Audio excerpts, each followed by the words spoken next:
Chapter 343. It was a camphor tree. Its trunk was as thick as a person's arms, and it was more than 10 meters tall. Dozens of meters away, and in the midst of the flames, Sun Xiaoping could only vaguely see its slightly thicker branches. But even so, when he was in a daze, he still counted the branches of the tree over and over again. There were 9 thick branches. On top of the 9 thick branches, there were 23 thinner branches. These branches had leaves on top. Some leaves were like steam buns, some like gourds. There were also some like Miss Wu Su's face and waist. This big camphor tree had been burning for 6 hours, almost a whole night. Sun Xiaoping knew wood and knew that camphor trees were oily, so they burned faster. But the problem was his companions noticed his actions. They were stunned for a moment, then stood up nervously, thinking that he had discovered the fire. Xiaoping, what's wrong? Sun Xiaoping frowned and thought for a while. Without turning his head, he pointed at the camphor tree. Look at that camphor tree. His companions immediately looked there, but they only saw the tree in the fire. The trunk and branches were already black. There was nothing unusual. So they asked him again, what's wrong with the camphor tree? Sun Xiaoping was silent for a while. Then his voice trembled. 6 hours ago, I saw it had 9 big branches, 23 small branches, and those leaves. Now, take a look. A few of his companions heard his words and looked at the tree again, still confused. But there were already 2 smart people. After looking at the camphor tree again, their eyes widened. Sun Xiaoping took a deep breath. Although the air was so hot that it was hard to breathe, his voice was cold. It's been burning for 6 hours. The leaves are still there. This fire. How long will it burn? Everyone was stunned. The outside seemed to be in chaos. Even in the backyard of the Yu family, Wu Su and Lily could still hear the sorrowful, frightened, and fearful voices of the people of Changji Town. The voices even covered the sound of the wind, so they could slightly hear what the group of people were saying. Some people came to the Yu family's mansion to question Yu Zhengfang. Yu Zhengfang was the master of Changji Town's Yu clan, a gentry. He was in charge of the town's timber trade and the monetary regulations. Although this town also had a captain, Yu Zhengfang was the one who had the final say. He was the one overseeing and coordinating the defense of Changji Town. However, he didn't expect things to turn out this way. It's been 6 hours. The leaves haven't even burned out, young master. Lily came back from the front after asking around. She didn't seem to know what to say. She stood at the door and held onto the door frame, watching Wu Su undressing Yu Meng and untying his hair. Young master, isn't this a barbecue? If this fire kept burning for a few days, a dozen days, and the temperature kept getting higher and higher, the people in the town would become roasted meat on a stone slab. They would be cooked slowly. There's no way to escape. Wu Su untied Yu Meng's hair and combed it with a wooden comb. After Lily finished speaking in one breath, she turned her head and asked, what about following the river? Isn't there a boat? I also went to the river just now. Lily closed the door and walked to the table, picking up the teapot. The air was getting drier and drier. It was autumn now, but it was as hot as the dog days. I don't know what's so strange. The river wasn't on fire, but it's hotter than the town. Guess what? The fish floated up. It's cooked. How can we take a boat like this? Their small dinghy isn't like our family ship. If we take them to the river, they'll be cooked within a few feet. After saying this, she poured some tea from the teapot to drink. She frowned after taking a sip. A few days ago, the tea was too cold at this time. But now the tea was actually warm, as if it had just been boiled. She drank a cup of tea, but the heat was not enough, so she unbuttoned 2 buttons of her clothes and sat down. Wu Su saw her like this, looked at her, and then looked at Yu Meng. Yu Meng smiled. It won't be cooked. If this kind of fire and temperature were to continue burning, there would be 3 things that would happen first. First, someone accidentally set the house on fire, or the house itself is roasted. So the town is in a sea of fire. As for the other one, it's to burn out fire poison. You've all heard of it. Someone lit a fire to keep warm in the house in the winter, and the fire poison came out, killing everyone in the house. Although Changji Town is big, the fire is even bigger. Being surrounded by the fire for a few days, the poison is also very scary. When he said this, he stretched out his arms. So Wusu helped him change into his pajamas and helped him lie down. Lily was anxious. Young master, what's the third thing? Yu Ming lay down, closed his eyes, and thought for a while. The third thing. I guess it's already happened. Do you know who lived near Changji Town, in this Ulu mansion? Who used to live there? Wusu picked up the fan, used a small handkerchief to wipe the sweat on his forehead, and then gently fanned Yu Ming. How would we know? The who road in Hulu Mansion should have been pronounced as Hu Er Han Luan. This is a translation of the vernacular, taking the meaning of who people, the same path. It's both a transliteration and a free translation. But Hu Er Han Luan originally referred to a group of nomads who lived in this generation, meaning people of the forest and Blackstone. And this Tulan of Tulan River is also Hu Er Han Luan people. Turan meant Blackstone. Tulan River is actually Blackstone River. Yu Ming sighed in a low voice. Guess why this river is called Blackstone River, and why the water is so hot? Wusu's hand that was fanning Yu Ming paused for a moment, and then looked at Lily. These two girls had been calm before this. But now, there was a hint of fear in their eyes as well. They knew what the Blackstone was. In the past, when it was autumn and winter, the Yu family transported Blackstone by cart. The Yu family's big house had an earth dragon coiled under it. Ordinary people used firewood to warm the earth dragon, but the Yu family used Blackstone. That thing was dug out from the ground. A fingernail-sized piece was equivalent to a good piece of dry firewood. That thing didn't have any smell, and it felt very smooth, like colored glass or jade. It was hard to ignite when it encountered an open flame, so it had to be smothered with firewood for half a day before it could be ignited. But once it was ignited, a fingernail-sized piece of black stone could burn for a whole day. And now, this Tulan River was the meaning of Blackstone River. Lily suddenly jumped up, as if there was something scary under the ground. Her little face was pale, and she pointed at the ground. Young master, you mean under the river? Under the ground, it's all black stone? Like gold, silver, and copper mines, it's all black stone mines. Young master, what do you know? Yu Ming opened half of his eyes and looked at her. Don't be afraid. It's different from our house. It's true that there's black stone underground, but it's buried deep. It'll be fine after a few days. It's just that the fire on the ground is burning fiercely. Maybe it'll burn all the way to the bottom. If the whole piece of black stone is ignited and smothered under the ground, probably even the Deva can't put it out. He seemed to be slowly getting sleepy and closed his eyes and yawned. Looking at the Tulan River, the black stone underground has already been ignited. You two really can't calm down. Take my talisman and see tomorrow. He yawned as he spoke, but before he could finish, he fell asleep. Wusu and Lily stared blankly for a while. Then, like two frightened but agile rabbits, they silently pounced towards the bedside and retrieved Yu Ming's undergarments. They felt around the clothes and found a white silk bag that was sewn on with familiarity. Then they pulled down the white silk bag and opened it. Inside was a purple talisman written with gold powder. Only then did the two girls feel slightly relieved. Wusu and Lily kept the talismans properly before quietly extinguishing the lights and closing the door behind them. Hot wind blew over, along with the cries of the people in the front yard.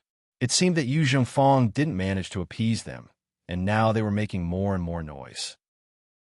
Indeed, they realized that the fire could burn for a few days, more than 10 days, or even a month, and so many people were trapped here, waiting for death. How could they not be anxious?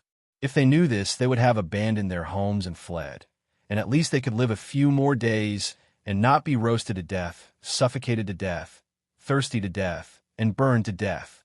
It was also because of the choice they made in the past that they couldn't afford to regret, that the sadness and fear exploded even more violently. But panic and sadness were what they felt. Wusu and Lily hugged the purple talisman in their arms, but their minds were much more at ease. This was a talisman that old master left for young master when he was alive. It was said that it was written by a Zhenren in Daotong. It could save lives at a critical moment. That day when the Yu family was exterminated, they didn't even use it, so it was obvious how precious it was. Young master also mentioned this talisman. He said that once it was used, It would not be burned by fire or splashed by water. It could even move freely in thunder and fire. But it couldn't save everyone in the town. It could only protect the three of them.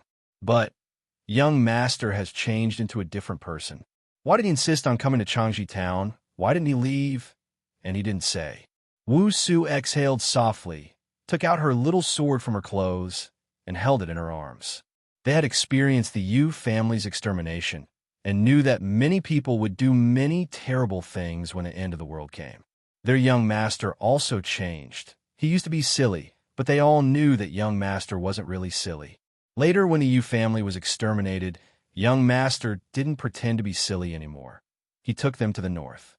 They went to Changji town and stayed there, saying that they would wait for his master Lu Gongjiao, and that they had an appointment many years ago. They didn't know what they were waiting for. Their young master became smarter every day, and he knew more and more things. In their eyes, this was like a miracle performed by an immortal.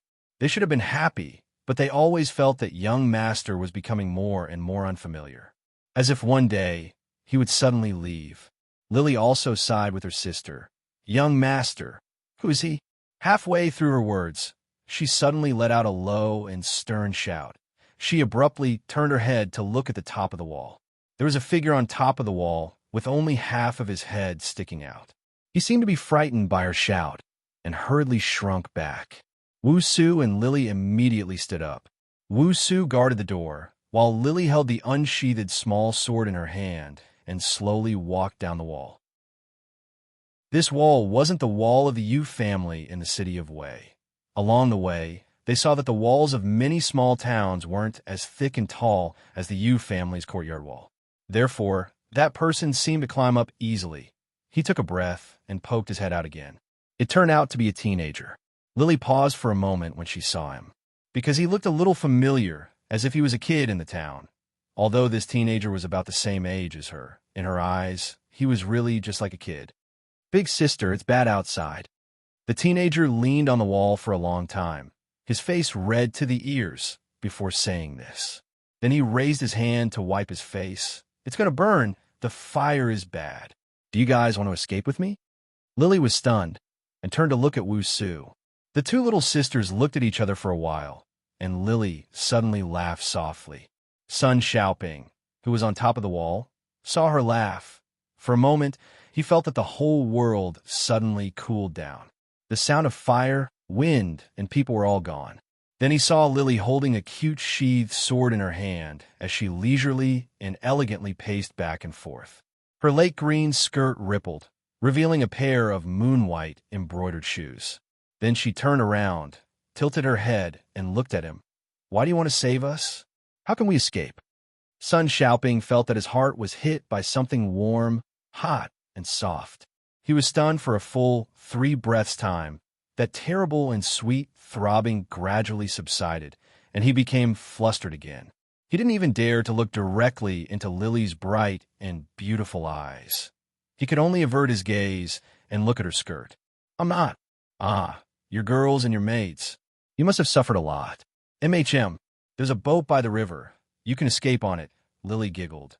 Then what about my young master? Sun Xiaoping suddenly raised his head and wanted to say, who cares about your domineering, pretty boy young master? But the words were at the tip of his tongue, and he hurriedly swallowed them. After a slight hesitation, he said, your young master should also take him away. Lily laughed again. She giggled like a silver bell as she turned around and walked to the front of the house. All right, little brother, we won't escape. You better pray for your own good luck. Sun Xiaoping's heart suddenly sank to the bottom of his stomach. It sank so much that his chest hurt, as if breathing would hurt. He looked at Lily's back in disappointment, and finally shouted again, people will really die. But Lily no longer cared about him. She once again sat on the stone steps by the door, hugging the small sword and leaning against her sister. Sun Xiaoping clenched his teeth and suddenly wanted to jump into the courtyard. But at this moment, he suddenly heard a high-pitched, sharp cry. That was a woman's voice piercing the night sky, the sound of the wind and the sound of the fire striking the tip of Sun Xiaoping's heart. He was slightly stunned for a moment before he realized what the cry was about. It's on fire. The first house in Changji town burned. But it wasn't the house near the fire that people were worried about, but a wooden house in the middle of town. Before this, the desperate people gathered at the Yu family's house to vent their emotions. Plus, the sky was bright red, and there was hot wind whistling between the houses on the street, so they didn't notice that the ground was smoking. Green smoke came out of the cracks in the stone road, and was soon dispersed by the wind. At this moment, a house that was already extremely dry from the wind finally caught fire. Yu Meng's prediction came true. The earth fire was ignited by the mountain fire. It was followed by the neighboring second and third houses. Once their terrifying worries became reality, the crazy and desperate people actually calmed down.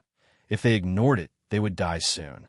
If they went to put out the fire, perhaps they could live a little longer. So they quickly swarmed out of the Yu family's house, as if they were grasping for a chance of survival, and went to put out the 3 burning houses. But the misfortune didn't stop there. Before the fire in the 3 wooden houses was brought under control, another 2 large houses on the west side of town caught fire. Outside the town, there was a sea of fire. At this moment, the town was also about to become a sea of fire.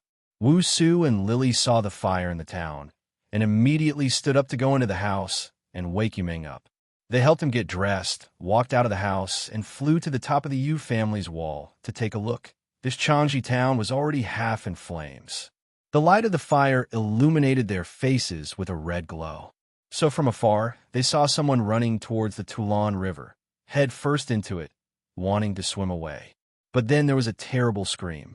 The river water hidden in the white fog was already boiling. In an instant, people would be blinded, dizzy, and then scalded to death. Seeing such a scene, more than 10 people who were planning to board a boat and go along the river stopped in their tracks and started wailing like stray dogs. Lily looked carefully, but she didn't see the youth. Someone else was still putting out the fire. But it wasn't because they wanted to survive, but because they didn't know what to do in the face of death. So this was the only thing they could do. The fire spread quickly, and some people were engulfed in flames, while others ran around on the streets with their bodies on fire. 8 hours ago, this Changji town seemed to be working together to tide over the crisis. But now, it was actually like a fiery hell. Finally, the surviving 50 to 60 people crowded to the Yu family's wall. They seemed to see the 3 people standing on the wall, and for some reason, they ran over. But there was nothing they could do. The fire on both sides burned more and more fiercely. These people shrank under the wall in despair and burst into earth-shattering cries. Wu Su and Lily looked at the people under the wall, and hearing the cries, they couldn't bear to look away. Lily saw that the youth was among them. He also seemed to want to cry, but he raised his head and stared at Lily, his cheeks tightly clenched, and his hand tightly grasped an empty wooden bucket. Yu Meng sighed. Use that talisman. The 3 of them could only watch as the dozens of people on the wall were burned alive, and there was nothing they could do. So Wu Su put her hand into her bosom, and she felt the purple talisman. But at this moment, they, as well as the people who were crying under the wall, suddenly heard the clanking sound of iron chains hitting each other. Cries, wind, fire, and the sound of houses collapsing. Among these loud sounds, the iron chains hitting each other sound shouldn't have been heard. But strangely at this moment, that weak but clear sound actually made its way into everyone's ears. It sounded as if there was a pair of invisible hands forcefully choking everyone's throat. The dying Changji town residents all stopped crying and stared at the bluestone road in the distance that was already engulfed in flames.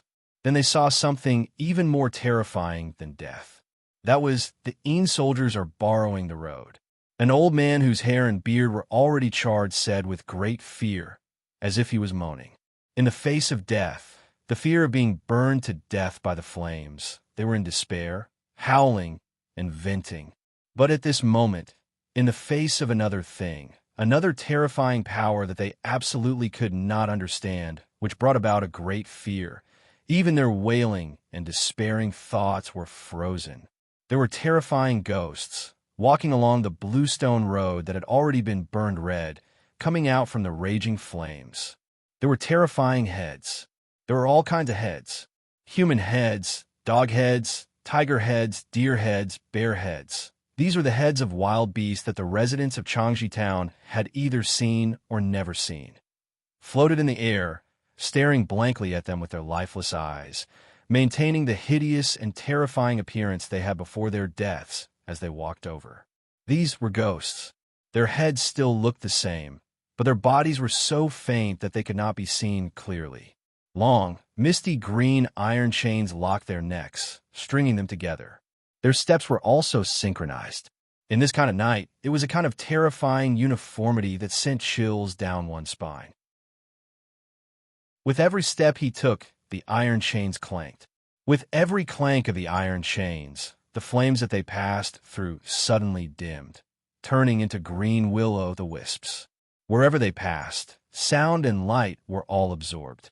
On the road were the corpses of the townspeople who had just been burned to death. As the procession of ghosts passed by, the hideous and terrifying ghosts of the townspeople stood up straight. Then they were locked by the protruding iron chains and pulled into the procession. The feeling of suffocation brought about by fear gripped everyone, including Wu Su and Lily. They widened their eyes, held their breaths, and subconsciously wanted to hide behind Yumeng's back.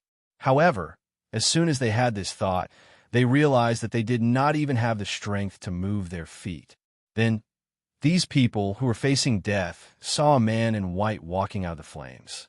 In his hand was the iron chains that locked hundreds and thousands of dead souls. He was like a shepherd strolling in the red or green wilderness, walking slowly without any expression of pity, harvesting all the dead souls along the way. Seeing him, the old man in the crowd widened his eyes again. Using his throat that was choked by despair and fear, he squeezed out a few hoarse words. "It's by Yanjun, Master, are already dead." However, after this sentence, the man in white stopped in his tracks. So, the terrifying ghosts also stopped in their tracks. The people of Changji Town saw Bai Yanjun's face clearly. They never thought that Bai Yanjun would look like this. But that Yama King, the originally expressionless Yama King, after glancing at the top of the wall on their side, suddenly smiled. "Yama King? I'm not Yama King. I am Wei River Dragon King. Asterisk, asterisk, asterisk. Note 1. Earth Dragon. An ancient way to keep warm. Leave a fire underground, and the fire has an opening on the ground. Start a fire outside, and the heat will enter the house through the fire. This is called Earth Dragon. The principle is the same as Fire Kong." Chapter 344. After saying that, he paused. "Young master, why are you here?" Exhaustion, heat, fear, and shock had caused those who were still alive to lose their ability to think. So when the Yunxin looked at the top of the wall, they also looked at the top of the wall. They didn't know what Wei River Dragon King meant, but at least they knew that this white-clothed, terrifyingly handsome man was either an immortal who saved people from suffering or a monster who killed people. And now, someone among them had a relationship with this man, a young master who lived in the town for more than 10 days. They didn't know much about him. But how could such a young master, who didn't even bother to pour himself water, be related to this devil? Under the desperate and frightened gazes of so many people, Yu Meng was stunned. He stared at Li Yunxin carefully for a while and opened his mouth. "Li Yunxin?" Li Yunxin slightly tilted his head to show his affirmation. Yu Meng frowned and didn't know what to say. Of course, he had seen Li Yunxin before. He was saved by the demon general under Li Yunxin's command, brought to the Lord Daunting Mountain, saw the magnificent palace on the mountain, and saw all kinds of immortal tricks. But at that time, he was carrying a blood feud, so he didn't have time to care about other things. All kinds of wonderful tricks were like smoke to him, and it was hard for them to enter his heart. And at that time, Li Yunxin had just entered the true state. Yu Meng didn't know how he killed Yin Zi, nor did he know what he did in the Pitfall Mountain and Rong City. To this young master of the Yu family who was in dire straits, he knew that Li Yunxin was a cultivator and a fiendish demon. But as a cultivator and a demon, what kind of abilities did he have? These things were indeed unimaginable to ordinary people. But tonight, he saw Li Yunxin walk out of the despairing fire, and he saw Li Yunxin enslave and lead the souls of the dead. These two scenes alone, two scenes connected with the great terror of life and death, finally shook him to the core. He blinked his eyes several times before taking a deep breath. I'm here to take care of something. When he left Dongting, he said that he had to think about whether to follow the way River Dragon King or not. Now that he met Li Yunxin again in such a situation, Yumeng was not sure what he would do. He felt that this terrible flame might have been caused by Li Yunxin. This guy had always been crazy. But if he could create such a terrible fire and burn so many creatures, such a cruel person, he couldn't imagine what such a cruel person would do. It seemed that he could no longer be judged by common sense. Li Yunxin listened to his words, nodded slightly, and pondered for a while. While he was deep in thought, the flames finally enveloped the entire Changji town, except for the area around him. When a fire came near him, it suddenly weakened. It first turned light yellow, then turned dark green. Then it turned from blazing hot to gloomy cold. Because of this, these survivors were able to rely on the wall and were protected by Li Yunxin's careless protection. After 6 breaths, Li Yunxin looked at Yumeng again. So, have you done it? Not yet. How long will it take? His tone sounded like they met on the side of the road tonight. The sky was clear, so they chatted for a while. This made Yumeng very nervous. A few days at least, dozens of days at most. I'm not sure yet. Yumeng tried to calm down. This fire? Did you make it? Li Yunxin shook his head. Do it as soon as possible. Do it quickly so that you can help me. Then he smiled again. This fire? It has something to do with me, but it also has something to do with the Daotong Kenzo. Speaking of the Daotong Kenzo, have any of you seen their people nearby recently? The second half of the question was directed at the townspeople who were huddled under the wall, but who dared to answer him. Moreover, they really did not know what he was talking about, but it seemed like he did not really want them to answer. Li Yunxin took 2 steps forward. The iron chain in his hand rattled. Those scary ghosts were also pulled closer by him. Then he bent down and looked at those people. No one dared to speak. Even the children did not dare to cry. The scary aura took away their courage and consciousness. They stared at him with wide eyes, teeth chattering. Li Yunxin stretched out his hand and used a finger to touch an old man's forehead, then retracted it. Then a faint, smoke-like soul was pulled out by him. Then Li Yunxin took out a blue book out of nowhere and opened it. It seemed that this book contained all the old man's memories.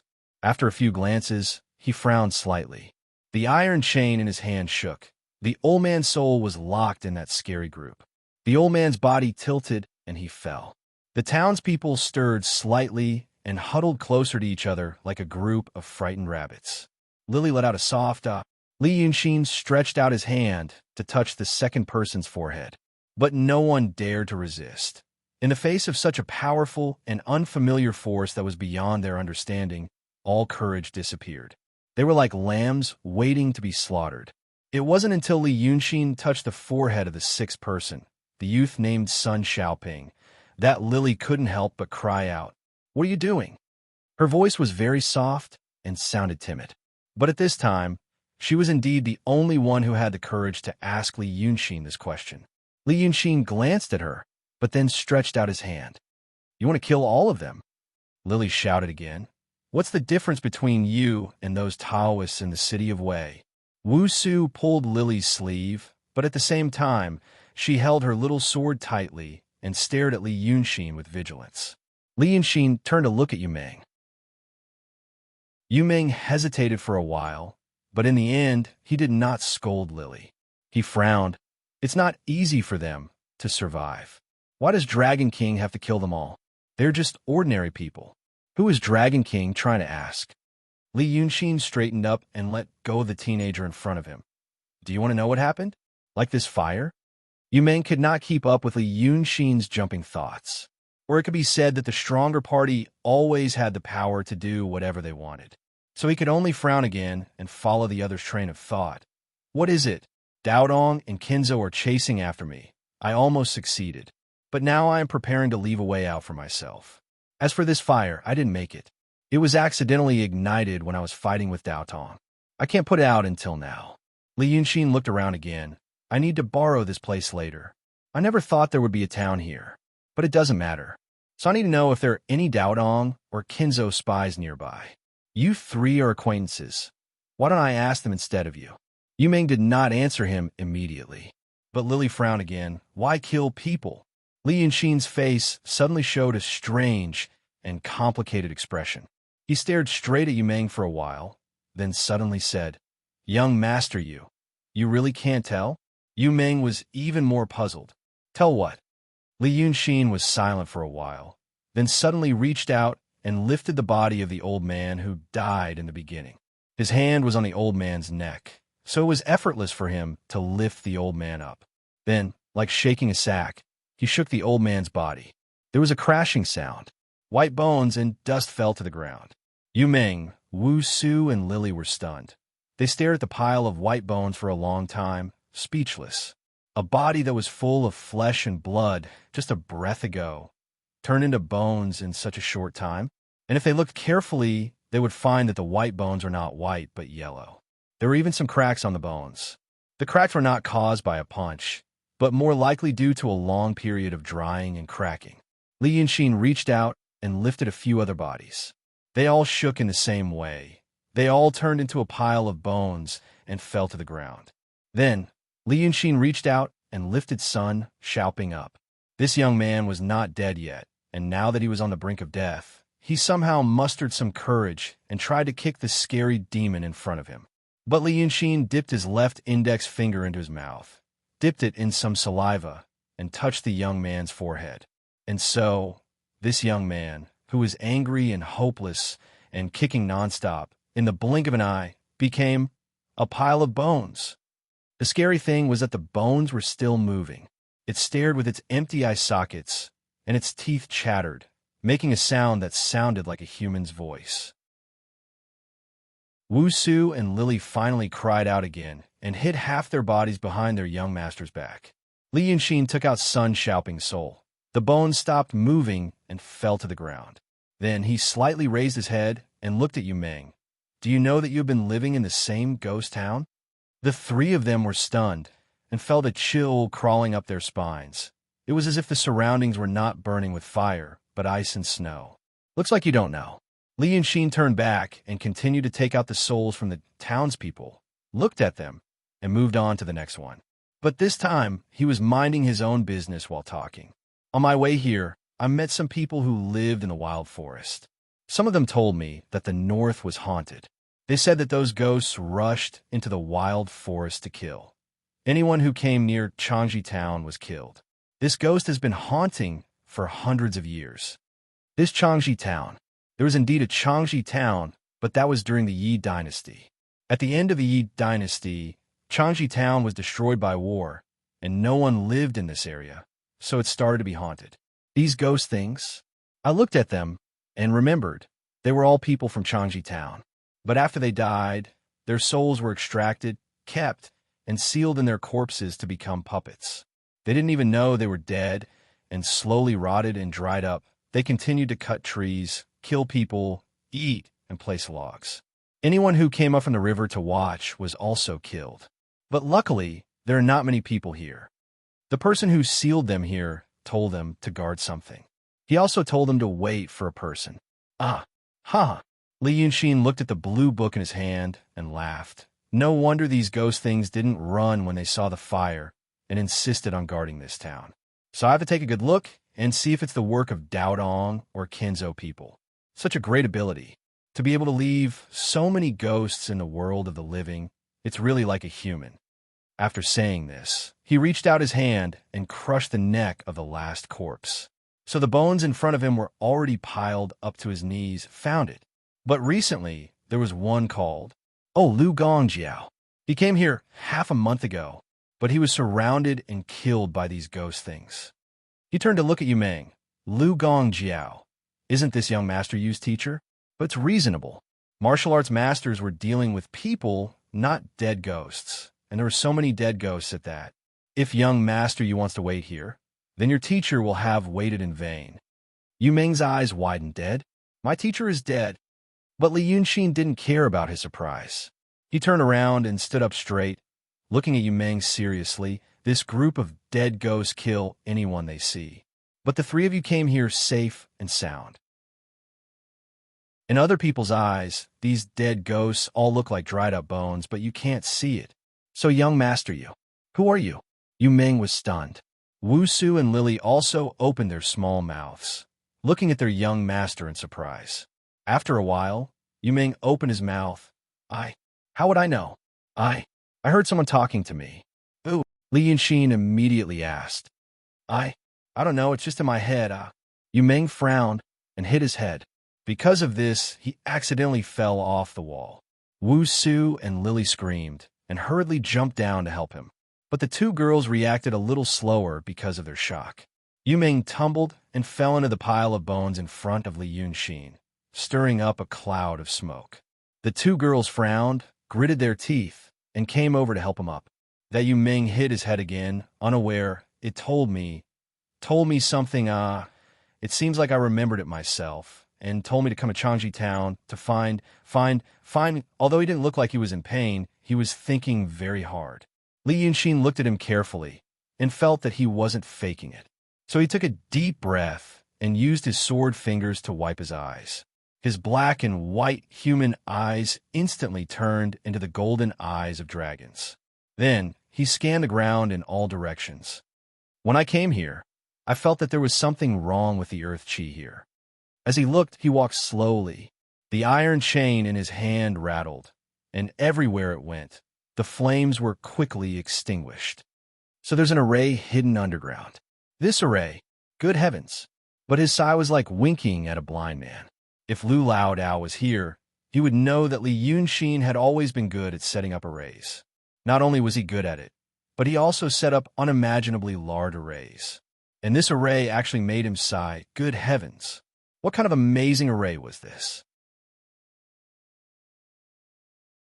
Chapter 345. Li Yunxin sighed. With a flip of his hand, he took out a pen and paper. But this paper was not an ordinary paper. It was a magic paper used to write talismans. It was only the size of a palm, but it could be extended to a very large area with divine sense.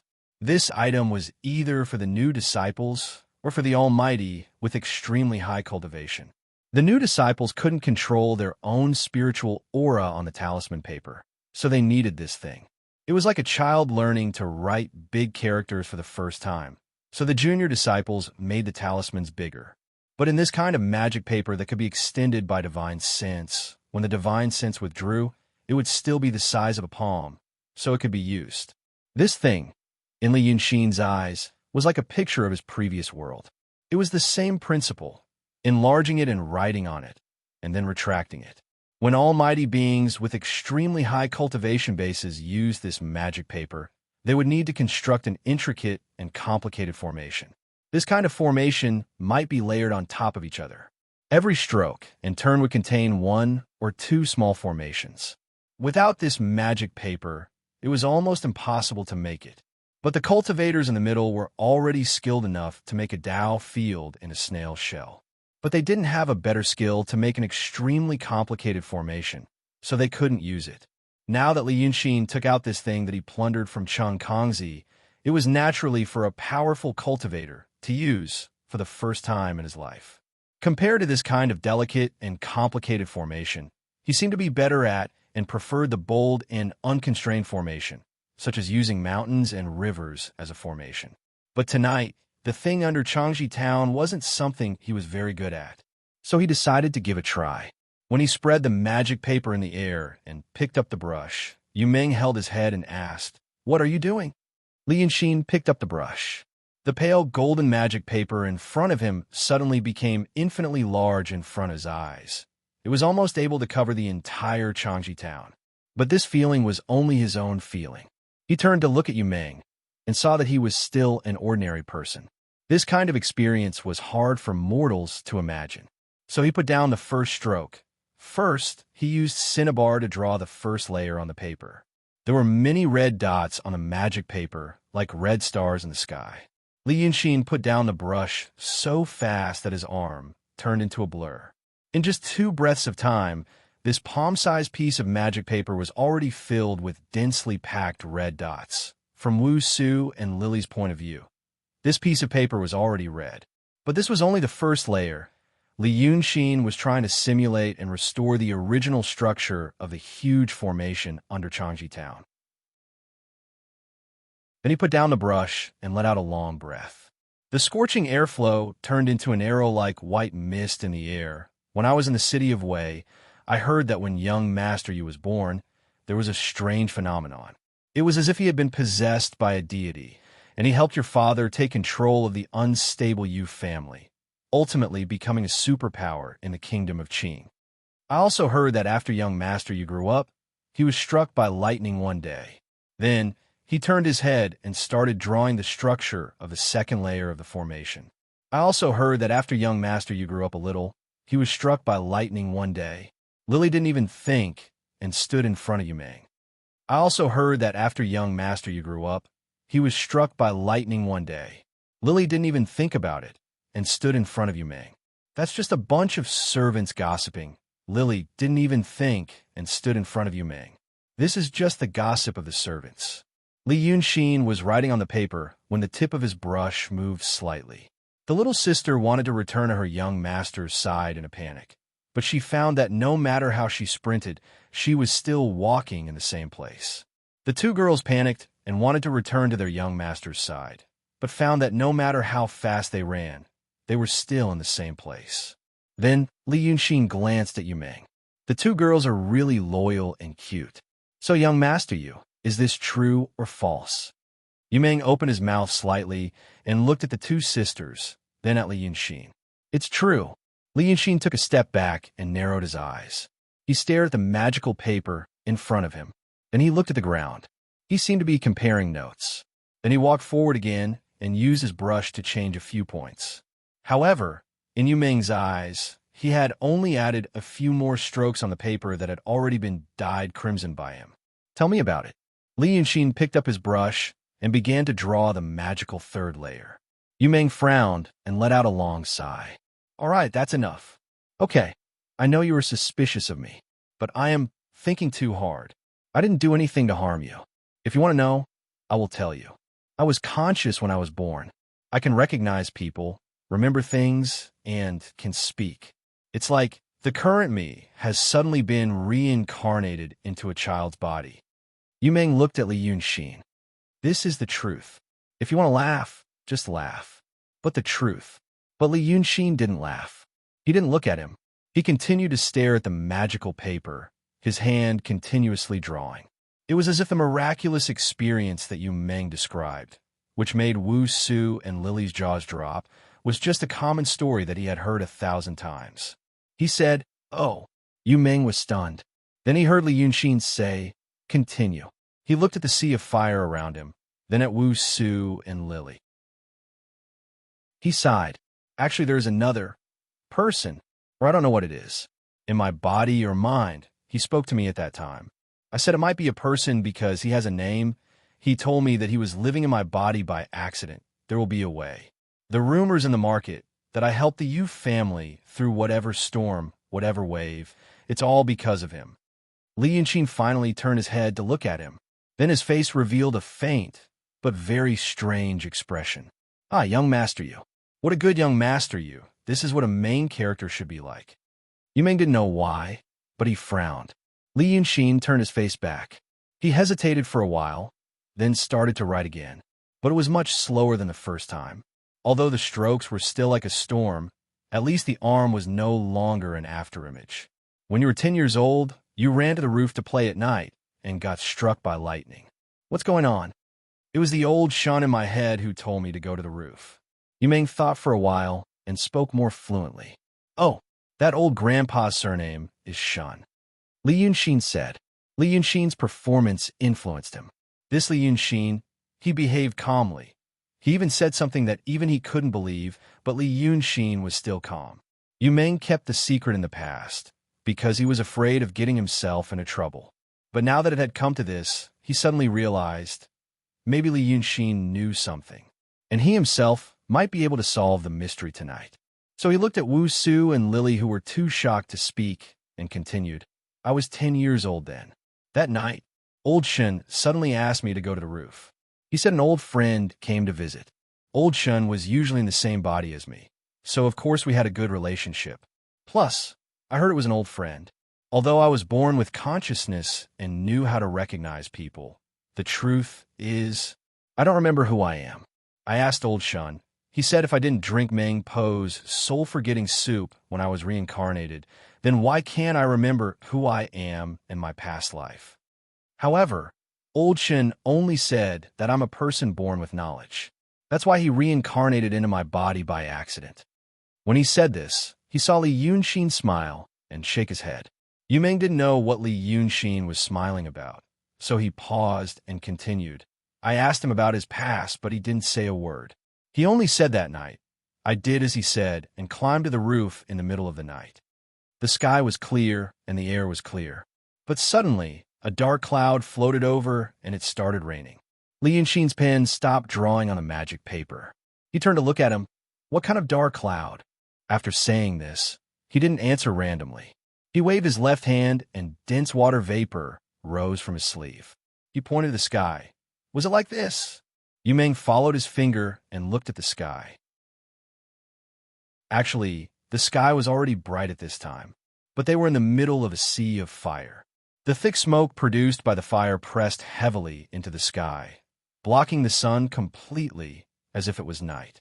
But the dark clouds formed by the smoke were reflected red by the fire on the ground, like rolling lava or fire clouds in the sky. And under these fire clouds, Yu Meng saw a green dark cloud. It was lower than the smoke. He was stunned for a moment.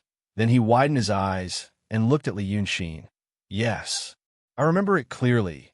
That night, the cloud was very low. It seemed like it could be reached with one's hand, and it floated over suddenly. Then the Old Shun in my head was talking to someone in the cloud. But it wasn't really talking. They didn't make a sound. I could only hear a few words in my head. I still remember. The person in the cloud said that Old Shun was too ostentatious and would be found by them. Old Shun said, time is running out, and we should take a risk. I can roughly remember these two sentences. Yu Meng started to frown, because he felt that his head was starting to hurt again. The pain was so bad that it felt like it was going to split open, but he clenched his teeth. Then the two parties seemed to be annoyed. The person in the cloud struck down with a lightning bolt, and Old Shun disappeared for a few years. Li Yunxin paused, the tip of his pen hovering over the paper. He frowned slightly and stared at the paper sideways. After thinking for a while, he looked at Yu Meng. A few years. Then, he appeared again later. Was it when you want to save me? You actually know? Yu Meng opened his eyes wide. Then he nodded and sighed. Yes. There was no news for a few years. Then he suddenly appeared one day. He told me to go out of the city to save someone. It was you. Huh. I knew it. Li Yunxin sneered, as expected. From the day I entered the city of Wei, I was set up. Good trick. Good courage. Good courage. What happened after that? Yu Meng frowned even more. That was the only time. Then it was a few days ago. The Yu family was destroyed. Old Shun once told me, if I had nowhere else to go, I should come to Changji Town. When I was young, my teacher Lu Gongjiao once taught me martial arts and accidentally found out that there was an Old Shun in my head. But I don't even know when Old Shun instructed my master to do something. A few days ago, he told me to come here and wait for my teacher. At this point, he seemed to have an unbearable headache. He just pounded his head with his fist and didn't say anything else. Li Yunxin was silent for a while. Then he turned around and continued to write on the magic paper. After another 15 minutes, he said, you want to figure it out, and so do I. Then this magic formation here, it might be able to remind you of something. But this thing... He took a deep breath and finished the last few strokes on the paper. By this time, he had been listening to Yu Meng for almost an hour, and he had also been drawing on this palm-sized magic paper for almost an hour. The densely packed red dots were superimposed on the surface of the paper. Ordinary people like Yu Meng who didn't practice Taoism could only see some blood-red dots. But for Taoists like Li Yunxin who practiced Taoism, once he immersed his divine sense into the paper, vast, magnificent, brilliant, and like a sea of stars, the scene immediately rushed towards him. A total of 64 layers of formations had been superimposed on this piece of magic paper. In the eyes of mortals, these densely packed red dots were stacked together. But in Li Yunxin's eyes, each layer of the formation was three-dimensional. Patches of red dots crisscrossed. At this time, it looked like the starry sky in the universe. And each red dot was a star in the starry sky. In fact, each red dot represented a black stone buried underground. Yu Meng said that there was a black stone mine under Changji town, but it wasn't completely true. In Li Yunxin's eyes and perception, there were black stones. But they weren't naturally formed. Someone had dug underground who knew how deep. Then they filled in the black stones one by one. Each of them was as big as a house. They were also connected to each other by the same black stones, layer by layer, densely distributed in this Changji town under the Tulan River in a huge space. If all the soil and stones in this space were cleared out, Li Yunxin raised his head and looked to the north. In the north, on the opposite side of Tulan River, there was a small mountain. But the fire was about to burn that small mountain. In fact, this magic formation had already started to operate slowly. The fire in the wilderness forest ignited the layer of black stones near the surface.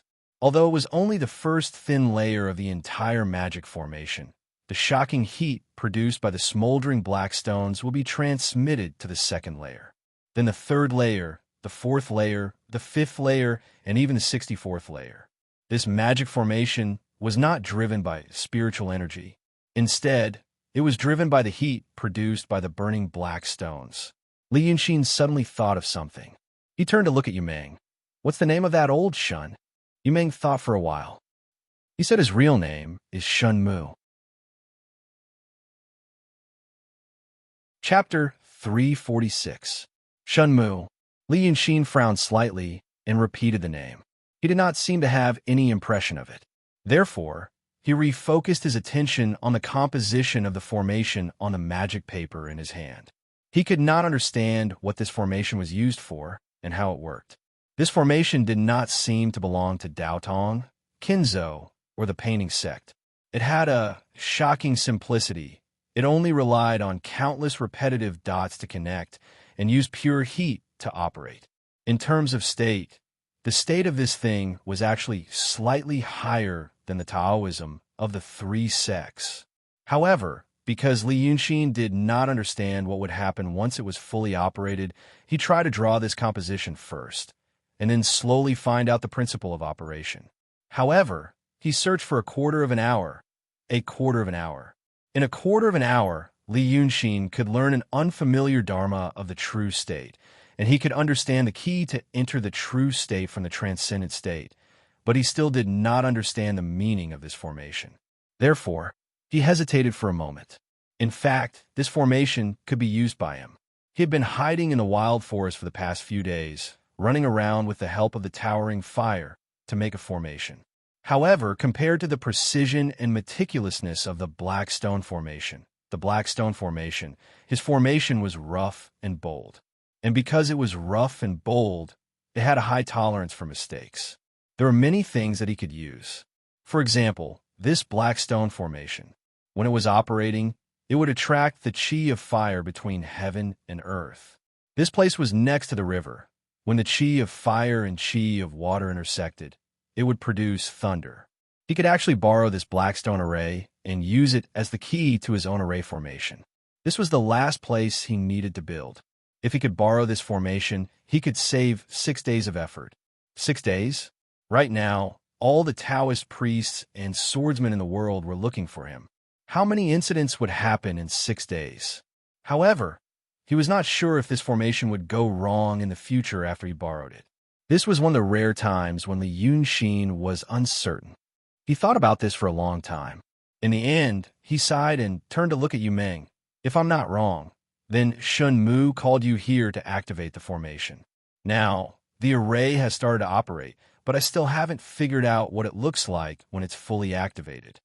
Based on the current speed, this formation will only be fully operational after 5 days." He frowned again. "Looking at you now, you still look harmless. but I don't know what you'll remember in 5 days and who you'll be. I don't have time to stay here for too long. So what do you want to do now? Yu Ming hesitated for a while and said in a low voice, I want to remember the blood feud of the Yu clan. His words were suddenly interrupted. A voice from the heavens interrupted him. Suddenly, a continuous buzzing sound came from the fiery clouds above their heads. It sounded like someone had pressed half an iron ruler on the table and flicked it. The sounds came one after another, and in the end, the clouds were shaken to the point that they started to tumble, and countless small clouds poked out. A loud shout came from the fiery clouds. Li Yunxin, you've cruelly harmed lives and committed a heinous sin. Where can you escape to now? As soon as the voice fell, another buzzing sound came from the fiery clouds. The fiery clouds in the sky rolled down. There were actually hundreds of cultivators riding on the clouds, surrounding Li Yunxin and the entire Changji town. The cultivators stood on top of the clouds, their faces indistinguishable. But the fiery clouds they were riding on were tumbling and surging endlessly. The imposing manner was extremely frightening. It was as if the Celestials had sent their celestial soldiers and generals. In the next moment, everything on the ground would be crushed into powder. Yu Ming, Wu Su, and Li Li had never seen such a scene before. They were stunned and looked up at the godlike cultivators in the sky. Then, they turned to look at Li Yunxin. Li Yunxin took a deep breath and put away the magic paper and brush. He sneered, buzzing like flies. They're probably Kinzo people. After saying this, he threw his head back and laughed out loud. His laughter was not inferior to the voice from the cloud, and it caused the surrounding fire waves to scatter in all directions. You want to keep me here with just 100 people? Tell me who you are. How many heroes are there? How many heroes are there? He spoke in a heroic manner, but the iron chain in his hand trembled slightly. At Mount June, 100 people ambushed him. Now, another 100 people. But now, these 100 people dare to show themselves. It seemed that their cultivation was much higher than before. Moreover, they were Kinzo. The swordsmen of the Kinzo were not as exquisite as the Taoists, but they were more powerful. He had to be an idiot to stand here and let them attack him. Thus, he already had a plan in his mind. Find the right opportunity to numb them. Then, he made a feint, turned around, and fled. As for this Yu Ming, he would stay here. This kind of person was born with a clear mind. He even had an old grandpa in his head. With this kind of main character template, his luck wouldn't be too bad. Moreover, there were 2 girls who liked to laugh beside him. The cultivators in the clouds didn't seem to be very angry after hearing Li Yunxin's arrogant words. It was the same loud and clear voice from before. Kinzo Lingshu Sword Sect, Chuliao Sword Sect, Lingguang Sword Sect, and Wuyin Sword Sect. We are here to kill the devil. Devil, can these people keep you here? Li Yunxin laughed loudly. I thought it was some high-class stuff. So it's you guys who are inferior. Lingshu Sword Sect, Sect Leader Ming Jinzi. I killed most of your disciples. You still dare to come here? Didn't you wet your pants in the sky a few days ago? As far as I know, there's also your Kinzo-S Chongshao Grotto near the Qin Kingdom and Yi Kingdom. That Chongshao Grotto didn't come to chase me, but sent you small fries. Ah, I remember. Li Yunxin acted as if he suddenly realized something. That Chongshao Grotto's minister Yu Liaozi, a few months ago, went to the Li Kingdom with a few smelly ox-nosed Taoists to chase after the Ghost Emperor. In the end, he betrayed his friends and survived.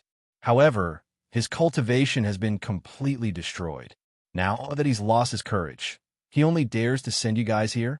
After he said this, he finally heard Ming Jinzi shout, Li Yunxin, you reckless demon. Even now, you still dare to speak arrogantly and insult our Kinzo Sendo. He indeed came, but he didn't intend to come. There was indeed a disciple sent by Kinzo who accidentally discovered Li Yunxin's whereabouts. He didn't dare to act blindly without thinking and hurriedly reported to his sect. Changji Town was located at the border between the Qin Kingdom and the Yi Kingdom. This place was actually the High Heaven Sword Sect's dojo. Since the 3 nearby Kinzo sects had gathered to capture Li Yunxin, as the host, the High Heaven Sword Sect naturally couldn't sit idly by. Moreover, Ming Jinzi really did hate him. Up in the sky, he was scared by this demon's gaze and ran more than 400 li. How could he bear this kind of humiliation later on? At this moment, he was also on the cloud, standing shoulder to shoulder with another sect leader. After scolding Li Yunxin, he frowned and turned his face. Don't talk nonsense with him. Finish this quickly. This demon is sinister and cunning. Although he's surrounded by us now, I'm afraid he's looking for an opportunity to escape. If we let him go this time, there will be endless trouble in the future. The person beside him was the sect leader of the Five Swords sect, Jin Guangzi. This sect leader looked to be a middle-aged female cultivator with a dignified appearance. The mountain dojo was in the northwest of the Yi Kingdom, facing the Li Kingdom. Hearing Ming Jinzi's words, she sneered. The 4 sects are all out. Where can he go? And this time, I brought 2 things that can guarantee that he won't be able to escape even if he doesn't want to. Saying so, she flicked her sleeve, and an item appeared in her palm. This item was round and shiny. It looked like a transparent glass, but golden light flowed inside. Upon closer inspection, it was actually countless small swords. Ming Jinzi didn't recognize this item and only frowned. What is this? Jin Guangzi laughed. Oh. Senior Ming Jinzi's dojo is in such a remote place like the Yu Kingdom, and you don't often go to the Cloud Mountain, so it's normal that you don't recognize this item. This is called the Glass Sword Heart. It was made by a sage of our Kenzo in the past, and has been passed down from generation to generation. Now that it's in my hands, does Senior know the fog-locked toad palace of the Langia heavenly abode in Daotong? This glass sword heart specializes in breaking through the illusion realm and can restrain that magic treasure. With this item, where can that demon escape to? Ming Jinzi frowned. Then what about the other item? Jin Guangzi laughed. The other item is something I brought from the Cloud Mountain. After saying this, he stared at Ming Jinzi for a while. Senior brother said that previously when Cheng Kongzi was chasing Li Yunxin, he tossed out the corpses of the 2 demon generals under him before he was counter-killed.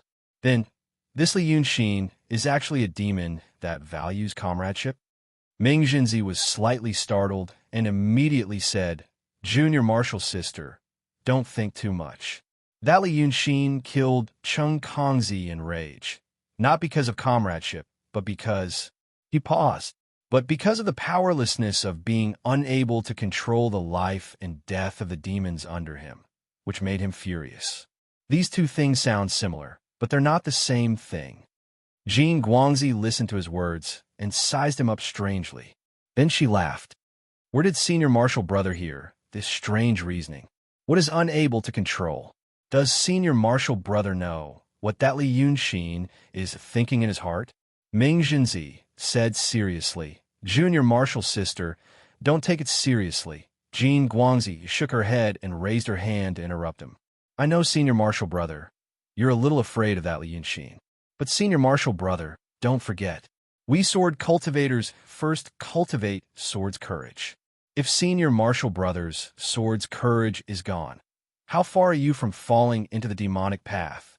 As for what that Cheng Kongzi did before, alas, he found the right method by accident, but used it at the wrong time. Jin Guangzi put her hands behind her back and looked down. She saw that Li Yunxin was standing in a sea of fire and saying something to the other 3 mortals. She smiled faintly.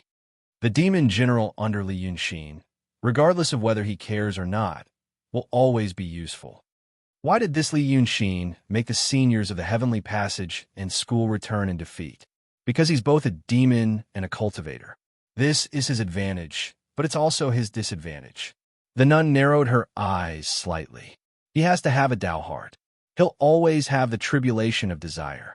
Even if he didn't have it in the past, we'll slowly make him have it now. Kill his family, kill his true love, destroy the things he cares about one by one, and see what happens to his inner demon. When that time comes, he'll definitely destroy himself. Finished speaking, Jin Guangzi raised her hand and threw the glazed sword heart into the sky. Strangely enough, this thing was a ball in her hand.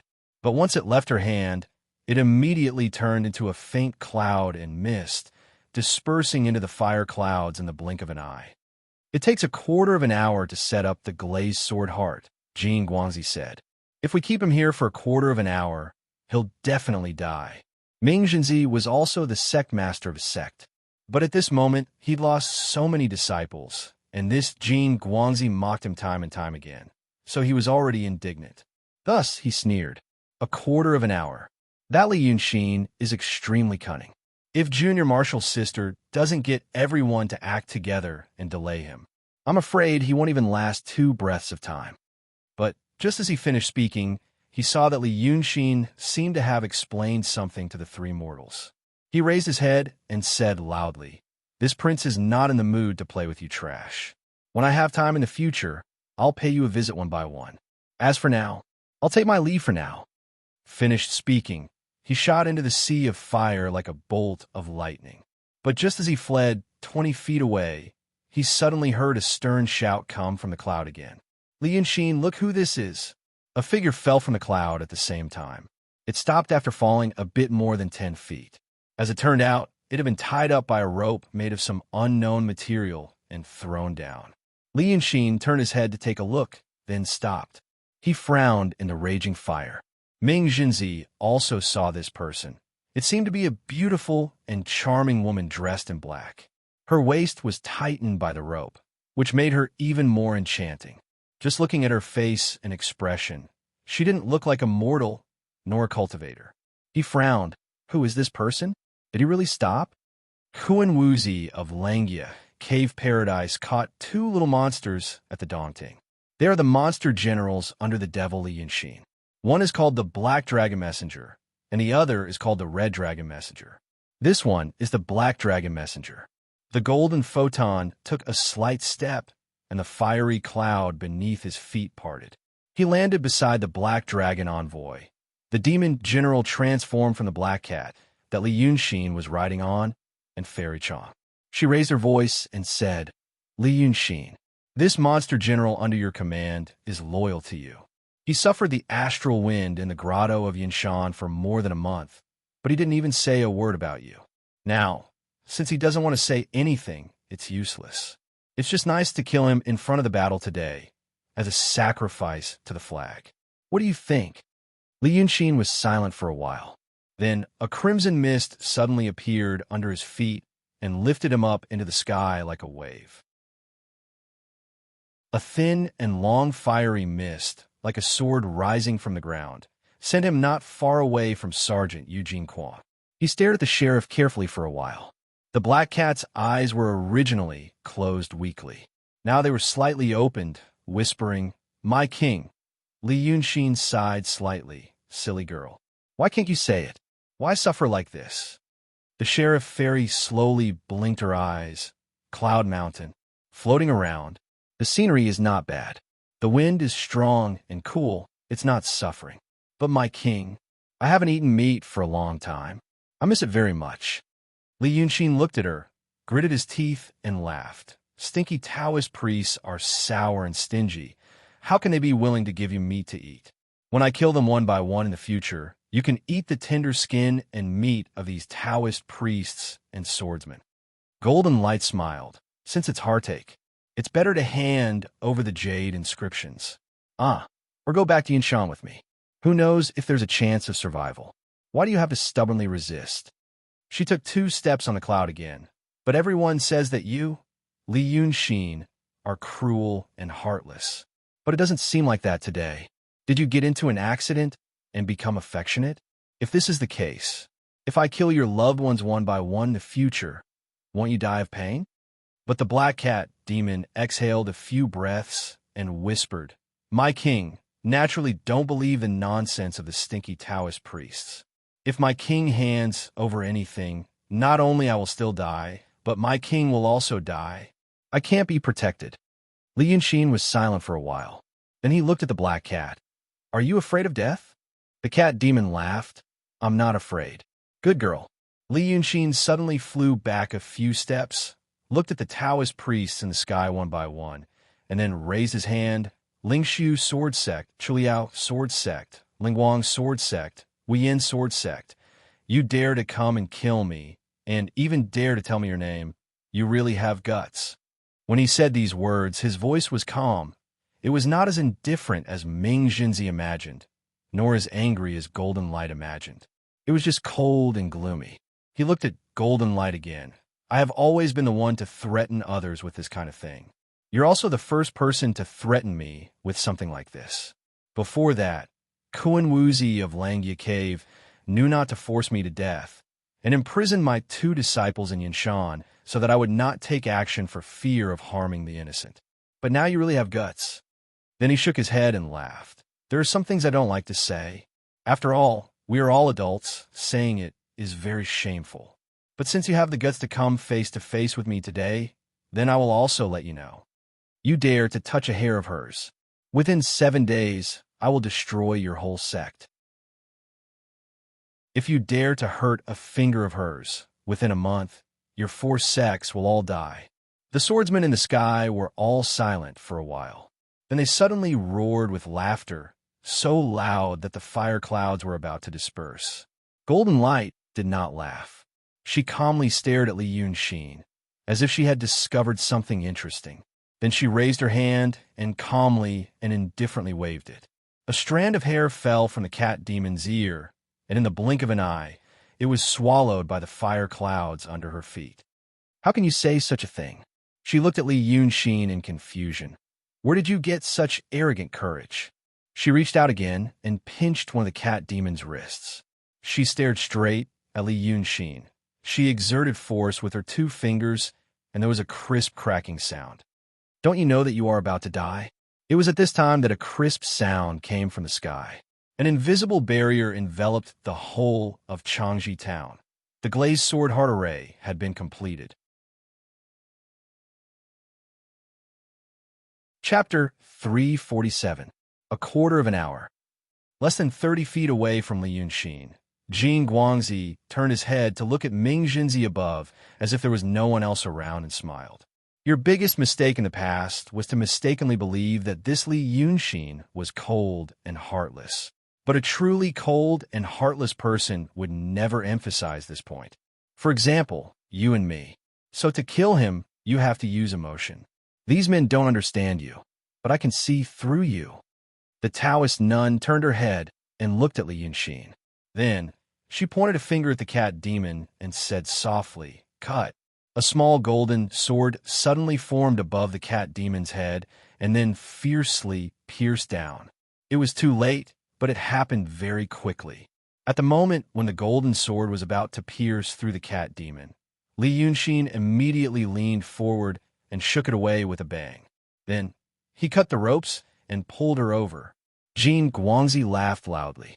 The red cloud under her feet suddenly rose up and returned to the formation. "I thought you were really a heartless and peerless demon, but now you've become a soft-hearted, stupid demon. Could it be that you couldn't tell that I was using that strike to test you? Can't you see that I delayed you for a quarter of an hour just to complete this formation?" Li Yunxin picked up the weak cat demon, raised her head, and smiled. She threw her to Yu Meng's side and said, "How do you know that I have been waiting here for you for a quarter of an hour, not to complete my magic formation?" After saying this, he shook his right hand.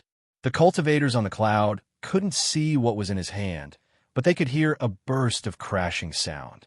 When they looked down again, the area below Li Yunxin, the area covered by the glazed sword heart, was completely extinguished. Then they heard the demon shout, "Go!" His shout was meant for Yu Meng to hear. None of the cultivators on the clouds had opened their heaven eyes. Because he had opened the third eye, he often encountered ghosts and monsters, which disturbed his state of mind. The wandering ghosts in the world were as harmless as dust to cultivators. If he was not a rogue Taoist in Jianghu, who didn't have a reason to cultivate such magical power, no one, if he really needed it, he could just use a talisman. Therefore, they didn't notice it, but Yu Meng clearly saw that in Li Yunxin's hand there was a green iron chain. Hundreds of thousands of ghosts were bound to this misty green iron chain. Before this, Li Yunxin had used these ghosts to clear a path in the fire to Yu Meng, Wu Su, and Lily. Just now, when he rose to the top of the cloud, That long iron chain hung down from the sky. It was a terrifying scene. The wailing ghosts were like fruits on a vine that hung from the clouds to the ground. One by one, Li Yunxin threw them into the ground. They turned into rays of green light and disappeared. Yumeng realized that Li Yunxin was secretly casting a spell, but he didn't know what his purpose was. At this moment, when he saw the fire in front of him suddenly disappear and heard Li Yunxin's thunderous shout from the cloud, he was stunned for a moment. Did he cast a spell and used up thousands of ghosts just to give them a way out? He looked up in surprise, but he could only see the fiery red sky, the vague figures of people, and the faint golden light. He couldn't see Li Yunxin's real appearance. However, Wu Su and Lily by his side did not delay. Li Yunxin tossed the cat Demonis down. The weak Demonis revealed her original form and steadily landed at Lily's feet. It was a big black cat with a long and gorgeous beard. Its entire body was black and shiny like brocade. Lily was stunned for a moment. Then she hugged the heavy and soft big cat. Wu Su pulled Yumeng. "Young master, let's go." Yumeng was pulled by her and staggered for a few steps. Suddenly, he looked up and shouted, "Li Yunxin!" But he, Wu Su, and Lily were just ordinary people at the moment. The immortals and demons who were about to fight were high up in the clouds. How could they hear his shout? In the next moment, a series of thunderclaps suddenly erupted in the sky. Li Yunxin had revealed her dragon form, which was 1,000 feet long. She leaped through the clouds and thunder and pounced on the swordsman above the clouds. When Qi Yuan's real body appeared, the air blast caused the low-pressure fire cloud to shake slightly. With just a few movements of his body, the ferocious dragon head had already reached the top of the cloud. The space covered by the magic treasure, Glazed Sword Heart, was huge. The whole Changji town and a long stretch of Tulan River was covered. Ordinary people would need at least a quarter of an hour to run from one end to the other. However, such a space was like a small fish tank to Li Yunxin, who had revealed her true form. He circled around the inner wall and raised his head again. It spat out a burst of vigorous and shiny purple gas, and with a boom, it exploded in the sky. Countless electric snakes spun and spread out. The upper half of the Glazed Sword Heart's magic shield was almost plowed by the lightning. The cultivators at the top of the cloud with lower cultivation levels fell from the sky like dumplings. They didn't even have the chance to struggle, because the dragon's 9 heavens thunder fire had burned them in an instant. After his fierce attack, the fire cloud lit up with all kinds of mysterious lights. The cultivators had taken out their protective magic treasures and released a dense number of flying swords, all of which struck the gigantic dragon's body with a series of clanging and clanging sounds. However, the golden light was standing next to Ming Jinzi. She quietly squinted and watched Li Yunxin deal with the Taoists, but didn't make a move. "Look." She even smiled. She was indifferent to the deaths and injuries of the low-level disciples. "Look at what he's doing." In the time she said this, Li Yunxin had already gained the upper hand. He suddenly dispersed the cloud in the west and rushed into the crowd. The swordsman's flying swords could cut through metal and stone like tofu, but how could the scales of the dragons be compared to the metal and stone of the mortal world? Because of the bombardment of flying swords and spells, Li Yunxin's body burst out dense sparks, like dense raindrops splashing on the ground like mist. But the flying swords of the cultivators were like needles to his dragon body. Occasionally, some of them could penetrate, but with a sweep of his body, they were all swept away. This tyrannical demon rushed into the crowd, opened his mouth, and sucked in 6 or 7 people along with the thundercloud. With a bite and a close, he chewed them to pieces. Then, with a loud bang, he turned into a large cloud of blood mist and spat out, blasting a series of disciples riding on flying swords into pieces. Carrying the wind and thunder with it, it swam to a place where the crowd was densely packed. The scales suddenly opened and closed, and with a series of loud "Kacha, Kacha, Kacha," there was another explosion of thunder that filled the sky, and another 8 or 9 unlucky people who couldn't dodge in time were killed. The dragons with strong bodies were like fierce tigers rushing into a flock of sheep. In just 2 breaths, They killed to their heart's content.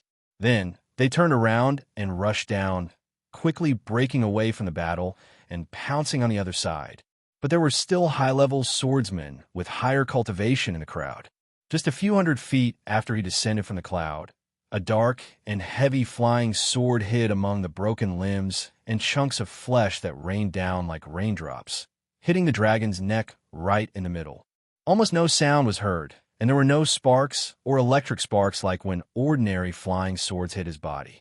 The black sword silently sank into his body, and in the blink of an eye, it pierced through his body. When it went in, no wound could be seen, but when it came out, a terrible big hole immediately exploded on the dragon's neck, and the dragon bones with golden light flowing inside could almost be seen.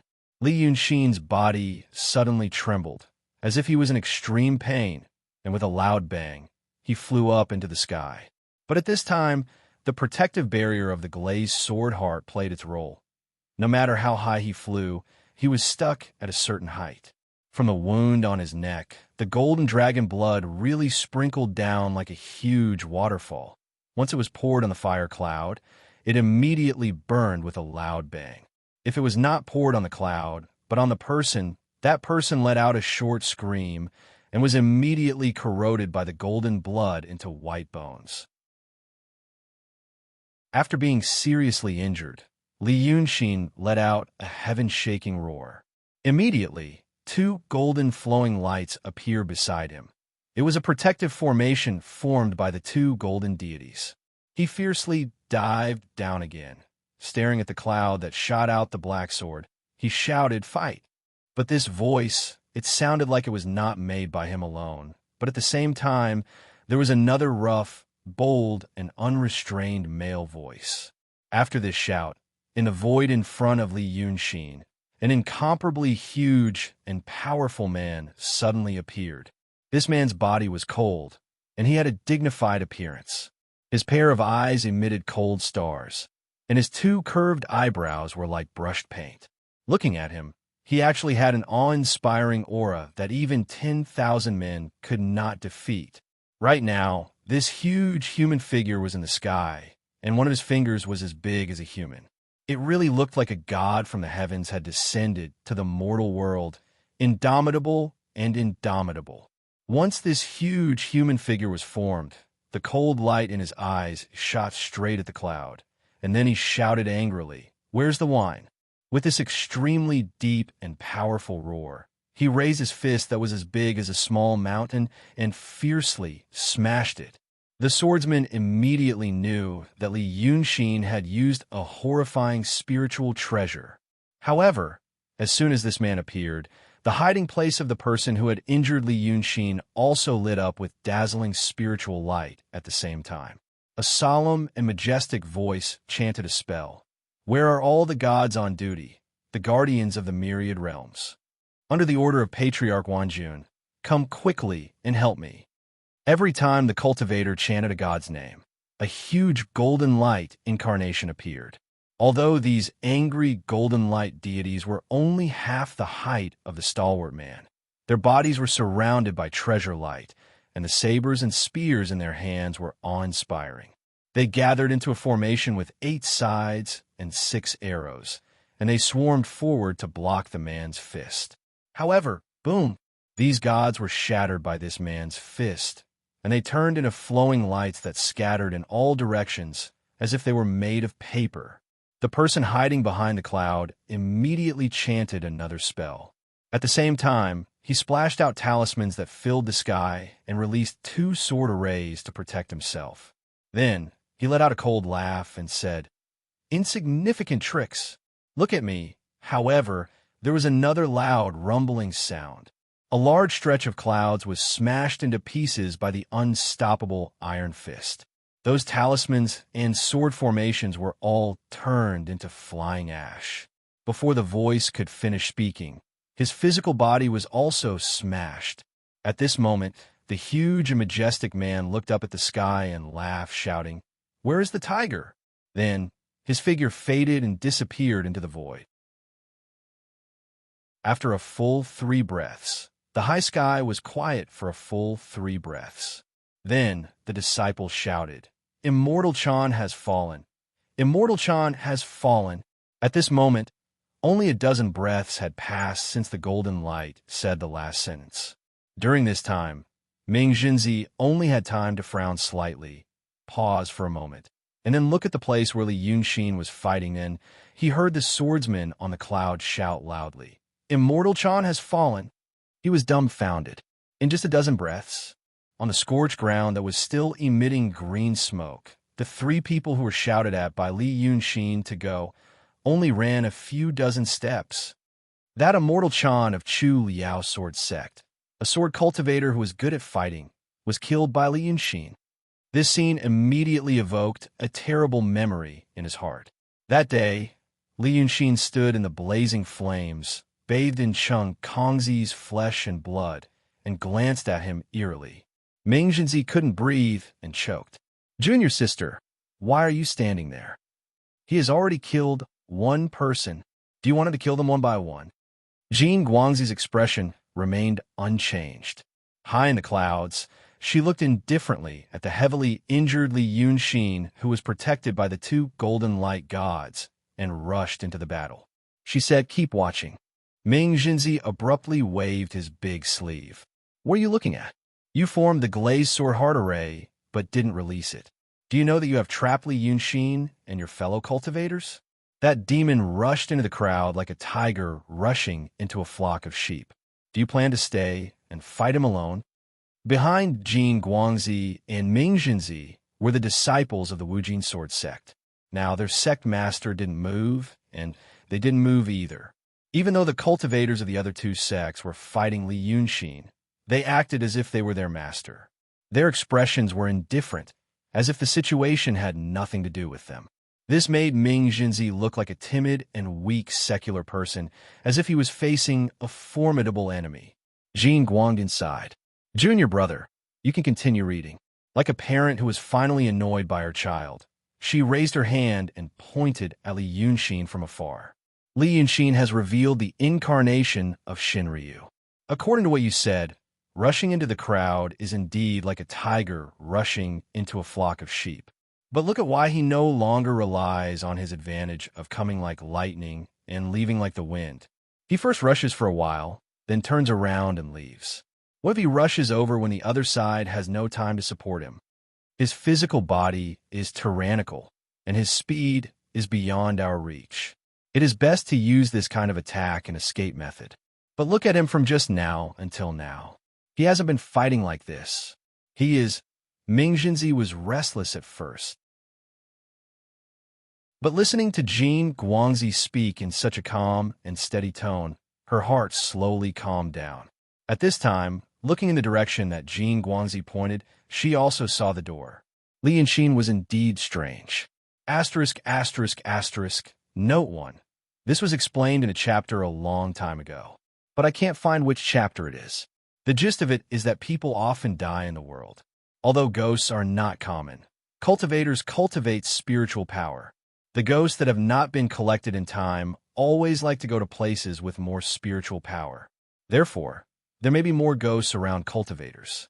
If you open the magical power of the third eye, you can see ghosts 24 hours a day. It is quite scary to suddenly see a ghost face when you open your eyes after meditating. Most ghosts are not worth paying attention to. So cultivators will not deliberately open the magical power of the third eye. As the saying goes, out of sight, out of mind. Chapter 348. He was a dragon with thick skin and fast speed. Logically speaking, the best way to fight was to keep a close eye on a small group and chase them until they were all dead. Then he would kill the others. But now, he was like a lion charging into a pack of hyenas. He ambushed here for a while, but before he could kill them all, he ambushed there for a while. It was as if he was afraid that he would miss something. He looked at this scene and thought carefully for a while. His eyes suddenly lit up, and he turned to look at the golden photon. "You mean him?" The golden photon sneered. "Look at how powerful he is now. But in fact, I'm just teasing him like playing with animals." After saying that, he suddenly raised his hand and pointed to the ground. The next moment, 3 thin golden rays suddenly formed above the heads of the 3 mortals who were running on the scorched ground, stumbling to avoid the burning trees and embers, then turned into small swords. But the small swords didn't stab down.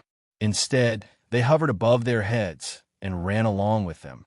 This strange phenomenon made Yumeng, Wusu, and Lily stop uneasily. They looked up and saw that in the sky, the gigantic dragon body was circling and killing, not letting a single cultivator escape. The rolling fire clouds were stirred up by the wind and thunder, turning into a gigantic red whirlpool.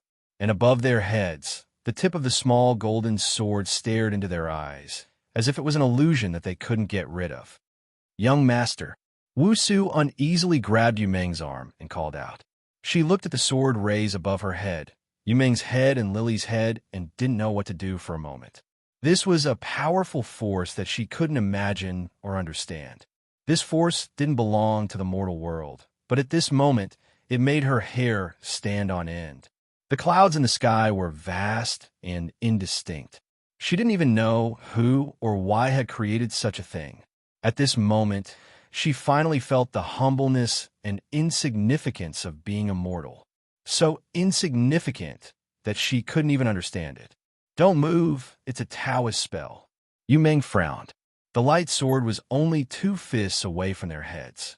The sword was so bright that it lit up the surroundings like it was daytime. Yumeng watched for a while, then reached out to pull out the small sword in Wusu's hand, raised it above his head, and approached it. After hesitating for a while, he touched the frozen light with the slightly trembling cold blade of his sword. Wusu cried out softly in fear, "Young master, be careful." But the blade passed through. Nothing happened. The frozen light was still hanging there, moving with their movements, pointing straight to the ground. However, the blade of the sword remained unscathed. In fact, the temperature of the sword didn't change at all. Yumeng slowly put down his sword and let out a sigh. "All right, let's..." At this moment, he suddenly heard a woman's voice from high up in the sky. His voice wasn't loud, but it was clear and calm, and it was transmitted into everyone's ears. "Li Yunxin, you killed one of my Kinzo-S enlightened masters, so I'll kill one of yours." In the next moment, the world in his eyes seemed to have become very, very slow. He saw the gigantic body of the dragon on top of the sky suddenly turn its head to look down. His antlers were crimson red, and the fire surrounding him was stirred into small whirlpools that slowly spread because of his movements. His snow-white mane danced in the wind, like ripples on the water. He dived downwards. The clouds around him billowed, accompanied by dozens of flying swords that were also slowly descending. Then a thought appeared in Yumeng's mind. That thought was so terrifying that he didn't want to think about it. He turned his head because of this thought, but the entire world in his eyes was so slow that when he turned his head, he felt that the world was also spinning, causing him to feel suffocated, dizzy, and nauseous. Then he saw the person beside him. Wusu's eyes widened as he also looked at the sky. This little girl also heard the sound. She turned her head faster than Yumeng. She stretched out her slender and long arms. Her lake green sleeves were flung open by her movements, and the edges of the sleeves trembled slowly like water, revealing a lotus root-like forearm. Her slender fingers spread open, and her light red lips also parted. Her last gaze was still on the top of Yumeng's head. She stretched out her hand, trying to block for her young master the small sword on his head. Then, the world in Yumeng's eyes returned to normal. The sword gleam on top of Wu Su's head suddenly disappeared. Then the girl's body, from head to toe, flickered extremely quickly for a moment. It was as if the dazzling radiance had retracted into her slender body, and then disappeared into the ground. She widened her eyes, stared at Yumeng, and froze on the spot. Very quickly, she also collapsed.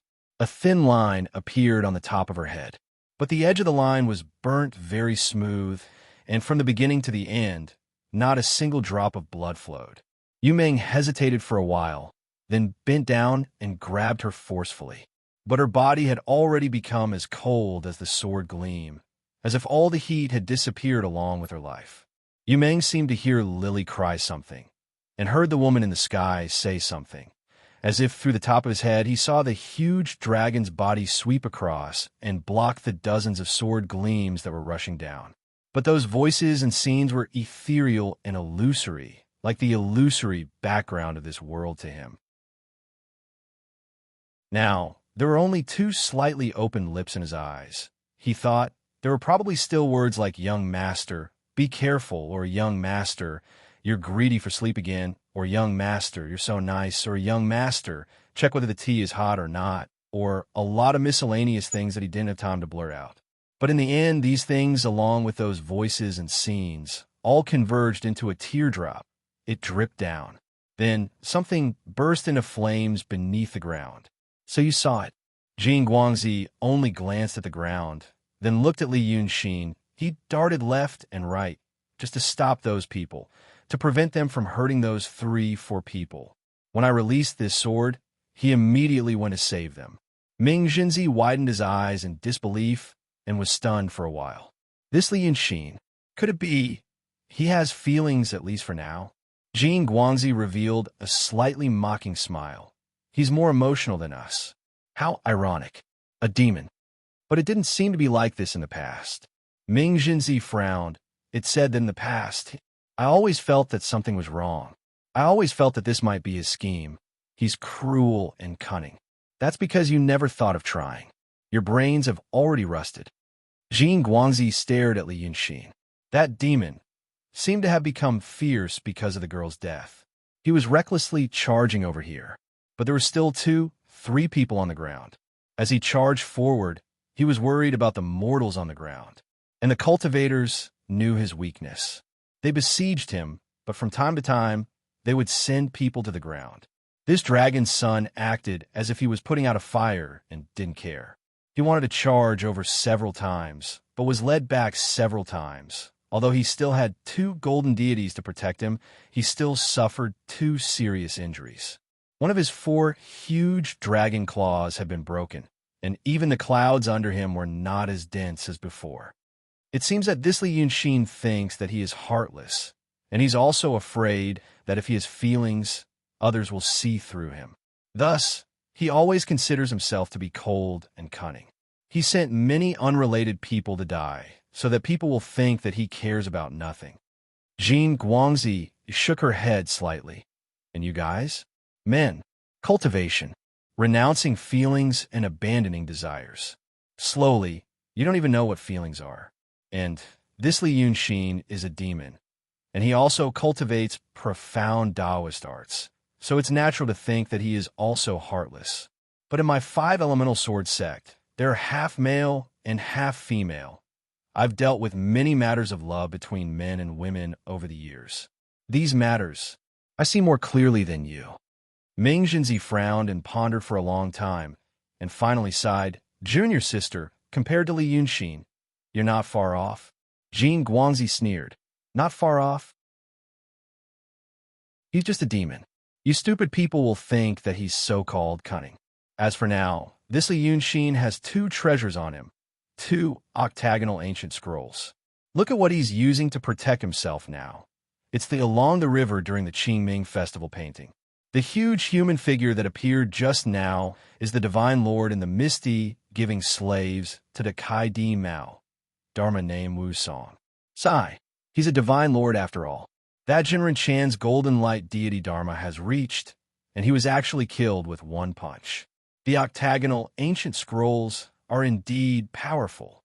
Thus, if I don't ask Li Yunxin to use these methods first, how can I kill him later? Jin Guangzi looked at Ming Jinzi with a half-smile. Jinren Chan and his disciples died a worthy death, forcing him to invite that divine Lord Wu Song. As for next, ask him to invite the other item from the painting, and I can attack and slaughter him like slaughtering pigs and dogs. Ming Jinzi opened his mouth, wanting to say something. But, while he vaguely felt that something was amiss, he still did not say anything. In the end, he only smiled. I hope it's as Junior Sister said. Our Ling Su Sword sect has already suffered a great calamity. Now, we can only sit and watch Junior Sister make achievements. I think when Junior Sister goes back to report, that treasure promised by the two sages can be considered to have a wise master. But Jin Guangzi turned around and faced Ming Jinzi. Then she solemnly bowed and said calmly but sincerely, "Senior brother, you don't need to be humble. Senior brother is a perfected Taoist. What kind of magical powers and methods do you have?" And now, that Li Yunxin, she stretched out her hand and pointed to the distant sky. There were fewer and fewer flying sword lights. Only a dozen or so people were still fighting with Li Yunxin. The Dharma of the painting sect was the worst at fighting, especially in encounters. Thus, after using the talismans that they had prepared beforehand, they could only rely on their powerful demon bodies. Now, most of the small fries of the two sects had died. The remaining dozen or so people were all capable people with superb sword skills. Li Yunxin, on the other hand, seemed to be a little dispirited. "He's already an arrow at the end of its flight," Jin Guangzi said, "but we still can't let our guard down." They came prepared. 3 sects for perfected ones. They surrounded and killed a demon of the same true realm. They also used all kinds of schemes and spells. In the end, he still killed a perfected one within 15 breaths of time and slaughtered 69 Kenzo sword cultivators within 15 minutes. Such a powerful strength is already enough to rank among the great demon kings of the present world. Truly frightening. Jin Guangzi sighed softly again and looked at Ming Jinzi. "Thus, we must eliminate him this time. Otherwise, there will be no end of trouble." But there's still one thing in this demon's ancient scroll that hasn't come out. It said that it's an extremely terrifying prehistoric beast that's extremely powerful.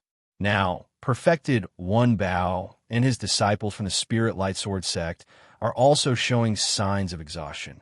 Thus, senior brother, please go into battle. You must force that demon to bring out that vicious beast. Then, junior sister can kill this demon. Ming Jinzi was silent for a while and stared at her. The divine Lord Wu Song that junior sister mentioned easily killed perfected Chan junior sister also said that vicious beast is even more powerful than divine Lord Wu Song. Jin Guangzi looked at him. Yes, that's why senior brother needs to assist perfected One Bao of the Spirit Light Sword sect. But I'll also be killed by that vicious beast, Ming Jinzi said in a deep voice. Junior sister wants me to die. Jin Guangzi suddenly smiled. This was the first time she showed such a smile. It was not a reserved smile, a mocking smile, or a cold smile. Instead, it was a smile that surfaced from the depths of her memories after thinking for a long time. Her voice had also changed. Previously, it was the dignified voice of a middle-aged lady. But now, it had become much gentler, like the distant summer wind. 150 years ago, when senior brother and I became Tao companions in private, he told me that he could die for me. She paused and lowered her eyes to think for a while. She looked like a middle-aged woman. The fine wrinkles at the corners of her eyes were covered by the distant shadows of her eyelashes. There was a little more of a young girl's aura. And this scene stunned Ming Jinzi. 150 years ago, it seemed to be a very long time ago. He suddenly realized that he had only just connected this woman with a woman from 150 years ago. He had lost that love for a long time. Since he had lost it, why would he deliberately recall it? Later, when senior brother severed his love in order to enter the true state, he didn't say anything. Jin Guangzi smiled and looked up at him in the fire cloud. But I still remember this. Now, senior brother can die for me. Ming Jinzi was stunned. He frowned. He frowned and blinked, because he suddenly felt that there was something unfamiliar but familiar in his chest. However, this feeling made him afraid. It was as if something that he had abandoned suddenly ran out. Although it was familiar, it was cold and stiff. He suddenly felt a little cold on his face. So he raised his hand and touched it. His fingers were wet. Jin Guangzi looked at him pitifully. The fear of Li Yunxin has broken your Tao heart. It has also caused your love tribulation to come again. I once told you that you can't sever love by running away. She raised her head again and turned to look at the battlefield in the distance. She smiled. Go while your cultivation is still there. This area of 1,000 miles is within my glazed sword heart. You can choose to die in battle or die under my glazed golden light sword. Ming Jinzi stood silently on the cloud again. He was stunned for 5 breaths. Then he used his hand to wipe the corners of his eyes and looked at the transparent warm liquid in his palm. Soon, his face was covered with tears. But he was like an ignorant child. For the first time, or after a long time, he knew the feeling of crying, but he didn't know why he was crying. After another quarter of an hour, he suddenly cried and laughed at the same time. He sang loudly, "I have obtained the true immortal Tao," and often recited the crepe myrtle scripture. "I have received Emperor Jin for 3,000 years." As he sang, he stepped on the fire cloud and went into the distance. But Jin Guangzi said again, "You have obtained an evil Taoist under Li Yunxin." Ming Jinzi didn't stop. Instead, he waved his sleeve while singing. Lu Gongzan was thrown to the fire cloud beside Jin Guangzi. Then, this perfected master who had broken his Tao heart pounced at Li Yunxin. Jin Guangzi sighed softly. Without looking at Lu Lao Dao, he put him into his sleeve. But at this time, the immortals and demons high in the sky didn't notice that the land under their feet was burning again. Chapter 349. Li Yunxin also felt that he was an arrow at the end of its flight. Dao Dong previously wanted to capture him, but they did not take it seriously. Later, when the 3 sects wanted to capture him, they took it seriously, but their strength was not enough. Now that the 4 sects came, he realized that he had finally met a serious opponent. That Jin Guangzi was a smart person. She was ambitious, cruel, and cautious. She was a difficult woman to deal with. It was also because of this that the limit became difficult to grasp. He was not sure how long he would have to fight like this. He was even unsure if the certain time he chose for himself was appropriate. Perhaps that Jin Guangzi had other tricks up her sleeves. She was too different from the other people of Daotong and Kenzhou. She knew too many things. From the Octave Treasure's ancient scroll to the divine abilities, she seemed to be very familiar with them. Moreover, she actually had a treasure like the glazed sword heart. Li Yunxin did not know how many items, personally made by the 2 sages, were in Daotong and Kenzhou, but just from Kun Wuzi's point of view, it seemed to be a rare and precious item. Kun Wuzi's Langi Grotto Heaven had the fog-locked toad palace. He even split it in half and gave it to the 2 spiritual masters under him. And the spiritual masters of the Grotto Heaven had high standards. But they also treated the incomplete treasure as a treasure. The premise of all this was that the fog-locked toad palace was not a powerful weapon of war, but something that was famous for its marvelous beauty. But Jin Guangzi's glazed sword heart was undoubtedly a terrifying killing weapon. She was a true realm sect master of a sect, and she actually had such a thing. Perhaps he could get more from her. Using the coldest and most rational way of thinking to consider a problem, this woman was indeed a surprise. But some kind of emotion that he had always suppressed was surging in his chest. Li Yunxin knew that if he released this emotion, it would be called hatred. Hatred had great power. It could turn a coward into a warrior and turn a lamb into a beast. But this thing had a huge side effect. It would make people lose a part of their rationality while gaining great courage. Should he let this emotion go? Li Yunxin glanced at the ground for a moment. Yu Meng stopped moving. He bent over and hugged the body of the servant girl named Wu Su, slightly raising his head to look at the sky. In the swirling sword light, Li Yunxin could not see his expression clearly. However, he could see Lily holding the black cat and half-crouching beside him. She used one hand to shake his arm, probably saying something like, "Young master, wake up," or "Young master, hurry and leave." The ground around them burned again. The flames and high temperature came from underground. The scorched earth around the 2 men would soon be affected by the flames. If he didn't escape now, he would really be burned alive. This fire was related to Li Yunxin. Previously, when Jin Guangzi thought that he was holding him back, he was also holding him back. He had originally intended to use the souls that he had bound with the iron chains to set up a formation. However, he scattered all of those vengeful spirits, turning them into resentment and pouring them into the ground. The powerful resentment sped up the activation process of the Blackstone Array.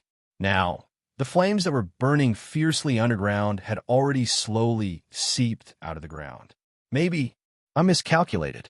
Li Yunxin sighed in his heart, but it was not a big deal. He still had a backup plan.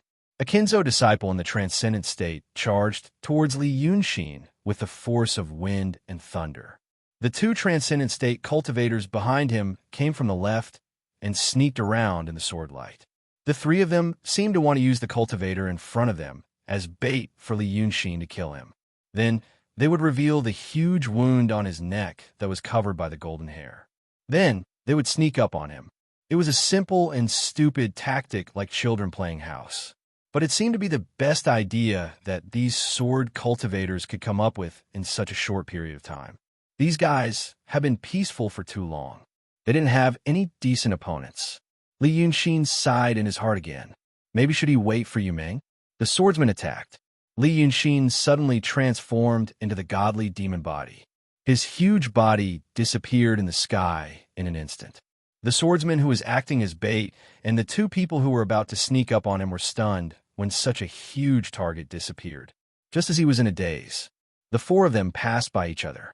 Then, the three swordsmen turned into countless pieces of flesh and bones and fell from the sky.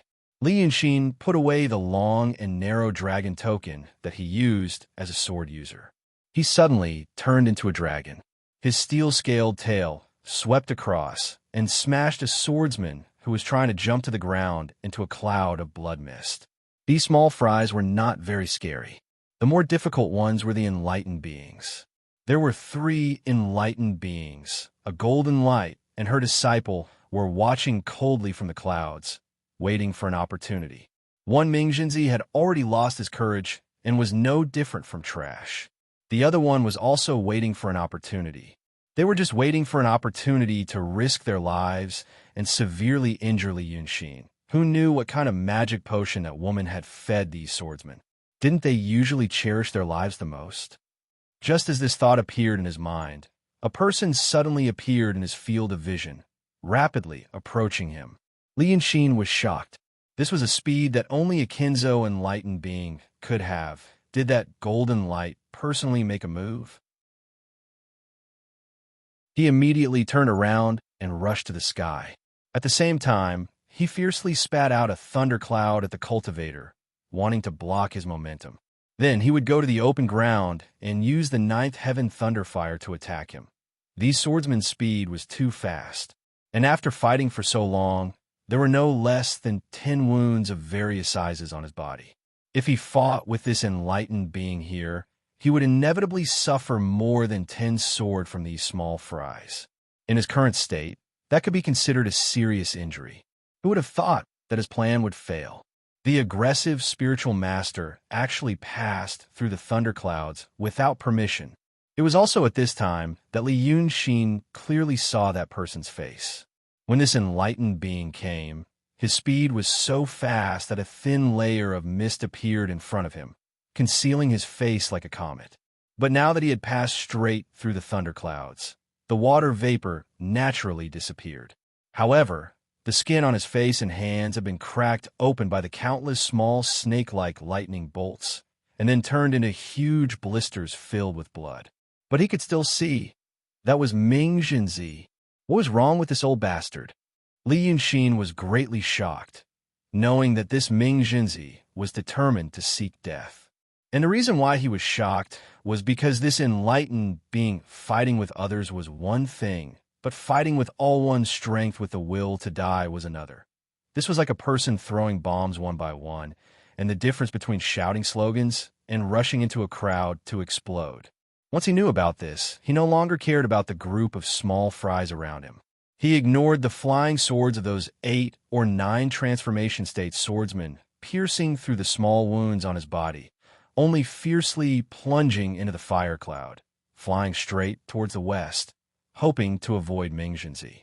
But at this time he heard Golden Light yell, "Enlightened being Bao, stop that demon." Previously, Spiritual Light Sword Sex Enlightened being Bao had always let the disciples of his sect fight with Li Yunxin, while he himself only used all his strength when the opportunity was right, and then immediately fled regardless of whether it hit or not. Presumably, he was shocked by Li Yunxin's momentum and methods of instantly killing enlightened being Chan, and didn't dare to be careless. But at this time, hearing Golden Light's words, he was actually like a loyal dog, holding his sword and rushing out from the side. He himself also turned into a bolt of lightning, piercing straight into Li Yunxin's eyes. Li Yunxin knew that this was no longer a fight, but a decisive battle. For a moment, his ferocity was aroused, and he also gathered the strength in his enormous body, shouting, "Scram!" When this rolling dragon roar came out, the sound waves and air waves actually became solid, causing the entire space in front of him to distort. But that enlightened being, Bao, actually didn't dodge. He allowed the Dharma robes and magic treasures on his body to be shattered by Li Yunxin's dragon roar.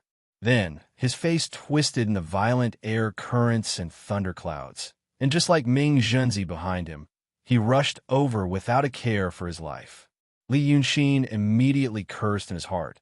What kind of evil technique did that golden light cultivate, causing these two enlightened beings to not even fear death? After he finished cursing, he heard Ming Zhenzi's hoarse voice singing again. Heaven and earth as the furnace, all things as the copper, gold mansion as the sheath, life as the sword. Then, this Ming Zhenzi, whose face had already been ravaged to the point of being terrifying, raised his hand and fiercely tapped his Baihui acupoint. His body immediately swelled up like a leather bag. A enlightened being's body was valiant, and his skin was tough and tough. But now, looking at this Ming Zhenzi, his facial features were all gone, and his torso and limbs couldn't be clearly distinguished. His skin, muscles, and bones separated, forming a rolling circle with a bang. Then, tens of thousands of rays of golden light shot out from the cracks in his skin, as if this leather ball formed from his own skin and flesh hid a terrifying energy that was ready to be released in the next moment. And at this time, the same change happened to that enlightened being Bao in front of Li Yunxin. He swelled up into a circle with a bang, and then that sphere suddenly burst open. A small golden person broke out from the leather bag. But this person was neither a ghost nor a spirit. Its whole body was flowing with golden light, and it looked very much like Yang Jianzi of Chengdu. There was no sadness or joy on its face. Only its two eyes were wide open, from which two long rays of golden light shot out. This strange change happened in an instant. The next moment, even the small person disappeared. Only the two rays of golden light in its eyes were left spinning and intertwining, forming a thin golden sword. It stabbed straight at Li Yunxin's body from front to back. Li Yunxin knew that this thing should be extremely powerful. He didn't dare to be careless anymore. His dragon body suddenly coiled in midair, and he used his extremely hard scales to protect himself. Then he shouted sternly, "Tiger, come!" His shout shook the 9 heavens, and even the ground and the fire clouds trembled slightly. Hearing his shout, Jin Guangzi, who stood on the cloud, immediately frowned slightly. He was just waiting for this thing. But the next moment, the moment the two sword rays formed from the enlightened being's life, cultivation, and spirit stabbed at Li Yunxin's body. Wonderful!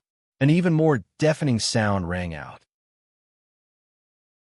In this vast world that was enveloped by the glazed sword heart, a huge figure of the same size as Sir Godwu Song appeared out of nowhere. Good? I've finally forced you out, you ancient beast. Golden Light's slightly furrowed brows immediately relaxed. But the next moment, he let out a soft sound, because this thing was extremely huge, and it was snow-white in color. It looked like a rolling circle. It had a pair of pea-like eyes that were as black as ink, and even the pupils couldn't be seen. It was as if they were connected to the 9 levels of hell. There were 4 huge ears on its head, 1 on the right, and 3 on the left, 1 white and 2 red. It was extremely strange. The beast had no mouth, and there were 3 pairs of black needle-like whiskers on its face. Each whisker was as thick as a person's arms.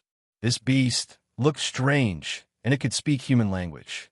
It was indeed an exotic beast, but to say that it was mighty and domineering. But Jin Guangxi's doubts disappeared very quickly. Once the beast appeared, it praised again, "Wonderful, wonderful, wonderful, wonderful." The sound was earth-shattering, and Jin Guangxi's ears went numb.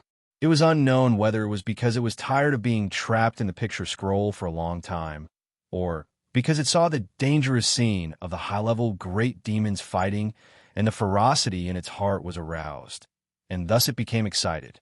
Then, its round body suddenly split open from the middle, as if there was an extra big mouth that could swallow the sun and the moon. It swallowed the two swords of light formed by the two enlightened beings. Jin Guangxi subconsciously held his breath. He was waiting for an earth-shattering explosion. But nothing happened. The two golden swords were swallowed by the ancient primitive beast, and immediately, like clay oxen entering the sea, there wasn't even the slightest sound. Then he heard the Yunshin shout, "Withdraw!" The snow-white, round, exotic beast immediately disappeared without a trace.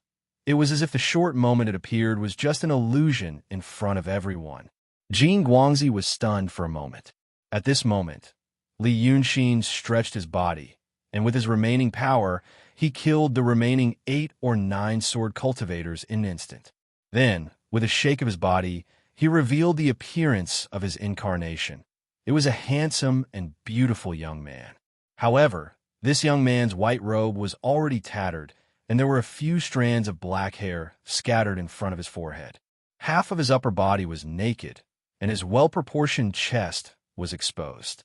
There were all kinds of small wounds on his chest, as if he had been fiercely whipped by tied thorns, and almost transparent golden blood kept oozing out. He stood in the air, and his tattered robe fluttered in the hot wind. Facing the dozens of energetic and well-organized 5 serpent sword set cultivators on the opposite cloud alone, he actually felt a sense of desolation and solemnity. So Jin Guangxi finally let out a light breath and sneered. In the end, Li Yunshin's last resort was forced to be used.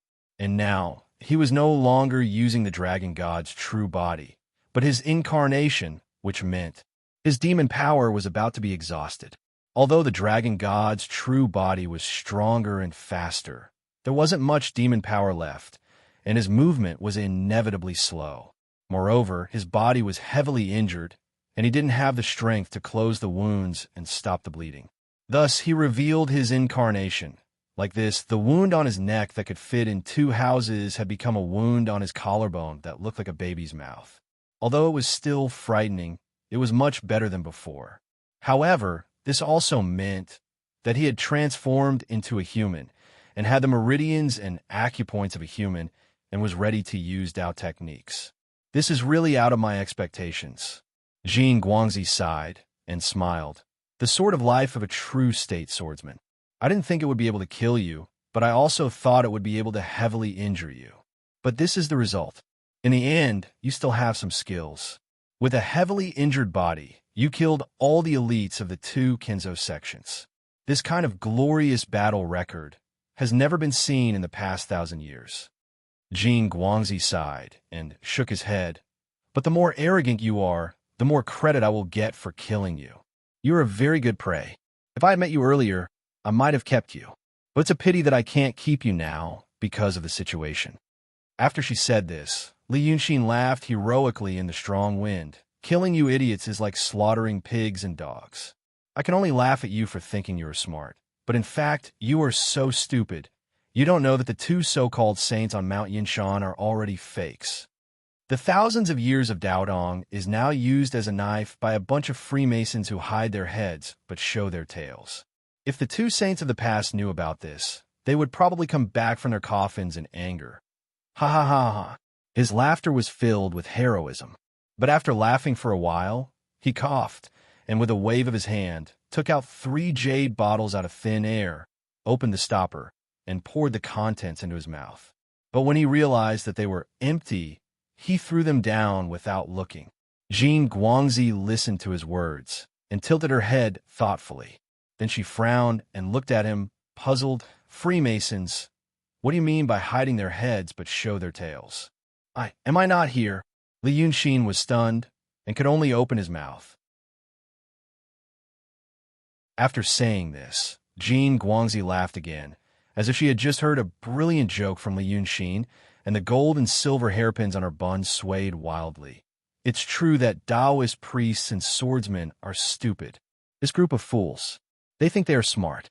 When Kuan Wuzi escaped from Mount Yanshan, they knew that there was something wrong with the two saints. But what did they do? They didn't do anything. What's the reason? Because they feel that the Kinzo of Daodong has been passed down for thousands of years, and it is not something that can be shaken by a few people. They also feel that even if there is something wrong with the two saints, they're just two saints. Without the two saints, Daodong and Kinzo are still there. So they have to plan slowly and use the two saints to get rid of the demons in the world. Jean Guangxi shook her head with a smile and clapped her hands sincerely. These are the words of the masters of those grotto heavens and sects in private. You can't imagine how confident they are. Their glorious history can be traced back to tens of thousands of years ago, and they don't believe that there is anything in this world that can overthrow the whole of Daotong and Kinzo. Instead, they plan to start from the bottom up and heal themselves. Oh my God. Jean Guangxi seemed to find it very funny. It's like the officials of a secular dynasty found out that the emperor was replaced. So the civil officials and generals gathered together and said, "Don't be afraid. The emperor is just the emperor. We should work together and find another one." If you saw how serious they were at that time, I'm afraid you would laugh even harder than me. But they didn't know that among the dozens of people gathered together, 30% are our people. Li Yunxin frowned and took a deep breath. "So you are from the Freemasonry. No wonder you know so much. Then how should I address you? Which quantum?" Jean Guangxi suddenly stopped, and the smile on her face disappeared.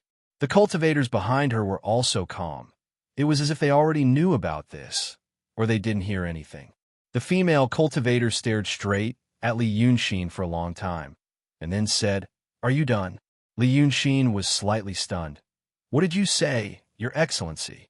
I purposely left so much time for you to adjust your breathing and recover your spiritual power. Then I gave you time to activate the magic treasure Misty Lock Toad Palace. Now, I ask you, are you done? Are you ready to escape from this glazed sword heart array?" Li Yunxin's eyelids twitched. He stared at Jean Guangxi for a while, then slowly straightened his body and slightly turned his face. "I don't understand what you're saying." Jean Guangxi expressionlessly raised her hand and pointed at his left sleeve. "I think that treasure is in your left sleeve. And you, before I set up the glazed sword heart array, you had already set up the Misty Lock Toad Palace. After all, that treasure is known for its agility and speed and can imperceptibly make people fall into an illusion.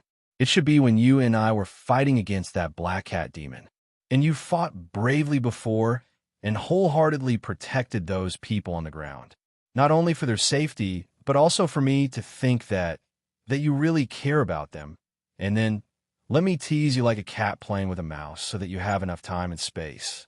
In this way, you can exterminate those two sects while I'm watching. This way, since you can hide the feelings in your heart and also lure them into the trap, why not? This is also your usual method to make people think that you're using people's hearts. In fact, you're just using this method to not let people know that you care about that thing a lot. Then, at this time, when you really can't hold on anymore, you'll use this Misty Lock Toad Palace to escape." Jean Guangxi lightly exhaled and said with a bored-in sound, "This kind of strategy can be used to deal with those Daotong Kenzo idiots. But you and I are both smart people. Using it to deal with me, isn't it looking down on people? Li Yunxin, what you don't know is my Azure Glaze Sword Heart is specially used to break your Misty Lock Toad Palace. Once the Azure Glaze is formed, the Sword Heart will be illuminated and all illusions in the world will be broken. Try it now.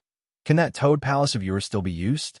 Li Yunxin was silent for a while and flipped his left sleeve. Thus, a ball of faint golden mist appeared in his hand. There was also a small bright moon, supported by the clouds, emitting resplendent rays of light. He turned his head slightly and looked at the bright moon. Then he was silent for a while and kept it back. After a long time. Good. Li Yunxin laughed coldly. After dealing with the Daotong Kenzo Freemasonry for so many days, I finally met a decent smart person. But you talk too much nonsense, making this old man's head hurt. Jing Guangzi looked at him calmly, and a very cold smile appeared on her lips. Isn't the thing you like to do the most? The pain in the skin of the body is not pain.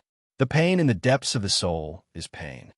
Blast your body into pieces, blast your self-confidence and self-esteem into pieces, and then blast your spirit and soul into pieces.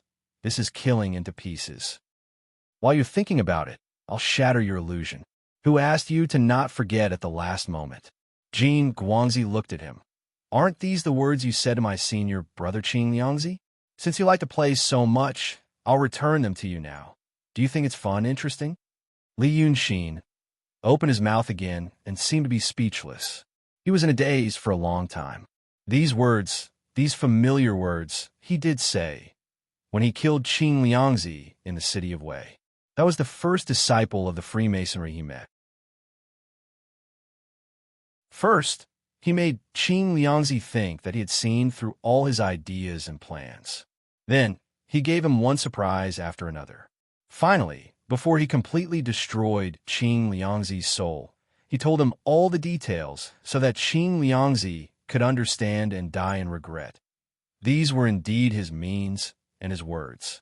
Do you still remember that my senior brother Qing Liangzi said that he only hurt your parents?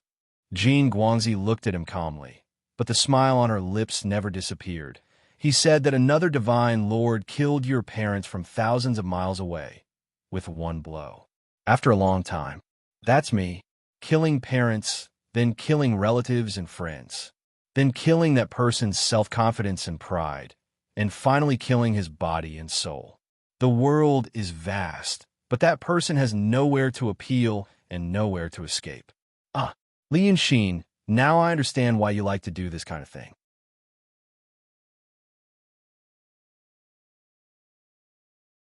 Chapter 350. A cheerful smile finally blossomed on the face of the golden light. She said these words to Li Yunxin word by word. When she looked at his face again, all the expressions on it had disappeared, leaving only a cold-to-the-bone calmness. She raised an arm. I've given you so much time and told you so many secrets. I've been extremely benevolent to you, and you should know how to be content. So now there's only one thing left. Let me blast you into pieces fair and square. The next moment, it was as calm as her tone of voice. 3 steps in front of Li Yunxin, 36 dazzling golden little swords appeared out of thin air. But these swords only remained in his sight for a short moment, as if to deliberately let Li Yunxin see clearly what he was about to face, and then fiercely blasted forward. Neither human cultivators nor demon cultivators could have the time to react. The time needed for the light to cross a distance of 3 steps was too long to be described as an instant. Just as the word "you" came out of Li Yunxin's mouth abruptly, and just before the first thought appeared in his mind, the light sword collided with the protective shield created by the 2 gods in the painting, Qing Ming and He Tu. A flaming meteor-like flame immediately shot out from where Li Yunxin stood. The air along the way was torn and compressed in an instant, instantly turning into a large mass of blazing clouds shining with dense flames, marking the trajectory of the bombardment of this meteor. The airwaves set off in air also roared and hit the ground. The flames that were already as tall as a person were immediately extinguished, as if the celestial beings in the sky opened their mouths wide and forcefully puffed out all the wildfires in an instant. Rumble, rumble, rumble, a series of loud noises. Li Yunxin, who was sent flying in the air, plowed a 50-meter-long scorch mark on the ground in one breath, stirring up sand and stones all over the sky, and finally fell into a deep pit as large as a lake. This deep pit should have been Changji Town's. But now, everything had disappeared. The terrifying force airwaves, and high temperature produced by the collision had torn all the buildings in the small town to pieces within 3 breaths, and then burned them into ashes within 3 breaths. At the bottom of the several meters deep pit, Li Yunxin's entire body was ablaze with flames. It took a full 3 breaths of time for the flames to dissipate. When she saw him again, his hair was disheveled and hanging down messily. There were even wisps of green smoke rising from his hair. It was hard to imagine what kind of terrifying baptism he had undergone. The white robe he was wearing was even more tattered. Rather than saying it was a white robe, it was more like a tattered cloth that could barely cover his body. Underneath, his strong and muscular body was revealed. His body had already turned into a dazzling golden color, and not a single part of his skin was left unscathed. Looking further out, he could see 2 faint rays of golden light, which were barely recognizable as human figures, circling around him. However, it was also slowly dimming, as if it could not hold on for much longer. He stood in the pit like a metal statue, and only after a long time did he let out his first breath. With this breath, countless smaller wounds appeared on his body. However, there was no blood flowing out of the wounds, as if they had all been drained. Then, like an old machine that had rusted for a long time in the wind and frost, he slowly and painfully raised his head to look at the golden light in the sky. The Kinzo nun was still perched on top of the cloud, and the cloud was pressing down. She and the 36 sword cultivator disciples behind her looked at him from above the cloud, and with the strange light in the sky, they looked like a majestic deity. Good move. It is indeed the treasure of the sage. Li Yunxin spat out the bloody foam that was mixed with broken internal organs. It's better to die in your hands than to die in the hands of those stupid Taoists. The golden light, with a blurry face, smiled slightly. There is no need for this kind of pretense. Who are you acting for? You are obviously regretful to death, but you still want to show such a heroic and open-minded attitude. You and I are both smart people. How can I not know what you are thinking in your heart? You think that if you die so heroically after I kill you, I will have some feelings of appreciation and then disappointment? I am not those stupid Daotong Kinzo idiots, so naturally I will not think that way, and it will greatly reduce the happiness in my heart. The golden light let out a sigh of relief and closed her eyes slightly, as if she was experiencing this moment of absolute happiness. But Li Yunxin said in a low voice, "So I have made a mistake." His voice was very hoarse, as if there was a leak in his throat. But the magical power of the golden light allowed her to hear Li Yunxin's words. So she opened her eyes. "You have made too many mistakes. Which one are you talking about?" Li Yunxin took a step forward. The golden blood on his body spilled on the ground, and a green smoke rose up. "Now it seems that it is not effortless for you to use this golden glazed light sword. You also used resentment." The golden light smiled happily. "And then?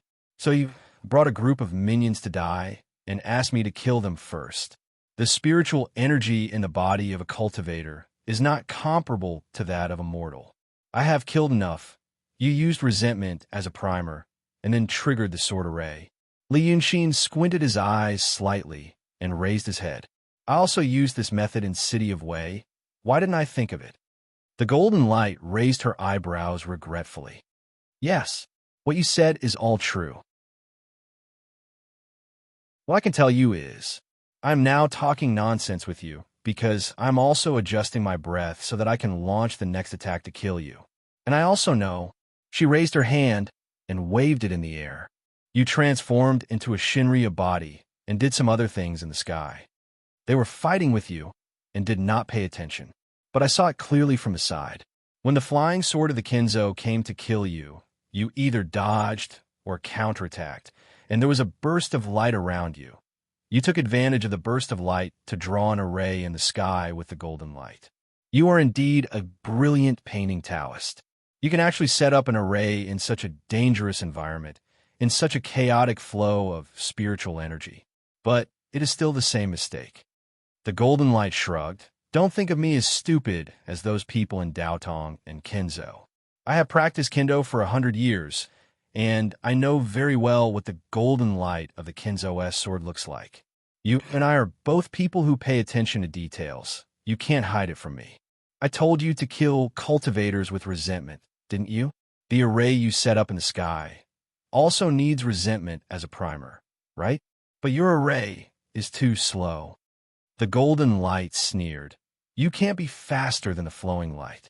Finally, after she said this, Li Yunxin's body seemed to be pulled out of something. Before, he was injured badly, but after all, his body was still upright, and he still had some heroic spirit at the end of his life. But at this time, his body became exhausted. The heroic spirit on his face slowly disappeared and finally became completely calm. It was a kind of calmness that lost vitality.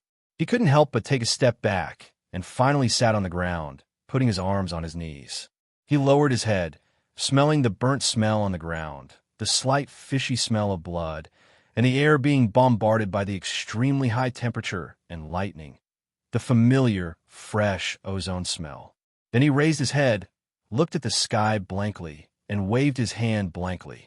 Then the sky lit up. Above the vast sky, nodes were lit up one after another. These bright light spots were like stars, and they were connected by even finer and more dazzling lines of light, forming a huge picture that covered the sky. It seemed like a painting of a general in armor, charging and killing enemies like a forest of swords and spears. Looking at it, it looked like a star palace in the sky. Guangwang Formation Breaking Diagram. Li Yunxin squinted his eyes and said expressionlessly, I used this diagram when I killed Qing Zhu. I originally planned to use the resentful spirit aura in the formation to find the weak point of the glazed swordheart formation and then launch an all-out attack to break the formation. He was silent for a while and laughed at himself, but I overestimated myself. After all, it's the formation of a sage, and it's a little better than my formation cultivation. A little. Huh? Golden Light laughed mockingly. You really overestimated yourself. So, since it has come to this, Li Yunxin sighed. Can you tell me who the Freemasonry is? What do you want to do? And what's with your Taoist name?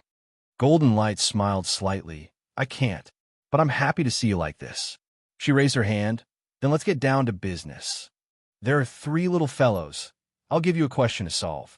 That man, the little maid beside him, and your little cat demon. Among these 3, which one do you feel the most uncomfortable if I kill first?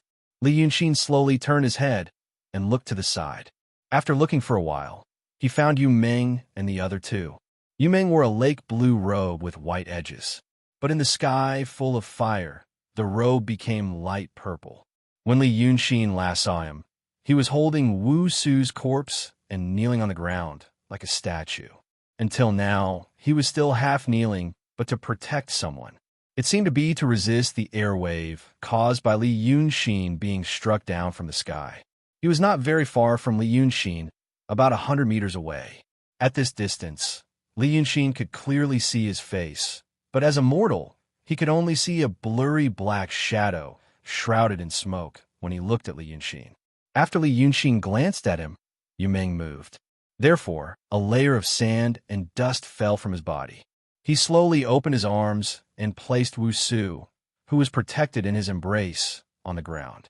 Then he struggled to get up, slowly walked 3 to 4 steps, and used his hand to lift up half of the burnt beam. Then he heard a soft moan of a woman. Then Li Yunxin saw Yu Meng push away the dirt under the beam and pull Lily out. At this distance, Li Yunxin saw Lily's face was pale, and there were traces of dark red liquid on her body. He did not know what hurt her, but that little girl's skills were at the level of second-rate warrior in Jianghu. Now she had her eyes closed and could not move, and could only let out unconscious moans. She was probably going to die soon. He took a closer look. Lily was holding a furry black ball in her arms, and it seemed to have a weak breath. Yu Meng straightened up. He stood there in a daze for a while, then turned his head. He first looked in the direction of Li Yunxin. At this distance, mortals should not be able to see clearly. But Li Yunxin had an illusion that Yu Meng was staring at his face. Then Yu Meng raised his head, squinted his eyes, and looked at the sky again. Li Yunxin realized he was looking in the direction of Jin Guangwen. The fight continued for a long time. The sky had long brightened. Not sure if it was because the temperature of the flames had dropped or because the air waves from the fight had rushed to the sky. The fire clouds, which were originally tightly covering the sky, and even the sun and moon, suddenly split open. Then, the bright sunlight shone down from the sky like a sharp sword, directly onto Yu Meng. Even Jin Guangwen let out a soft, huh, at this strange scene. But then she looked at Li Yunxin, shook her head slightly, and laughed coldly. Don't waste your effort. I don't want to waste my effort. Since you don't want to choose, then kill them all. After saying this, she stared at Li Yunxin, not letting go of any changes in his expression, and casually waved her hand. 3 rays of golden light immediately formed above the heads of the 2 mortals and the demon. Just like when they killed Wu Su, it hung above their heads, 2 fists high, without the slightest tremble. This was the power of the ancient sages, which came from the dust of history in prehistoric times. It did not care about the mortals' thoughts, only silently and brightly shining, cold and cruel. And Yu Meng slowly raised his hand, just like before. He still wanted to use his hand to touch this small sword, as if he had forgotten what happened the last time he touched this thing. Jin Guangwen in the cloud lightly pressed her finger. Then she silently looked at Li Yunxin and said, "Now it's your turn." But then she realized that the eyes of Li Yunxin, who was about to die in her hands, the originally lifeless and silent Li Yunxin, slightly lit up. He wasn't even looking at her, but at the 2 mortals. An indescribable feeling suddenly appeared in Jin Guangwen's heart. She immediately turned her head. She saw a scene that shocked her speechless. That was Yu Meng, with 2 fingers stained with sand and dust. He pinched the light sword that should have pierced through them from head to toe. "You!" Jin Guangwen uttered a short syllable. Just then, she saw Yu Meng take down the light sword, as if it had a material form, and then crushed it. The light sword scattered into specks of light, like countless fireflies. They scattered in all directions in the air, quickly disappearing without a trace. Only Gold Photon knew how much energy was contained in this tiny lightsaber. Then Yu Meng walked to Lily's side. He reached out his hand again and used his thumb and index finger to pinch the small sword on Lily's head. Then he used his middle and ring fingers to pinch the sword on Black Cat's head. With a little more force, the 2 swords also turned into bright spots of light and dissipated. Jin Guangwen was shocked. She immediately used all her strength to activate the formation, but it wasn't aimed at Li Yunxin. Instead, it was aimed at the mortal she had always ignored. She used all her strength, but nothing happened. She couldn't activate the light sword. Only then did Yu Meng stand silently and let out a low sigh. Then he turned to look at Li Yunxin. "Can you still use your Guang-Wang formation breaking diagram?" Li Yunxin took a deep breath, supported his body, and stood up. "I can only hit it once." "Hit there." Yu Meng raised his hand and pointed at the 36 disciples behind Jin Guangwen. "Hurry up." As soon as his voice fell, the huge picture scroll that Li Yunxin cast in the sky suddenly moved. The huge humanoid Guang Wang, made of bright spots of light, immediately transformed into an even more dazzling starry lance, shooting straight at the 36 sword cultivators behind Jin Guangwen. Jin Guangwen let out a scream. She waved her big sleeves and immediately urged the cloud to fly high into the sky. At the same time, 3 magic weapons shot out from her sleeves in an attempt to block Li Yunxin's final attack. At this moment, Yu Meng, who was standing on the scorched black ground, suddenly shouted in the vast wilderness with green smoke. "Evil creature, who do you think I am?" His shout didn't shake the 9 heavens like cultivators and demons. High up in the sky, it sounded like the faint sound of a human voice. But it was this indistinct human voice that immediately caused the 36 people behind Jin Guangyue to panic. Previously, they were standing properly and were no different from humans. But now, after hearing Yu Meng's voice, their appearance immediately changed. It was as if the human shape was burned by the high temperature. In the blink of an eye, the 36 people changed their appearance. They turned into 36 big red birds with strange appearances. Once these big birds showed their appearance, they were like startled sparrows flying around aimlessly. When they flew away from Jean Guangwen's back, there were only 36 wooden puppets left on the cloud. Jean Guangwen panicked and loudly chanted some spell, but those strange birds didn't pay attention to her spell. They hovered in the sky for a while, and then swarmed toward Yu Meng on the ground. At this moment, the lance transformed by Guang Wang from Li Yunxin's Guang Wang breaks the formation, hit the puppets behind Jean Guangwen with a loud bang. The fragments of the puppets exploded, and Jean Guangwen also spat out a mouthful of blood. It was as if her body was hiding a huge bag full of blood, and at this moment it received an indescribably violent impact, and all the blood was spilled out. She spat out this mouthful of blood for more than 10 breaths of time, and even her plump skin quickly withered and shriveled. Li Yunxin knew what was going on. A cultivator had been cultivating with an extremely powerful magic weapon all year round. But now, that magic weapon seemed to have suddenly, not even destroyed, but taken away. This would bring unimaginable damage to her. In extreme shock, he held his breath and looked at Yu Meng again. Yu Meng was still quietly standing on the ground with one hand behind his back. The strange birds that came crashing down from the sky circled timidly around him for a while. Then, Yu Meng raised his right hand. Then, as if they had found their master, the strange birds rushed into his hand with a bang and turned into a round, shining, transparent glass. In the sky, the golden photon was like a bird with broken wings, swaying and unable to stabilize its body. The fiery cloud under her feet gathered and scattered and gathered again. It seemed like she really wanted to fly away on the cloud, but she couldn't gather any spiritual energy. After waiting for a full 15 minutes, she finally stood firm and looked down from the cloud. Yu Meng also looked up while dragging the crystal sword core. Jean Guangwen looked at him for 3 breaths of time, then suddenly turned to Li Yunxin. Good. Li Yunxin, you really have a good plan, good courage. Jean Guangwen. After saying this, she spat out another mouthful of blood. Jean Guangwen, will do what I say. I will temporarily put your head on your neck. Li Yunxin suddenly sneered, flew into the sky, and shouted, I won't keep your head. Seeing that he still had energy to fly, Jean Guangwen didn't say anything else, turned around, and flew away on the fiery cloud. In just a few breaths of time, she disappeared into the horizon. Li Yunxin stood in the sky for another 3 breaths of time, then fell straight down, right behind Yu Meng, smashing a large cloud of dust.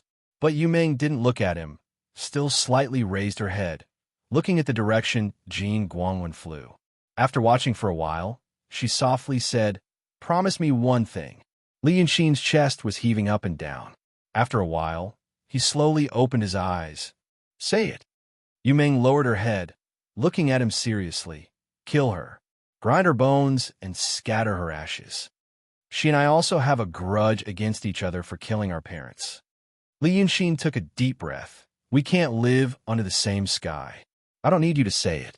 But who the hell are you? Yu Meng was silent for a long time. Then she turned around, walked to Lily, squatted down, lifted her up, and looked at her for a while.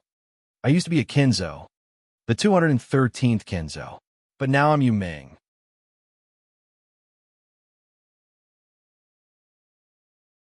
Chapter 351. He uttered these words in earnest. Then he lowered his head again and reached out to touch Lily's face. Li Yunxin lay flat on the ground and stared at the sky for a while. The crack in the sky had already closed up. It was like dusk again. A hot and suffocating wind blew over the scorched plains. It really did look like a battlefield. After a long time, Li Yunxin turned his head. His gaze passed over the scorched soil, torn ribbons, ashen white ashes, and the small pool of blood formed by the blood flowing from Lily's wrist. He saw Yu Meng's face. Then he was slightly taken aback. At first, he thought he would be calm, or at the very least, he would look different from mortals. but his face was filled with clear and intense grief, like a young man who had lost someone he loved. This really didn't seem like the person he claimed to be. But the piece of glazed sword heart in his hand was absolutely real. Li Yunxin stared at him for a while and said, "If you're a sword saint, why didn't you chase after them? If you're a sword saint, why did you help me?" Then he raised his hand with difficulty and pointed at Lily. "I'm afraid this little girl won't live for long. If you're a sword saint, why didn't you save her?" Yu Meng touched Lily's face again and shook his head gently. "Her meridians are all broken. There's no doctor in the world who can cure her. And I'm not the sword saint of today." He raised his head to look at Li Yunxin. His eyes were misty and his voice trembled slightly. "I saw the metal chain you used when you came. You're a Yangworld judge, right? Wu Su and Lily's souls should still be with them. I want you to seal their souls so they won't be harmed. If Black by Yanjun comes later, I want you to seal their souls. Tell them on my behalf that Sword Saint Pei Yunjin want a favor from them. Sword Saint Pei Yunjin, Sword Saint Pei Yunjin." Li Yunxin softly repeated the name twice. He slowly propped himself up and sat up. "The 213th Sword Saint. So, you're not the Sword Saint of today? The current Sword Saint is the 214th generation." Li Yunxin thought for a moment and said, "All right, if those two really come, I am waiting for them too, you know. But sigh." He sighed softly as he slowly got up. There was not a single part of his body that did not hurt. In fact, every inch of his skin had been torn apart. Now, his ocean of qi and mountain of snow was almost dried up, and the remaining spiritual qi was barely squeezed out. However, if this Sword Saint Pei Yunjin wasn't a fake, then this place could still be considered safe. Even if the people of Daodong and Kinzhou did not recognize him, based on his ability to catch the golden sword with his bare hands, no one would be able to do anything to him, as long as this guy did not attack him. Li Yunxin slowly moved to the side of Wu Su's corpse and took out a talisman from his bosom. He took a drop of his saliva and placed it on her forehead. Slowly, he moved to Yu Meng's side, took out the same talisman, and stuck it on his body. Yu Meng looked at the talisman and frowned slightly. "Evil suppressing talisman. Why did you seal this?" Li Yunxin was silent for a while and sighed helplessly. "Lord Sword Saint, you better prepare yourself. Those two bastards, they haven't appeared for a long time." "I am Yu Meng." Yu Meng looked at Wu Su and Lily, then at him. "Two bastards? Who are you referring to?" "Oh, you..." He was startled and seemed to realize that the bastards Li Yunxin was referring to was Black by Yanjun. How dare he say that? "You saw it too. When I came here, I had a long string of them in my hand. Other than using it to create a formation, it was also to lure them out. So many souls were tied up by me, but I didn't send them down. They should come and see what's going on, right?" Li Yunxin frowned, but they really didn't come. Up until now, Wu Su has not come even after 15 minutes. Maybe something happened. He hesitated for a while and carefully looked at Yu Meng's expression. "But I can help them change their bodies. But I can't for the time being. Take it." Yu Meng suddenly raised his hand and threw the magic treasure in his palm, the glazed sword heart, to Li Yunxin. Li Yunxin was shocked and hesitated for a while before catching it. He almost dropped the treasure on the ground. What did Yu Meng mean by this? Just like that, he gave him such a treasure? He was a little confused about the current situation. Yu Meng was the Sword Saint, one of the previous leaders of the human world, one of the two leaders of the Orthodox Xianmen, and one of the archenemies of the demons. And he was a great demon. Just now in front of him, killed so many disciples of the Kinzhou. They were all his disciples and grand disciples. Their positions should be opposing each other. But Yu Meng was emotionally the golden light of the Kinzhou killed his maid. And from his behavior, he seemed to care a lot about that maidservant. However, sages, didn't they abandon all emotions and desires and forget all emotions? The reason why Li Yunxin was surprised was because he saw the strong emotions of a mortal on his face. It was not an emotion that a cultivator in the transcendent state should have. "So, what do you mean?" Li Yunxin held the glazed sword heart in his hand and frowned. "I am a demon." Yu Meng smiled, but his smile was a bit sad. "So what? Here's your recompense, if you say you can really do it." You are the Sword Saint. Li Yunxin looked at him. I just killed many of your disciples and grand disciples. And you want me to kill the Golden Light because of these two mortals? I don't like it. Why don't you do it yourself? Because I can't. He raised his hand and handed it to Li Yunxin. I can't cultivate. I don't want to be the Sword Saint anymore. I just want to be immortal in this life. Li Yunxin looked at him suspiciously. After he was sure that Yu Meng had no other intentions, he put 2 fingers on Yu Meng's pulse. Then he pulled back. What Yu Meng said was true. There was no ocean of qi and mountain of snow in his body. There weren't even any meridians or acupoints. Instead, it was a vast, chaotic mess. This kind of body was unique in cultivating martial arts in the mortal world, because to a certain extent, he was born with the conception and governing vessels. But to cultivate Tao, he didn't even have the ocean of qi and mountain of snow. How could he have any spiritual power? But why did you take her glazed sword heart? Li Yunxin asked as he looked into the distance. The fire was still burning, but he didn't feel safe anymore. Damn it. If the Sword Saint really didn't have any divine power and couldn't cultivate Tao, if the Golden Light or someone else came back, they would all be dead. Glazed sword heart. Glazed sword heart. Yu Meng repeated the name twice and shook his head. What glazed sword heart? It's just 36 ghosts. At that time, there were countless ghosts and monsters in the world. Among them, there were 36 ghost kings. Their cultivation and divine power were not inferior to your 9-dragon son.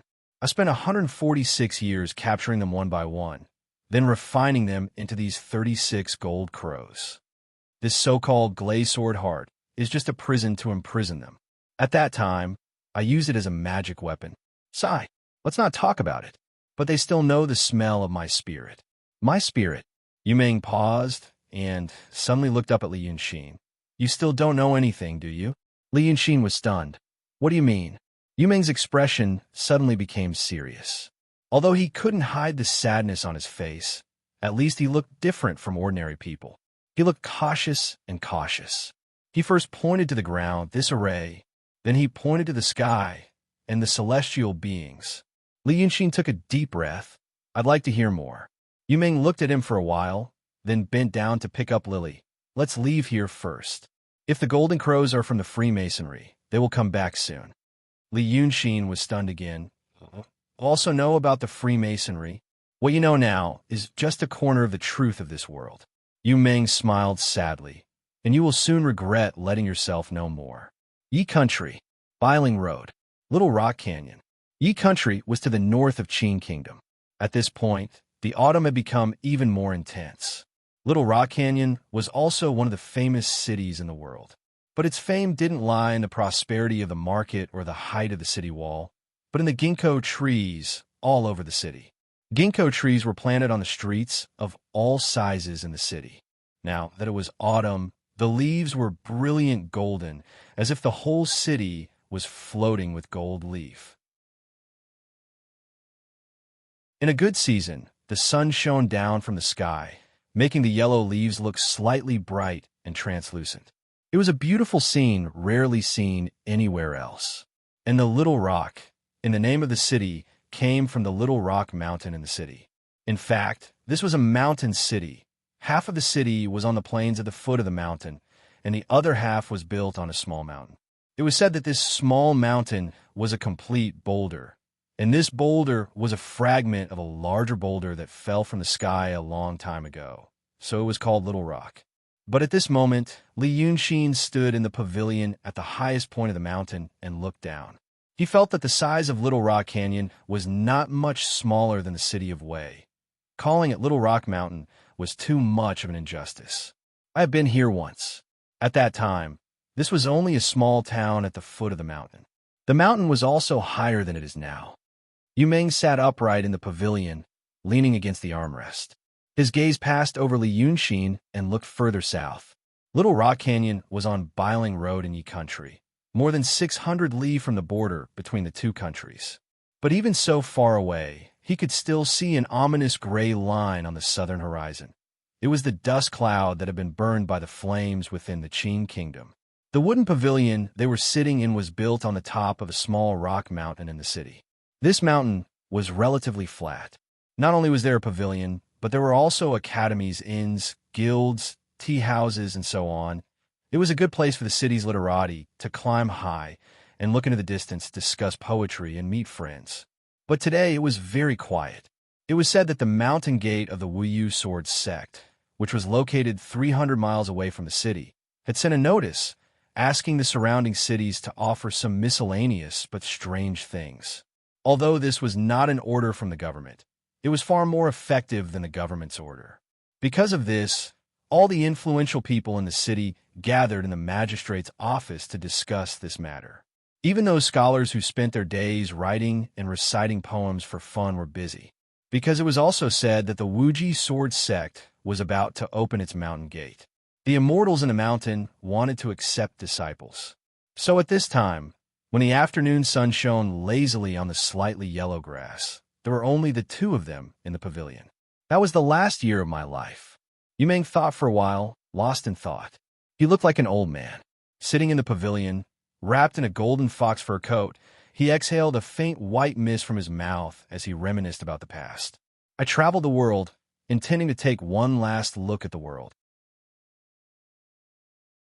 I practiced in Yanshan for 1,640 years, probably the longest and most strenuous of all the saints in history. He narrowed his eyes slightly and paused. But when I really saw the world, I felt that there was nothing left to live for. Mountains are not mountains, and water is not water. The people in the secular world are no different from grass and trees. I really don't know what there is to stay in this world. Li Yunxin stood on the other side of the pavilion and thought for a while. Didn't the two saints of today cultivate for more than 3,000 years? Yumeng did not look at him, still squinting into the distance. Are you talking about the real 214 generation of sword saints and the 259th generation of calligraphers? They were the most talented of all the saints in history. They probably only cultivated for more than 1,100 years. But they had already reached the realm of ascension. Li Yunxin frowned slightly and tried to sort out the timeline. When Lord Dongting brought him to Red Flower City for the first time, he told him a story. 3,000 years ago, Lord Dongting was still a red fish. He met a female Taoist priest who held a red flower by the river, so he was enlightened. And that female Taoist priest was the current sword saint. This meant, if what Yumeng said was true, if Yumeng was really the previous sword saint, when he was a saint, he watched the current sword saint and calligraphers slowly cultivate and grow. Li Yunxin suddenly felt a strong sense of absurdity in her heart. This feeling was even greater than the feeling of coming from one world to another. Many things in the past have become history and legends. But now, if it was true, then the person sitting in front of him was not only a history and legend, but also a person who had witnessed another history and legend. He felt a little dizzy. He didn't know if it was because of his heavy injuries or his chaotic thoughts. Then, I decided to ascend.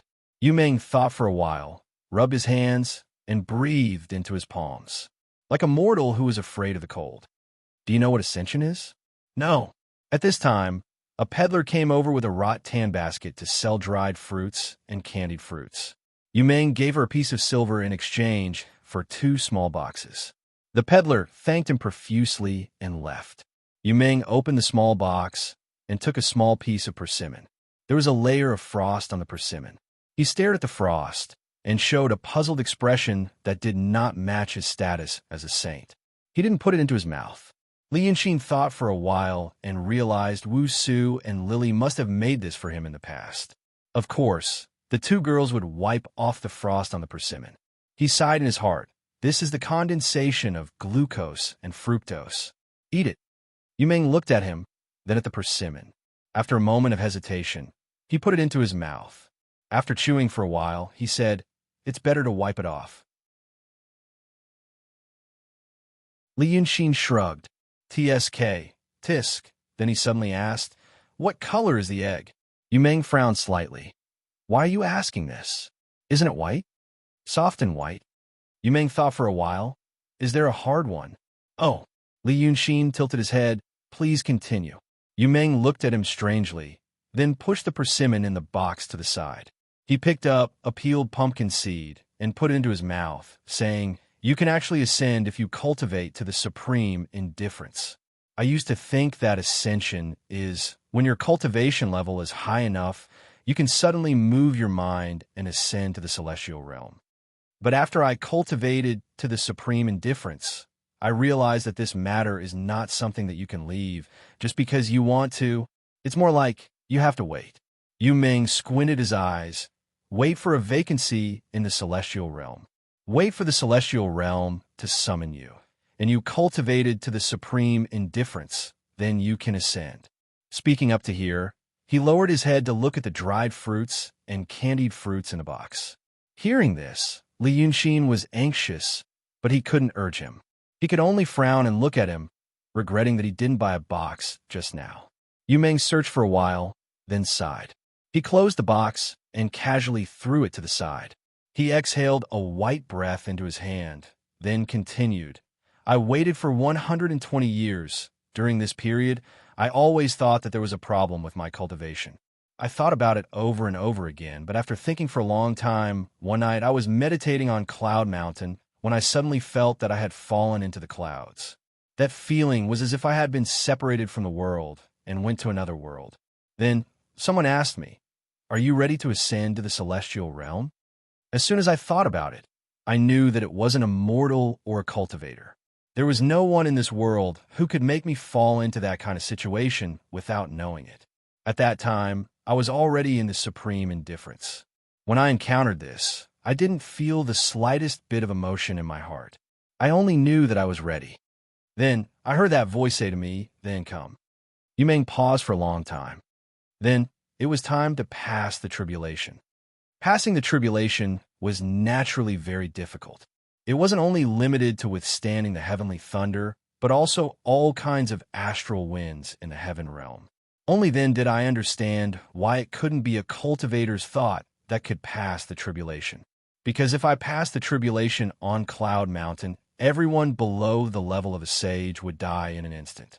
You can't imagine how terrifying the heavenly thunder and tribulation wind are, even with my supreme indifference and more than 1,600 years of cultivation. I only lasted for a quarter of an hour. Li Yunxin thought for a while. "You failed?" "I failed." "But didn't the celestial guide you?" Li Yunxin asked in surprise. "You can also fail this kind of thing?" Yu Menglu smiled. He shook his head slightly and reached out his hand as he said, "That's why the celestial who talked to me was also very strange." At this point, he looked to the side, then put down his hand. He exhaled lightly and continued. "The celestial was also very strange." Then it seemed that the celestial who guided me also encountered the heavenly thunder and tribulation wind because I failed the tribulation. As a result, I didn't ascend to the celestial realm, but the celestial fell to our mortal world. Think about it. Who was that celestial? The old Shun in your head? Yes, it was that old Shun. Then my cultivation and divine abilities were all gone. The celestial said that before he ascended to become a celestial, his name in a mortal world was Shun Mu. This Shun Mu, because I failed the tribulation, he fused with my spirit and couldn't be separated. I wasn't on Cloud Mountain when I passed the tribulation. So, after that, I planned to return to Kinzo and return to Cloud Mountain to cultivate again. But at that time, that Shun Mu told me about the Freemasonry. Li Yunxin immediately pricked up his ears and listened attentively. At the same time, he glanced around. The peddler who had been selling the dried fruits and candied fruits of Yumeng walked around, but did not seem to be able to sell anything. He then turned back, as if he wanted to ask the rich customer if he needed anything else. But Li Yunxin immediately glared at him from afar. Scram. The peddler was so scared that he ran away like a wisp of smoke. Yu Meng turned around and looked at the peddler. He sighed and said, "He told me not to go back. He told me that Daodong and Kinzo had actually died out before my generation. That didn't mean that the sects and grotto heavens were gone. But the Freemasonry ran into these sects and took control of many inconspicuous but important positions. For example, in a grotto heavens, There's a patriarch above and a few courtyards below. After that, there are a few halls and all kinds of chores. The Freemasonry might not be patriarchs, but they might be the heads of the courtyards. Or they might control the cultivation of their disciples. All these things, the people above can't find out, but the people below have already become mere figureheads. The cultivators of Daotong and Kinzo cultivate to cut off their emotions and abandon their desires, so that they can forget their emotions and ascend. But the Freemasonry don't care about ascension. Although they cultivate Taoist arts and swordsmanship, they don't care about their desires. Thus, the Taoist priests and swordsmen are like numb wooden blocks in their eyes, and they're good at currying favor and scheming. Thus, Daotong and Kinzo didn't die because of the demons, but because of themselves. This is also reasonable. But they only control and don't do anything else. This kind of patience that can endure for thousands of years, not impatient or impatient, and slowly build up, is very scary. As for who the Freemasonry are, Shenmue said that they are celestials.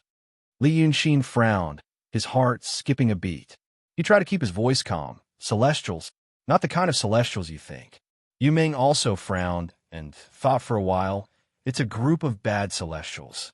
This group of celestials felt that the heavenly realm was boring, so they came to the secular world, wanting to bring disaster to the world. But in this world, there's still the great Tao. Celestials are omnipotent in the heavenly realm, but when they come to the secular world, they lose all their magical powers.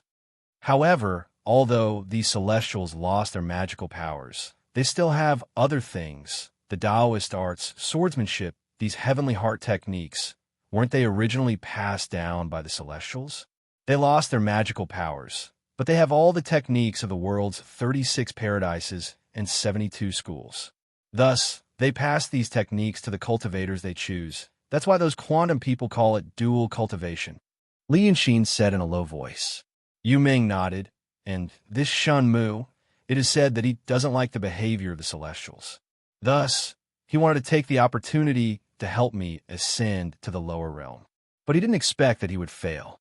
He also said that the master of calligraphy, who went through the heavenly tribulation at the same time as me, had successfully ascended. This matter must have been known by the celestials of the Freemasonry. Thus, if I returned to Cloud Mountain at that time, I would definitely be caught by the people hiding there. Celestials? Li Yunxin frowned slightly. I heard that the Freemasonry has 414 elders. Are they the 414 celestials from the lower realm? What do they want to do? Just for fun? He felt that some things didn't seem to make sense. But what exactly was the problem? For a moment, he couldn't tell. Shenmue didn't say. Maybe it's because he is also a celestial. But then, I met a woman. When Yu Ming said this, his voice became soft and ethereal. He seemed to have mentioned something that he cared about very much, and had rather complicated feelings. That woman. He hesitated for a while and frowned. That woman. That woman. He was originally sitting lazily against the armrest of the wooden pavilion. Now, he frowned and straightened his body again. Previously, he was like an old man reminiscing about the past in the autumn afternoon sun, lazy and leisurely. But now, he was frowning, as if he was trying hard to remember something, but he couldn't remember it no matter how hard he tried. Li Yunxin stared at him carefully for a while, then asked softly, "Is it the art saint?" Yu Ming frowned and looked up at him. What? The art saint? Yu Ming looked at him again. What did you say? Li Yunxin allowed a light breath. In his heart, he already understood. The same situation. Lord Daunting and the Dragon Son couldn't hear anything related to possession. And this Yu Ming, the woman he mentioned, was without a doubt the art saint. But although he seemed to know the art saint and had indeed interacted with her, when the two of them first met, he couldn't remember anything.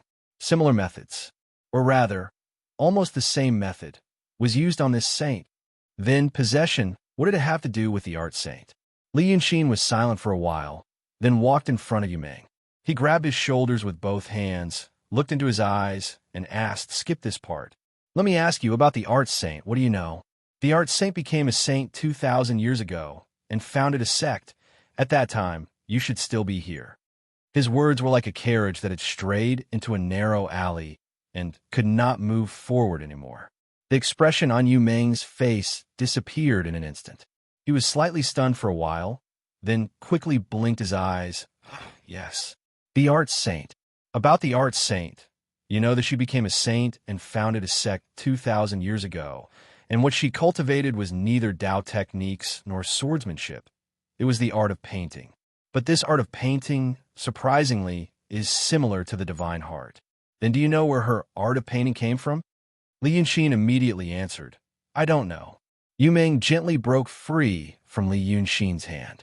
He raised his hand and pointed at his head. It was the celestial in my head who customized that set of art Tao for the art saint. That was why she could become a saint within 200 years.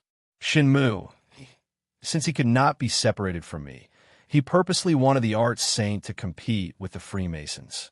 The art saint was also an extremely proud woman and had a lively personality, so the two of them hit it off well.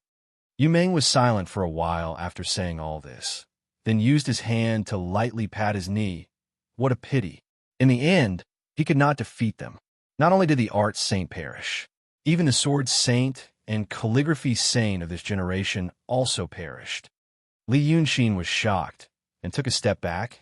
You are referring to the matter of the art saint becoming a demon 1,000 years ago?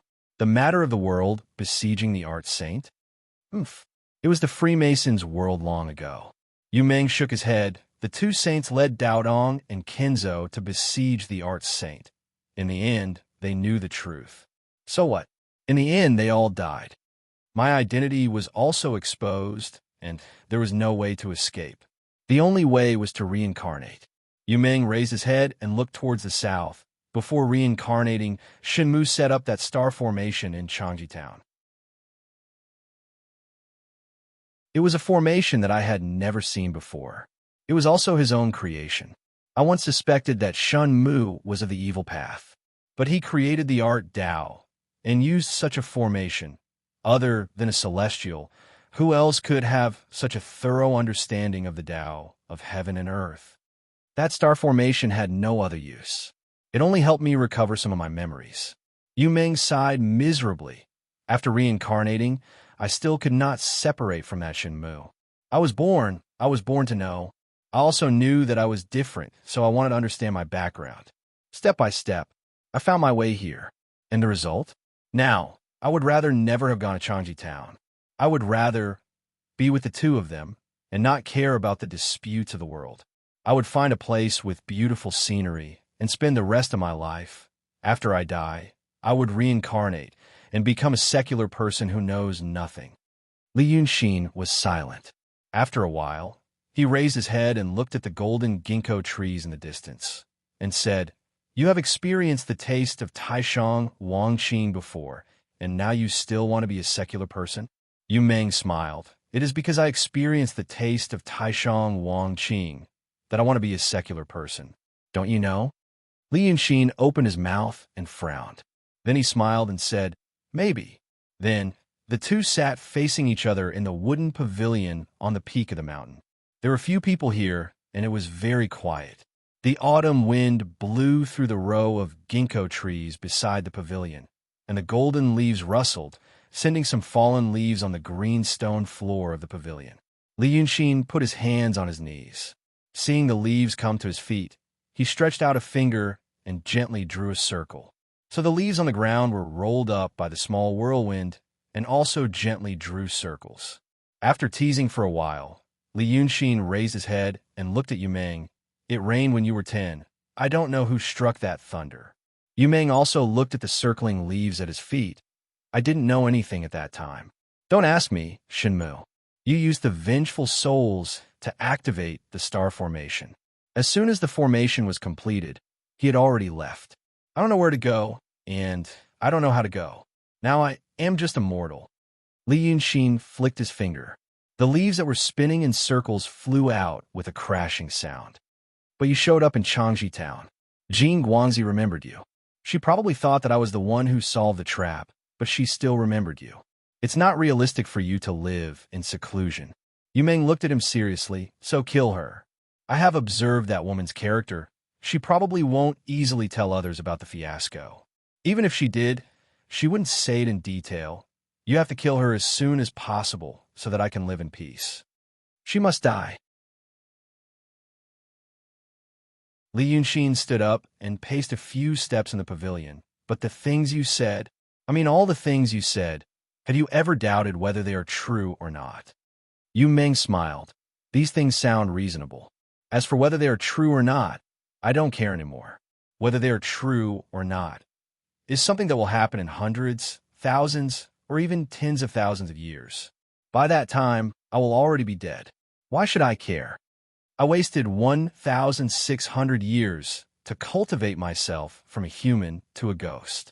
Another 1,000 years to run around for something that is destined to fail. In this life, my understanding of people and feelings are the most wonderful things in this world. Yu Meng looked at Li Yunxin, killed Jing Guangzi. Save Wu Su and Lily. Help me find a stable place to hide from the world. I will tell you all the secrets of Taoism that I have learned in the 1,400 years as a saint. Li Yunxin put his hands behind his back and walked a few steps with his head down. He turned to look at him. Sounds good. But I have to solve the trap in front of me first. Someone plotted against me and wanted to kill me. He laughed coldly. I have lived here for more than 10 years. This is the second time I am in such a difficult situation, and both times it was done by the same group of people. If I don't vent my anger, I won't be able to think straight. Now I can finally breathe, and it's time to let them know their regret. Why don't you help me first, kill a few people's families, destroy a few people's families, then do your thing? What do you think?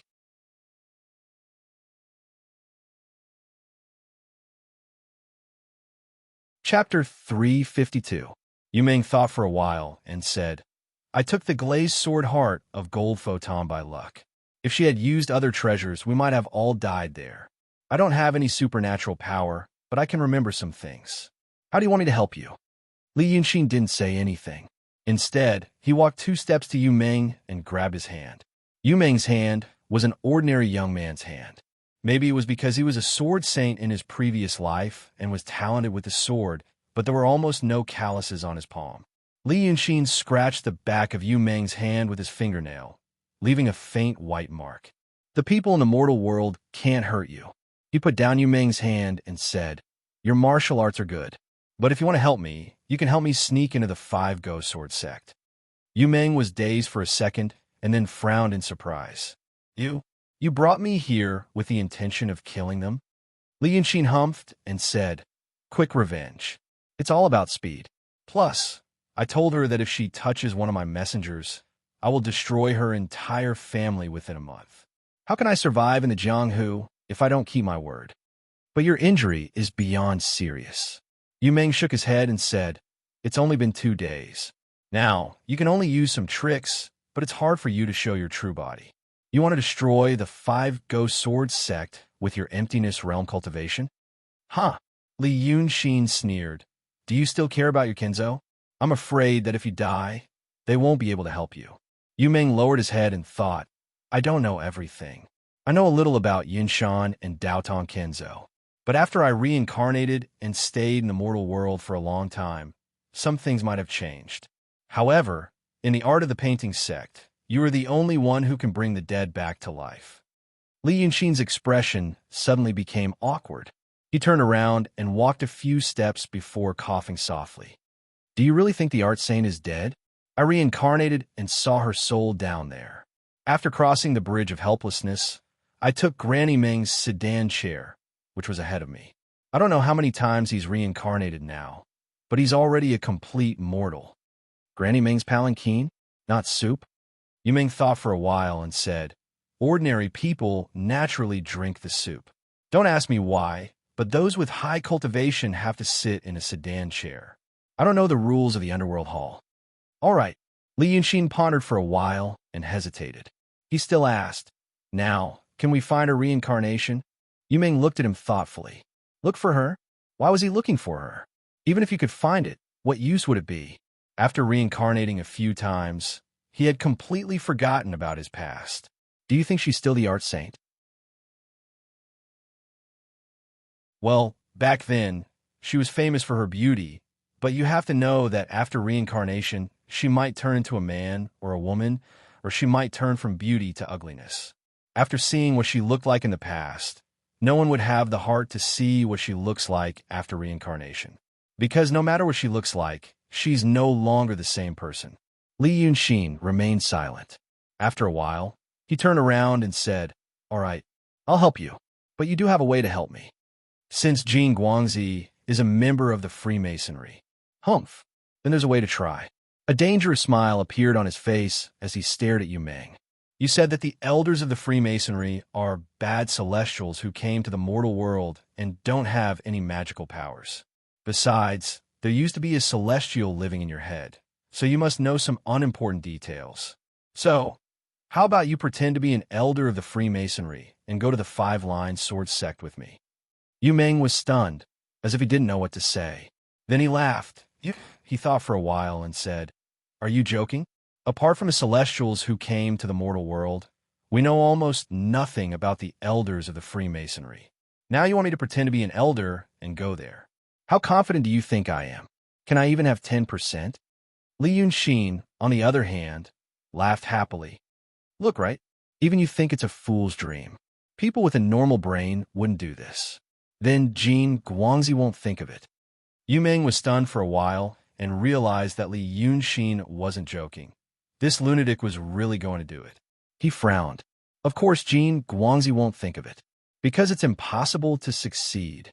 What the elders look like, what state they are in, what the structure of the Freemasonry organization is, what level it is, whether there's any special name, secret code, or way of contact, I have no idea. This is no different from asking a secular person who has never seen the world to pretend to be a demon in a demon's nest. It's really, when I do things, I never think about how confident I am. Li Yunxin listened to him for a while, then walked to him and sat down. He reached out and patted his shoulder. There are only two states for one thing: success or failure. It's possible to do it with 10% confidence, but it's also possible to be seen through with 90% confidence. It's better to divide every step into success and failure. If it succeeds, continue according to Plan 1. If it doesn't, change to Plan 2. I've dealt with those quantum people before. He pressed on Yu Meng's shoulder again and said in a more serious tone, "Those guys, every one of them, is arrogant. They think they're the best in the world and are extremely arrogant. For example, that gold photon. Before she killed me, she rambled on and on about a bunch of nonsense. She had to express all the emotions in her heart before she felt that her thoughts were clear. But it's this kind of people. Guess what I found in common?" He raised a finger. "When they were talking nonsense and showing off, they never mentioned the elders of the Freemasonry, not even a hint. You told me that the elders were celestial beings, so I thought about it. Did they say anything like, 'Haha, how can you imagine the origins of the elders?' Or something like that?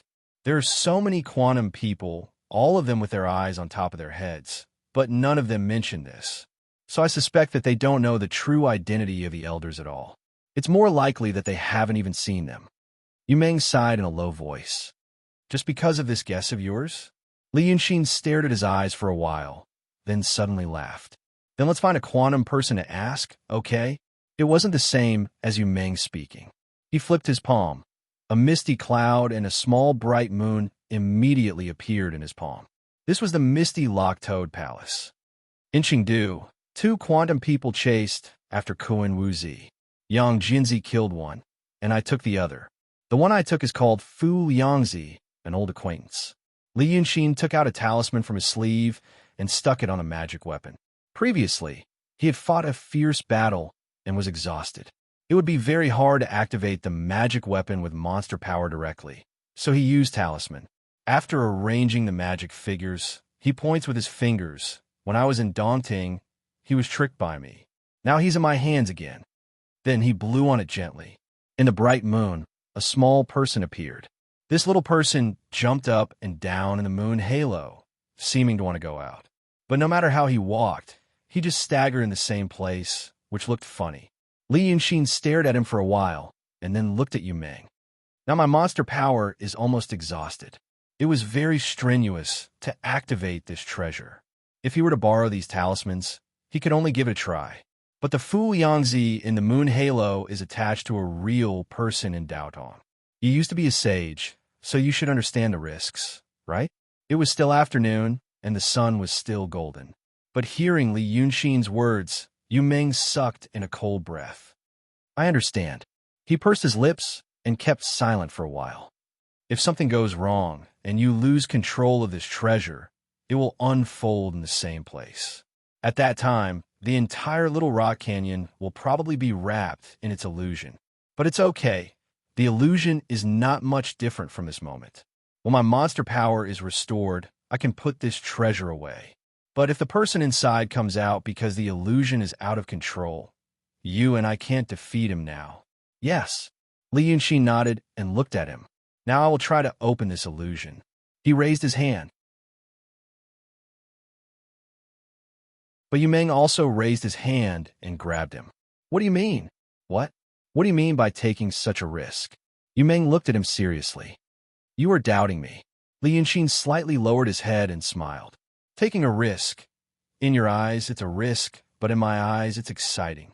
Now, you probably don't know me very well. So, sometimes you think I do things very strangely. But if you know me better in the future, you will call me a madman.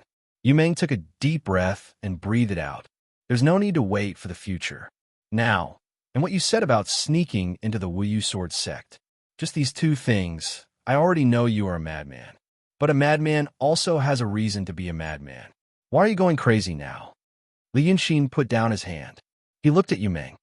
Do I have any reason not to doubt you? You brought me into the city of Wei. Later, you said old Shun asked you to do that. I was chased and escaped to Changji town and found you there. You said old Shun told your master Lu Gongjiao to go there when you had nowhere else to go. I was ambushed and besieged by Jin Guangzi until I used up all my means and was about to die. Then you took action and said you had just recovered your memory. Furthermore, the magic treasure used by the golden photons just so happens to be the one that you can take. Now your master Lu Gongjiao is long dead. The old Shin you said is also gone. Everything is just what you said. You used many coincidences to explain the problem to me. So tell me, why don't I doubt you? Yu Meng opened his mouth. He seemed to have a lot of things to say, but he didn't know where to start. Finally, he smiled. That's the truth. It's really a coincidence. I never believe in coincidences. Li Yunxin sighed. Even if I took the risk to believe you, I would also think of another possibility, whether you were used as a chess piece by someone else without knowing it. Chess piece. Yu Meng finally sneered. This was the first time he sneered at Li Yunxin. Although he was the son of a rich family in the secular world, he didn't have any annoying habits. Even now, his character was still gentle and patient. But now, he suddenly sneered, and there was a bit of sword and halberd aura in his expression, as if he had become the sword saint who dominated the world in an instant. Who can use me as a chess piece? Maybe I didn't know it during the past 10 years. But now that I have recovered my memory, I carefully thought about the past 10 years again. What you have recovered is only your memory, my friend. Li Yunxin interrupted him, slightly lowered his head, and looked at him seriously. Only your memory. And those memories of your past, no matter how wise and calm you were in the memory, you have to know one fact. At that time, you had cultivation and you had supernatural powers. Most importantly, you cultivated to the level of supreme indifference. This means that for a long time, you were cold and heartless enough. This kind of person can indeed deal with problems very rationally and do a lot of beautiful things. But now, you're just a secular person with those memories. He paused. You will make mistakes. You're not the only one in the world who has the experience of having the past. I know how you feel. Don't mistake memories for reality. Yu Meng frowned slightly and blinked. Li Yunxin slowed down his speech and at the same time raised his hand to point into the distance. For example, Wu Su and Lily. These two little girls are very good to you, and you are also very good to them. Because of them, you told me many things, and you even planned to find a place to live in seclusion. What do the decisions you've made have to do with your past memories? Yu Meng said again, "So please think about it carefully." Li Yunxin said, "Is it possible that the art saint is not dead?" After saying this, he stood up and walked to the opposite side of Yu Meng. Then he covered the moon with one hand. "Then I will think about whether I should try to open this thing now or open it a day later." Yu Meng was silent for a while and also raised his head to look at Li Yunxin. "So this is what you have been thinking all along. You didn't completely believe what I said." "Completely believing this kind of thing is very extravagant," Li Yunxin said without batting an eyelid. Yu Meng thought again and lightly sighed. "Then in Changji town, you were exhausted, at your wits' end, and you were almost killed by the golden photon. In this matter, in reality, you were not really at the end of your road, right? You had one last trick, but because of me, you did not use it, right?" Li Yunxin grinned, revealing his snow-white fine teeth. Then he used his finger to brush the talisman on the magic weapon. "Guess."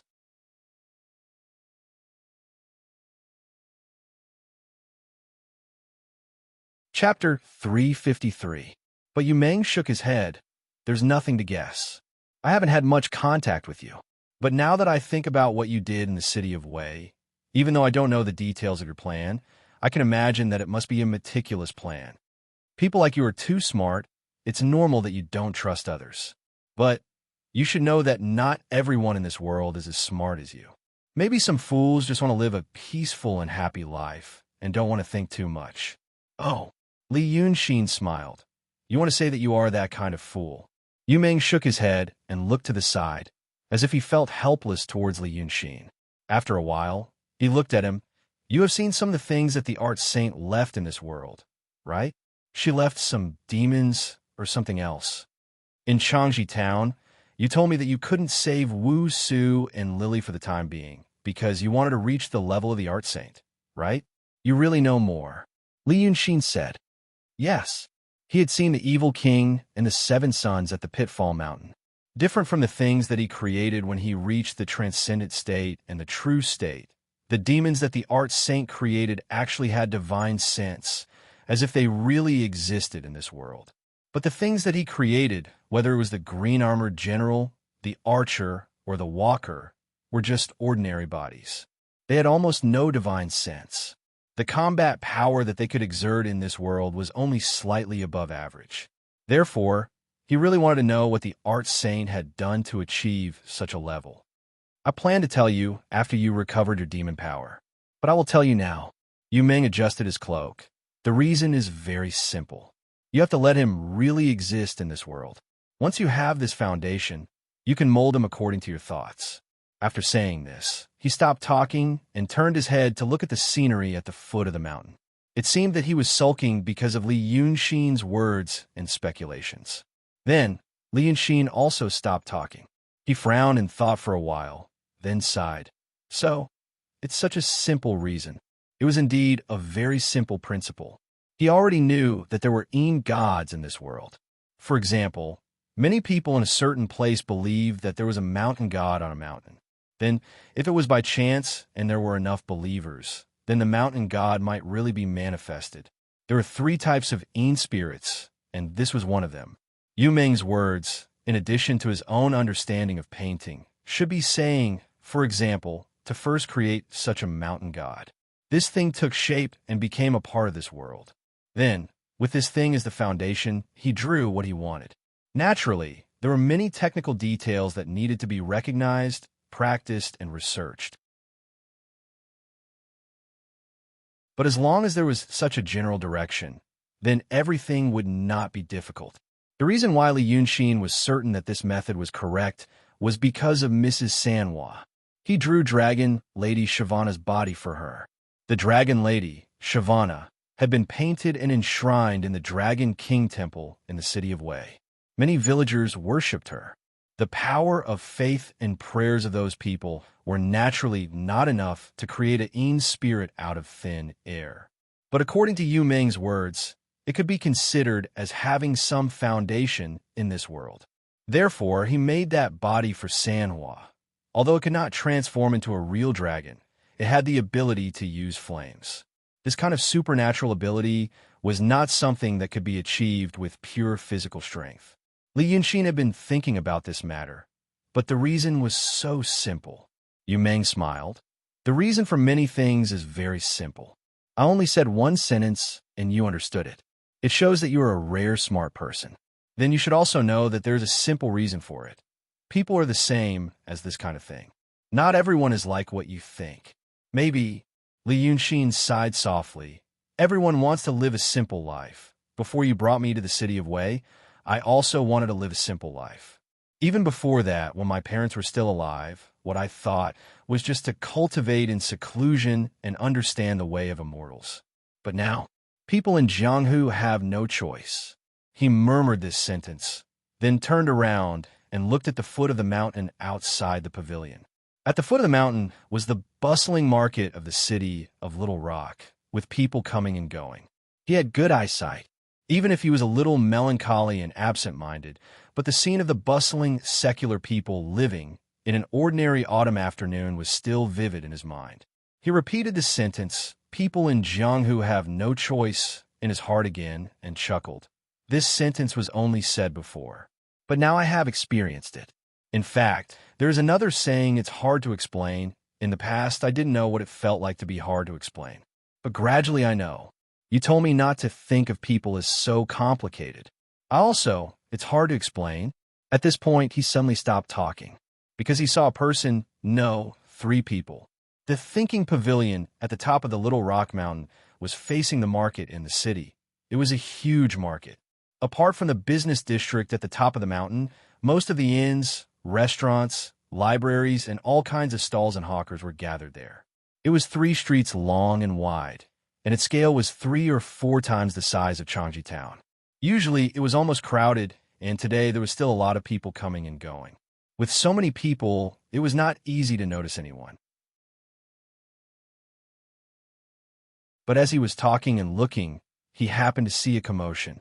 At the center of the commotion were 3 girls. One was dressed in red, and the other was dressed in white. There was also a young maid with her hair tied into 2 buns. The girl in white was riding a shiny white donkey with one leg to one side. The reins of the donkey were held in the hands of the maid. When Li Yunxi noticed them, they stopped in front of a soup cake shop. They seemed to be attracted by the aroma and stopped to take a look. But this shop was actually nothing more than a trolley. It stopped on the side of the street and put down a table and a bench. Then it lit the charcoal fire in the iron cylinder, took out all kinds of spoons, and opened the shop. 3 girls and a little donkey took up a lot of space. The girl and the donkey refused to get down, so the donkey blocked the whole cart. But the 3 girls didn't leave after buying. Instead, they began chattering away. The most talkative one was the maid with her hair tied into 2 buns. She stared at the dozen or so spoons on the chopping board of the cart, slowly sniffing them one by one. After sniffing, she asked the stall owner, "What is this?" Then, she turned around and told her young miss. At first, the stall owner saw that the 3 girls were very beautiful, like fairies descending from heaven, so he was very attentive. Not only did he tell them the names of the spoons, but he also told them how they were made. From their clothes, he knew they were young misses from rich families. Maybe if he made them happy, he would give them tale of silver. But when he said that, the maid became more interested. As if there was no one else around, she began to chat with her young miss about the local conditions and customs along the way, such as what tasted good in which city and what interesting things they saw in a certain place. Her young miss also pursed her lips and smiled faintly, replying casually. In this way, the 3 girls blocked the customers, but soup cakes weren't something rare. Since this place was blocked, there were naturally other places. So people slowly walked past them, occasionally taking a few greedy glances at their beauty, which was also a pleasure. The stall owner wasn't in a hurry. Because they spoke softly, they should really be well-educated young misses. In Little Rock Canyon, he had seen a lot of gifted scholars and beautiful women, so he knew that among these young misses and young masters, there were many who were kind and good-natured, and few who were arrogant and domineering. As the saying goes, a servant knows etiquette. With such young misses standing in front of him, they blocked a lot of business, and they seemed to be in a good mood, so they probably gave him a lot of money. It wasn't the first time he encountered this kind of thing, so he actually felt a bit happier. Entertaining these three was better than being busy for more than half an hour. In this way, the two girls chatted and laughed for nearly half an hour. The girl in red next to them didn't say anything, but her pair of beautiful big eyes looked around, as if she couldn't get enough of the novelty of this market. Girls loved to chat, so the stall owner gradually became a bit impatient. Because he had asked for more than 10 kinds of spoons, but he had never ordered a bowl of soup cakes to try. The stall owner was a middle-aged man with a family, so he thought he should ask if he could order any of the dishes, then he could ask for some money. So while the two girls were smiling, he asked with a smile, "Miss, do you want to try some soup cakes?" But the young miss in white on the donkey only glanced at him, then turned around and talked to the maid about that dumb scholar in Luzhou City. The stall owner thought that the young miss didn't hear what he said clearly. So he waited for a while, until they giggled again.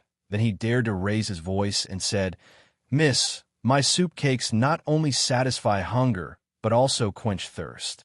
It's a rare taste." But unexpectedly, the maid with 2 buns of hair, who looked obedient and smart, suddenly changed her expression. The smile on her face disappeared in an instant, and she turned around to stare at him. "Noisy! If you make any more noise, I'll eat you." How could the stall owner expect the little girl to change her expression so quickly? He was stunned for a moment. But then he heard the young miss in white on the donkey smile slightly, raised her hand, and pretended to hit her. "You're just a shell. Why are you so scary? If you scare people, how can the taste be good?" Then she looked at the stall owner. "Since you're so anxious, I just eat a little." The maid stuck out her tongue and giggled. When the stall owner heard this, he was slightly relieved. He was most afraid that his master was as unreasonable as the maid. Then he would have wasted half an hour.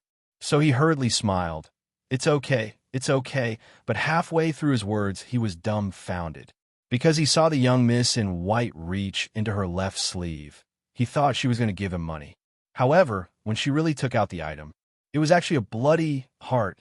The stall owner was so shocked that he almost fell to the ground. He even forgot to think about how the bloody thing in the sleeve of the white dress didn't get wet. The next moment, the young miss raised her hand, and there was a cracking sound. Such a bloody, hot, and steaming thing was thrown on the chopping board of the stall. Then, she smiled warmly at the stall owner. "Cut this and heat it up. Don't be too old, and don't be too raw. Just fresh and tender." Then she raised her hand and pointed at the dozen spoons on the cart. "Add this, and dip it in the sauce and soup." The stall owner was dumbfounded and speechless. The people near the stall also stopped and looked at the scene in astonishment, and then whispered to each other. Seeing his dumbfounded expression, the servant girl giggled again. It was as if she had seen something very funny. He also reached into his sleeves and searched for a while. Unexpectedly, he found a big, shiny gold ingot. She casually threw the big ingot on the chopping board, and with a dong sound, she said, "My young miss is hungry. Why are you still standing there?" This big ingot immediately pulled the stall owner back to his senses. His eyes became even rounder, and he grabbed the ingot, looked at it again, and tried to put it in his mouth and bite it. But he had lived for dozens of years and had never seen what gold looked like. Even if he bit it, he couldn't tell whether it was real or fake. But seeing a group of people on the street stretching their necks to stare at the ingot in his hand in disbelief, he hurriedly put it into his pocket. Then, trembling with fear, he forced himself to pull himself together. Yes, I'll give it a try." He had been making soup pancakes for more than 10 years, and had never really taken care of meat. Usually, he could only cut a few tails of meat on New Year's Day for a sumptuous meal. How would he know any exquisite cooking methods? But fortunately, the young miss in white only said heat it up. So he first tried to wash the heart and liver, and then carefully cut it with a knife. But perhaps because this thing was bloody and scary, he felt his heart palpitate as he cut it, and secretly looked at the 3 girls with his eyes. The more he looked, the more flustered he felt.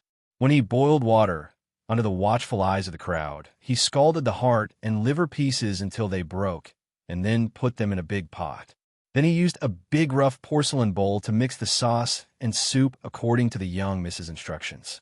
But at this time, when he smelled the heart and liver pieces, he still felt a fishy smell. So for some reason, he first used his finger to pick up a piece, dipped it in the sauce, and put it into his mouth, wanting to taste it. But he couldn't taste anything. He only felt that he had chewed something in his mouth and felt satisfied after the food went down. But when he asked about the fishy smell, the taste faded out of his mouth as if he was chewing wax. He looked up and saw the young maid frowning, as if she wanted to hurry him, but he was more worried that the gold ingot in his arms would be taken back. He hurriedly smiled. "I don't know why it doesn't taste good." However, the young lady suddenly covered her mouth and giggled. Her eyes were sparkling as she said, "You idiot! How can there be any taste when you eat your own heart and liver?" Hearing her words, the stall owner was stunned. After a long time, he suddenly felt a sharp pain in his chest. He looked down again, like a ball breaking. There was a pu sound. His clothes were neatly torn in the middle. Not only were his clothes torn apart, but his stomach and chest were also neatly split open. He opened his mouth and felt his whole body suddenly lose strength. He subconsciously reached into his stomach and chest. He wanted to check if his heart and liver were still there. But he only felt that his body was as empty as his consciousness with a bang. He fell on his back, and a stone that looked like an ingot in his clothes rolled far away with blood. The dead silence only lasted for a breath's time. The next moment, all the people on the street let out terrifying screams, like a group of frightened chickens, ducks, pigs, and dogs, running in all directions, trampling on each other, and flipping the wicker baskets of the stalls on the street. They all ran for their lives with their hands over their heads. And this sound seemed to make the young miss in white feel that it was too noisy. She suddenly frowned and took a slight breath. And then, suddenly, there was a crane cry that was so sharp that it was like a sharp knife scratching the eardrums, and it went straight to the sky. But after this sound, all the other sounds stopped. The people on the 3 long streets, the people in the whole market, all bled from their 7 orifices, fell down, and died in an instant. Then she lightly jumped off the little black donkey, walked 2 steps, kicked away the stall owner whose stomach had been cut open, and leaned on his little cart. Using her slender white fingers to play with the scalded heart and liver, she ate it in a gentle manner. After a quarter of an hour, the sound of chaotic footsteps could be heard. 5 swordsmen, holding long swords, appeared at the end of the street. They first looked at the corpse-strewn street, and then looked at each other. Gritting their teeth, they slowed down their steps and slowly approached. Then, the first swordsman shouted sternly, "The 5-sword sect is stationed cultivators in Little Rock City. Where did you demons come from? And how dare you commit murder here?" But the woman in white and her servant girl did not pay attention to them, and only focused on enjoying the food. Instead, the woman in red, who had been silent all this time, opened her mouth. She frowned slightly, and in a sweet voice, she shouted back, "5-sword sect? I'm looking for stinky Taoist priests like you who don't know life from death. Where's your sect leader? Get out here for me." The swordsman laughed coldly. "And you're actually demons who have come to our door? You're the one who doesn't know life from death. Our sect leader just killed a big demon in the Qing kingdom a few days ago, and now you little demons have come to our door." Hearing this, the woman in red was slightly stunned and looked at the woman in white. Then, the woman in white stood up straight, suddenly raised her hand, and pointed 4 times at the 5 swordsmen. After these 4 points, except for the swordsman who had spoken, the heads of the 4 people behind him suddenly flew up into the sky.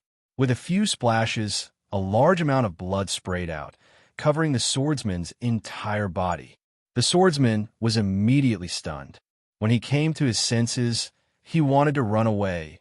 Among the 5 people, his cultivation was the highest, and he was already in the transcendent realm.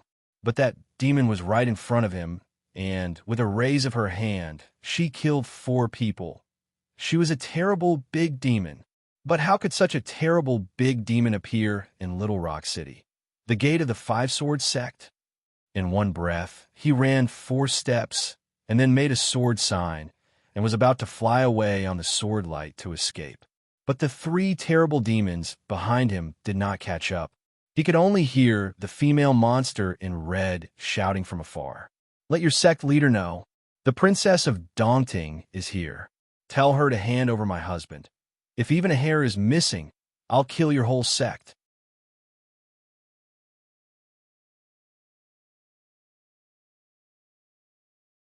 Chapter 354.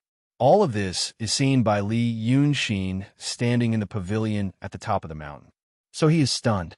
When Yu Meng stands up and walks to him, he lets out a sigh of relief and whispers to himself, "What happened?" Red Lady claims that there's a dragon soul hidden in her body, and Bai Yunxin comes to get the dragon soul under the order of King Goldenrock. After the battle in Daunting, this female monster said that she can't fully trust Li Yunxin and suddenly kidnapped Red Lady. Why are these 3 people here now? Yu Meng frowns and stares at the corpses at the foot of the mountain for a while. He turns to look at Li Yunxin, the Princess of Daunting. You've seen her in the school of the Emperor Star in Mount June, the daughter of Lord Daunting. Li Yunxin takes a deep breath. What the hell? Who is it? He could clearly hear Red Lady's delicate shout. Li Lang was undoubtedly referring to himself. But it seems that someone told her that she was caught by Jin Guangzi and brought to the Wuliao sword sect. Who did it? Yu Meng also takes a deep breath, but he stares at the woman in white by Yunxin. Demons.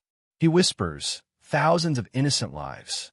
If it was in the past, Li Yunxin is silent for a while.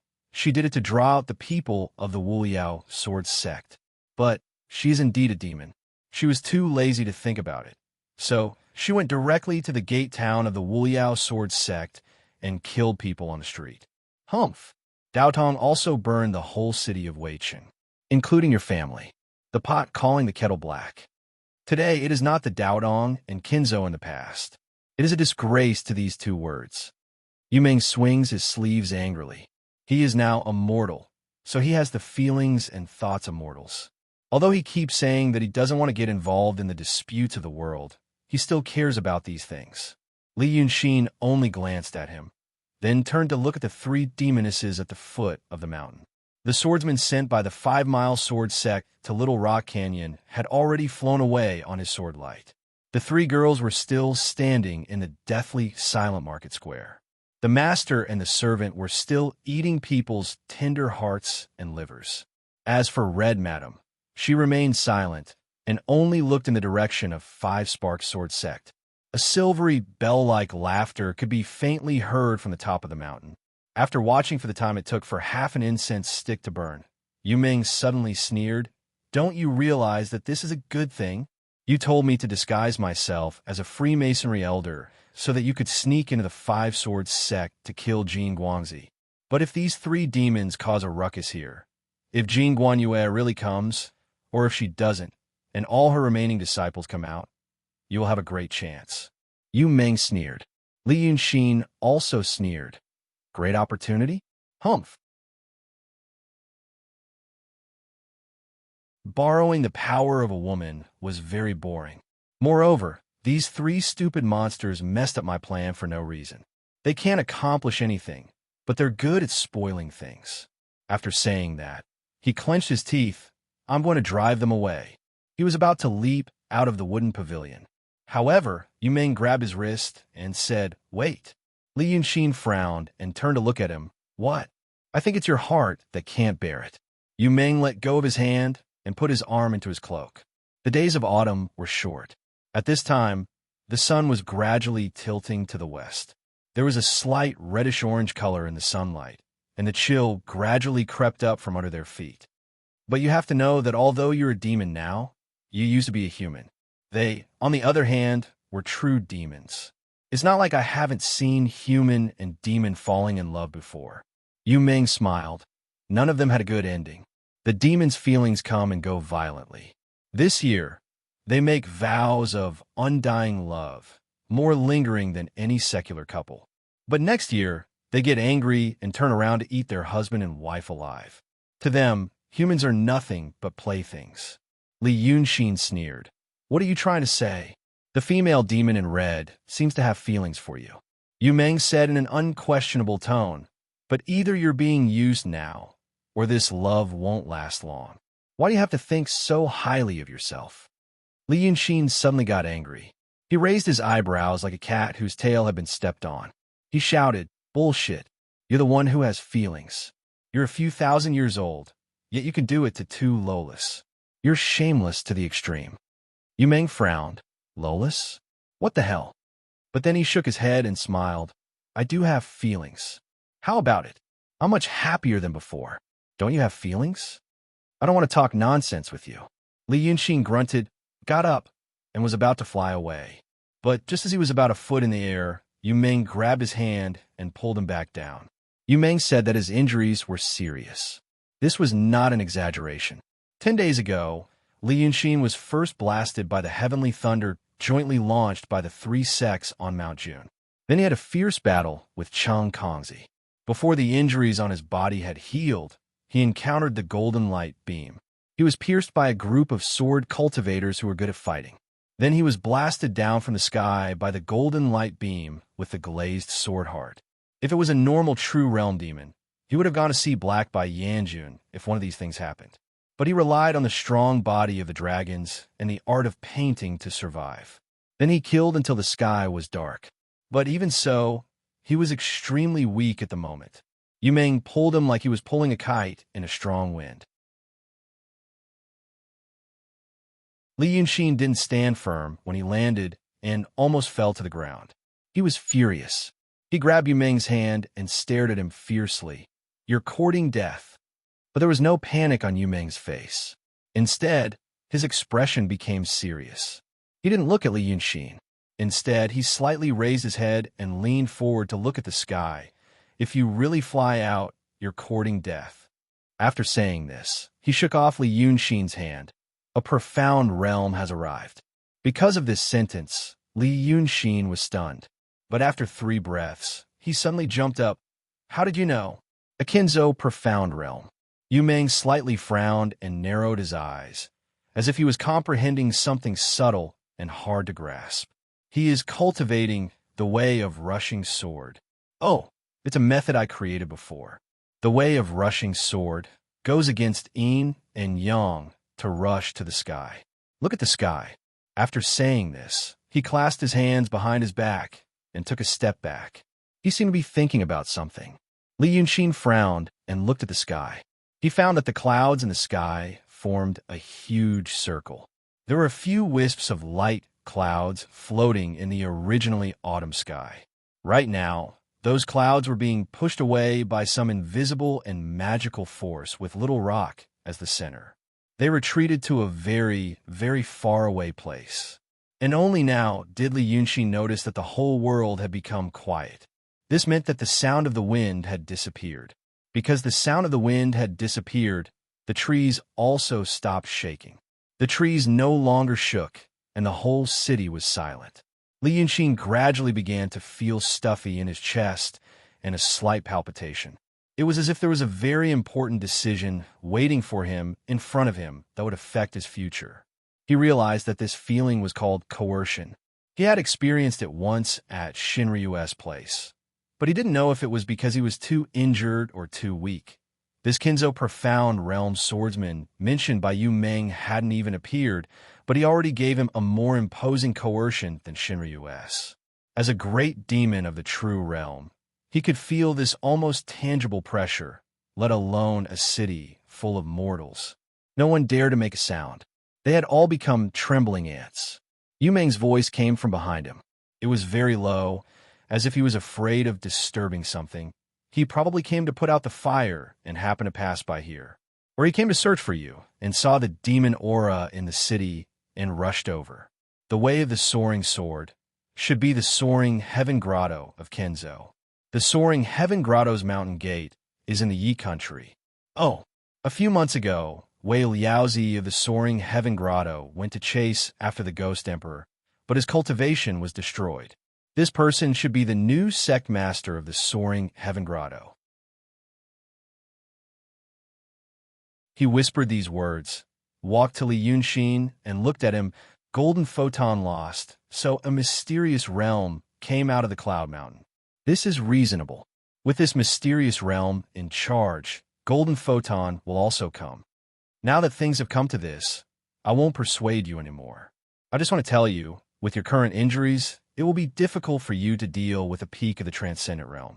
If you rush out, not only will you not be able to save the 3 demons, but you will also die. If you are alive, maybe they plan to use the demons to lure you, and they can still save their lives. Besides, that demon dares to cause trouble at the mountain gate of the 5-city sword sect at this time. She must have something to rely on. Li Yunxin sat down, but his body was exposed, as if he was very unconvinced and wanted to show off to someone.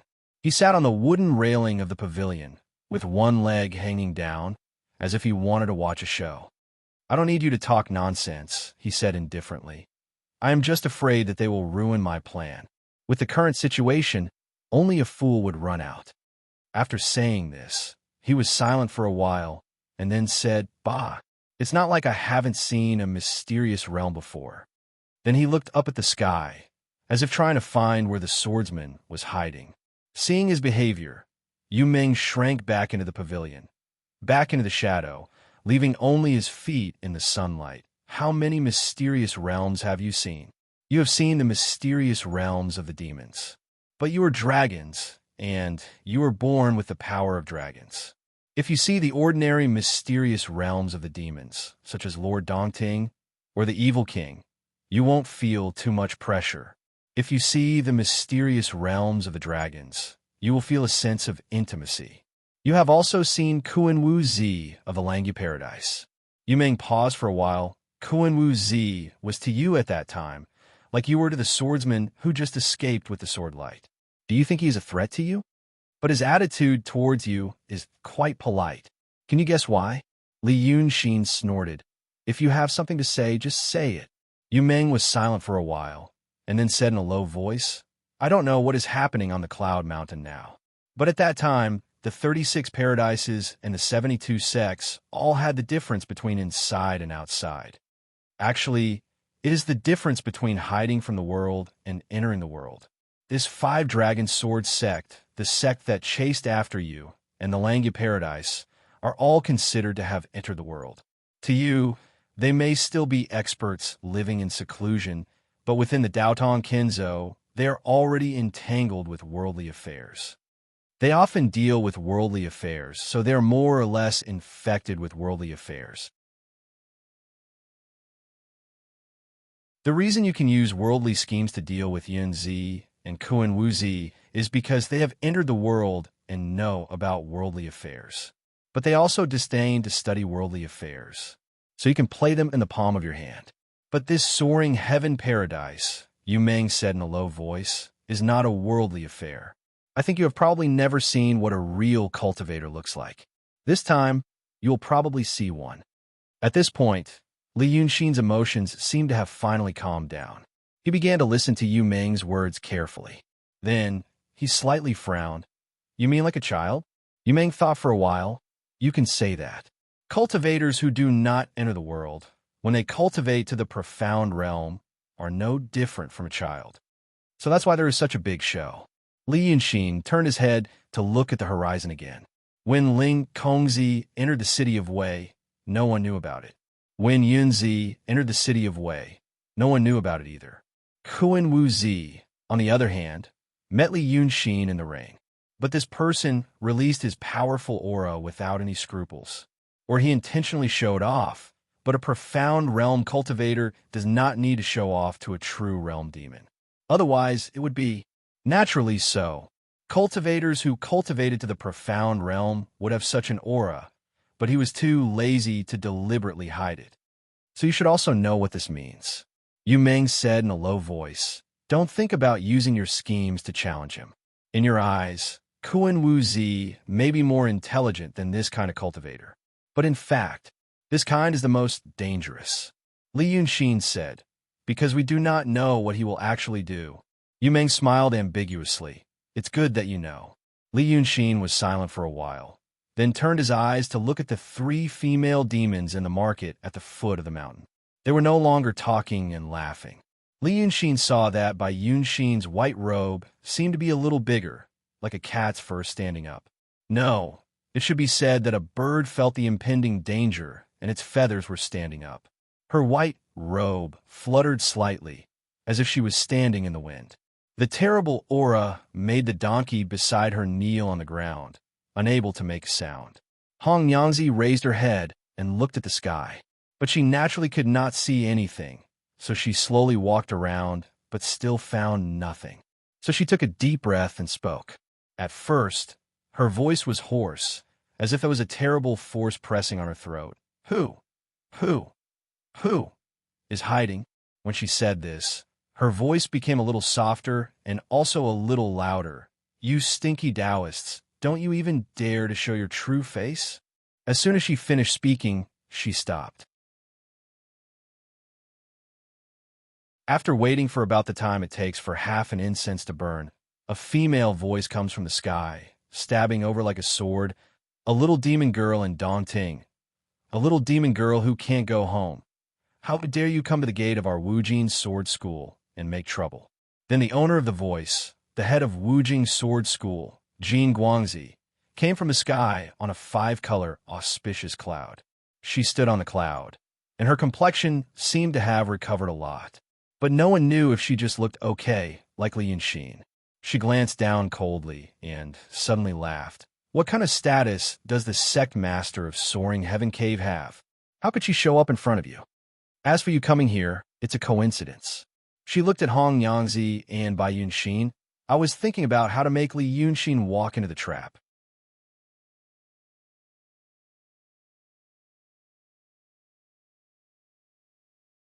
Chapter 355. Hearing her words, Red Lady and Bai Yunxin look at each other again. Then she turns around and says loudly, You kidnapped my Li Lang, but now you don't dare to admit it. Hearing this, Jin Guangwen laughs again. Zheng Yun descends a little bit so that she can see the faces of the 3 female monsters more clearly. Your Li Lang? Ha! Our Xianmen Orthodox sect caught a demon. Even if we beat and killed him, why don't we dare to admit it? Little female monster, where did you hear the rumor that Li Yunxin is with me? Red Lady is stunned for a moment, and then turns around to look at Bai Yunxin. The daughter of King Rock has been silent, and only let the princess of Dongting negotiate. At this moment, she finally frowns and raises her head to look at Jin Guangwen. Is it true? Then what about Li Yunxin? Humph. He was seriously injured by me and fled in panic. Jin Guangwen sneers, but it's fine now. After capturing you two, he will definitely come to save us. I'm not afraid that he will escape to the end of the world. But Bai Yunxin turns a deaf ear to her words. She lowers her head and thinks for a while. Then she looks at Red Lady. This Taoist priest should be telling the truth. She doesn't have Li Yunxin. Then she doesn't need to save him. Let's go. After saying this, she turns around and leaves. The little maid next to her glares at Jin Guangwen. Then she pulls up the black donkey who is kneeling on the ground and shivering and follows them. Red Lady doesn't want to give up and wants to argue. She didn't know what kind of magic Bai Yunxin cast on her body. Although she twisted her body, she had no choice but to follow Bai Yunxin like the little donkey. Bai Yunxin's actions this time showed that she didn't take Jin Guangdian and the profound realm sword cultivator seriously at all. She really came and went as she pleased. How can Jin Guangwen listen to her? She immediately shouts, Evil demons came to my little rock town and killed people. Do you think you can get away? But after she shouted, the 3 demonesses did not pay any attention to her. They continued to walk along the street toward the city gate. Jin Guangwang angrily rode the cloud and leaped forward. He raised his hand and sent out a sword ray that covered the sky towards their heads. The sword light whizzed over and instantly pounced on the heads of the 3 demons. However, Bai Yunxin raised her hand slightly, and a row of feather-like afterimages met the sword light and dispersed it instantly. However, her afterimage did not dissipate and went straight for the cloud of golden light. Jin Guangzi quickly dodged to the side. Unexpectedly, the afterimage drew an arc and scattered half of the cloud under her feet. Jin Guangzi's body swayed, and she almost fell off the cloud. Only then did Bai Yunxin stop and turn around to look at her. You Taoist, you're so untactful. Since you fought with Li Yunxin, and you're only at the true state, how could I not know that you're heavily injured? Now that I'm not going to kill you, you actually dare to stop me? Jin Guangzi steadied herself and angrily said, You? What an arrogant demon. However, what Bai Yunxin said was the truth. After she obtained the magic weapon Lustrous Glass Sword Heart, she used her own life to refine it. Because of this, after several decades of hard work, even though she was only at the true state, she could use the treasure made by the sage. But because of this, once the magic weapon was damaged, she would also suffer a terrible injury. Her sword light, just now, could only be considered bluff. But her power was real. It was the Chongshao Grotto Heaven Profound Realm Cultivator who came to Little Rock Canyon. But even now, that cultivator still did not show up and did not make a move. This made Jin Guangzi anxious. What was that expert thinking? Was he really going to let these 3 demonesses go? At this moment, she was in a dilemma, so she could only sneer. I know you're the daughter of the Golden Rock King, but now, the situation in the world is not the same as before. With a Kinzo expert overseeing Little Rock Canyon, do you think you can easily escape? Otherwise, these hundreds of lives. Bai Yunxin suddenly chuckled and interrupted her. You stupid Taoist. A Kinzo expert? You ask that expert of yours. Does he dare to show up now? And ask him, does he dare to make a move now? Jin Guangzi was stunned. What? Bai Yunxin no longer paid attention to her, turned around, and continued to walk towards the city gate. Jin Guangzi hesitated for 2 breaths' time. She wondered if this was a trick of the demoness to stall for time, a bluff. She also thought that if it was true, then what was wrong with that expert? A profound realm sword cultivator. Why didn't he dare to make a move? Fortunately, this question didn't take her too long to ponder. She suddenly heard a man's voice. This market square was in the northeast of Little Rock Canyon, close to the De Gate in the north. Bai Yunxin was walking towards the city gate. In fact, she was only a dozen steps away from going out. The voice came from outside the city gate. Golden Rock Princess said that if that guy dares to make a move, I will kill both you and him. Then, a tall and sturdy man wearing a golden robe and a golden silk crown slowly walked in from the city gate. He had a pair of deep blue eyes, like 2 bottomless pools of water. Jin Guangzi frowned. She didn't know when this man had appeared outside the city gate. This meant that this man either had an extraordinary escape technique, or his cultivation level was far higher than hers. This thought came in her mind, and then she thought of the way he called himself Jin Guangzi's expression became serious, and she slowly stepped back on the magic cloud under her feet. At the same time, she stared at the man. Could it be that you are a neighbor of my 5-dragon sword sect in the Yi country? The man smiled. His voice was deep and powerful, but everyone could hear it clearly. Does a small sword sect deserve to be my neighbor? If you want to talk about neighbors, I think the Soaring Heaven Cave might be qualified.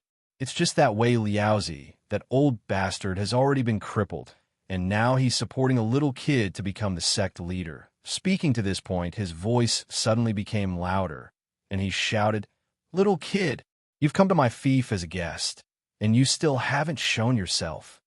Because of this shout, the ring of clouds that had been forced out by the profound realm Kinzo cultivator in the sky dispersed in an instant. Immediately after, the countless strands of clouds were like swimming snakes. They quickly converged into a long snake in the sky, and from a long snake, it transformed into a sharp sword that pointed straight towards the northwest of Little Rock Canyon. At this moment, Jin Guangzi didn't dare to stand on the top of the cloud. She scattered the magic cloud, landed on the ground, and looked left and right. She really hoped that the expert of the Soaring Heaven Cave nearby would do as this Lord Tongtian said and quickly show himself. Because that was the Lord Tongtian, although the majority of the Yi country's territory was the dojo of the Wujin sword sect. However, Just like the dojo divided by the Daodong and Kinzo couldn't control the demons, the great demons also had their own territory. The dojo of the various heavenly caves and sects of the Xianmen sect overlapped with the fief of the great demons in this world. Both of them were located in the territories of the various dynasties in the secular world. If someone were to really delineate all these forces on a map, they would probably only get a map filled with densely packed lines and names. This meant that from the point of view of the Daodong and Kinzo, in the dojo of the Wujin sword sect in the Yi country, there was a great demon like the Lord Tong Tian. But from the demon's point of view, in the fief of the Lord Tong Tian in the Yi country, there was a group of cultivators living in the dojo of the Yi country. And both of them thought that they had ownership of the mortal towns in their respective jurisdictions. The Daodong and Kinzo were shepherds, while the demons regarded it as their own hunting ground. The Dragon Dynasty, the Daodong and Kinzo, and the secular dynasties overlapped on the same piece of land. And now, the great demon Lord Tong Tian, who occupied more than a quarter of the Yi country's territory in the Tongtian swamp, suddenly came to Little Rock Town. Jin Guangzi knew that he had another name, hatred. At this moment, she, who was already weak, didn't want to have a conflict with hatred at this critical moment. Therefore, she was more eager than the Lord Tongtian for the expert of the soaring heaven cave to show up, so that the great demon's attention would be diverted to him. After Yazi shouted like that, he stopped his footsteps. He blocked the path in front of Bai Yunxin with his hands behind his back.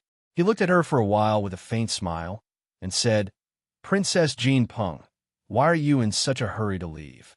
You're going to marry into the dragons, and you're an old acquaintance of my ninth brother. Now that you know that my ninth brother has been captured by the Kinzo, it's not good for you to stay out of this matter." Bai Yunxin looked at him coldly. "You told this stupid fish that Li Yunxin was captured, but he didn't. Coming here has already wasted my time. If my father wants to blame me, I'm afraid even 10 Lord Tongtians can't afford it." Jin Guangzi heard the conversation between them very clearly. Although the headmaster of the Wuji sword sect didn't know the inside story between the Peng King's daughter and the son of the Shinryu, he knew that it was best not to get himself into trouble for the time being. Therefore, he immediately said from afar, "Princess Jean Peng is telling the truth. Li Yunxin is not in our Wuji sword sect." Hatred slightly tilted his head, and his gaze passed over by Yunxin's body and stared at Jin Guangzi. "If I say he's in your hands, then he's in your hands." With just this one glance, Jin Guangzi suddenly felt a violent and terrifying murderous aura rushing towards her. She was only in a trance for a while, and then she immediately felt a splitting headache, and her vision turned black. It was as if she was hit by a raging bull, and her soul was about to be thrown out of her body. She screamed, and used all her remaining strength to take out her magic treasures to defend herself. As for himself, he retreated hundreds of feet in a row. Then, he heard those magical treasures exploding into balls of mystic light in the air. And all this was just because the Lord Tong Tian stared at her. This demon, when did he become so terrifying? But there was a hand on her back. She immediately stopped flying backward, and her whole body was wrapped by the gentle Howren sword chi. It was as if she had come from the raging sea to the gurgling stream. The injuries in her body were cleansed by the sword chi, and she immediately felt that her strength had recovered by 70% to 80%, and the stagnant chi in her chest had also been cleared out. Jin Guangzi hurriedly turned her head to look behind her. She saw an old man in white with white hair and beard move his hand away from her back and slowly walk past her. She had never seen the new headmaster of the Chongshao Cave, and the brief contact she had had before was through voice transmission. Now that she saw the old man, she realized that this should be the mysterious realm sword cultivator from the cave. The old man was dressed in white, and his feet were bare. He held a thin and green bamboo in his hand, and there was a thin branch sticking out of the bamboo joint, with a narrow bamboo leaf hanging on it. When he walked, his clothes fluttered, but there was no wind under his feet, and not even the dust on the ground was stirred up. Jin Guangzi thought for a moment, took a deep breath, and said, "The Venerable Lord is here in person. Thank you, Venerable Lord." But the mysterious realm swordsman didn't say anything and continued to walk forward. When he was more than 10 steps away from the Lord Tongtian, he stopped. Then he quietly looked at the 4 monsters in front of him, without moving or speaking. At this time, the Lord Tongtian also saw the newcomer, but he just glanced at them, and then continued to say to Bai Yunxin, "King Peng blames me? You must be joking. If King Peng knew that I was walking around the world with the 2 princesses, I'm afraid that he would be eager for me to go to him. How could he blame me?" The conversation between the 2 people was like a riddle. However, Red Lady finally took advantage of Yazi's pause to speak. "If I say, I will do it." She looked at Bai Yunxin, and then looked at hatred, and her eyes were filled with the spirit of risking her life. "Finally, Yunxin, and I will give you the dragon soul in my body. Whoever saves him, I will go with him. I know that you 2 have high cultivation, but my dragon soul was sealed in my body by my father with a secret method of the Shinryu. I can scatter the dragon soul with me, with just a thought. If you 2, don't worry, little girl." Hatred laughed. He took a few steps forward, stretched out his hand like a loyal big brother, and gently rubbed Red Lady's head. "9th brother is my 9th brother. As a big brother, how can I not save him?" Then he paused, stared at Red Lady with a smile for a while, and then said, "But your father has been killed by the Shinryu. Don't you know?" Red Lady slightly opened her mouth, and her eyes widened. After a while, "What?" "The Shinryu wants to declare war on the Xuanzong. But it is said that your father tried to remonstrate. When he failed, he tried to remonstrate to death. The Shinryu pitied his sincerity and simply fulfilled his wish." Hatred smiled and sighed. It is said that when he died, his real body was revealed. The blood that flowed out from his real body dyed half of the Roashui red. The corpse was eaten by millions of demons in the Roashui for 7 days and 7 nights. What a big fish. Red Lady was still in a daze. She seemed to only know how to say one word. Then said, "What?" Hatred sighed. "So, your father, who gave birth to your 9th brother with the Shinryu, has been killed. Who would dare to doubt the determination of the Shinryu to declare war on the Xuanzong? Therefore, my 9th brother was not captured by the Kenzo, but was also captured by the Kenzo.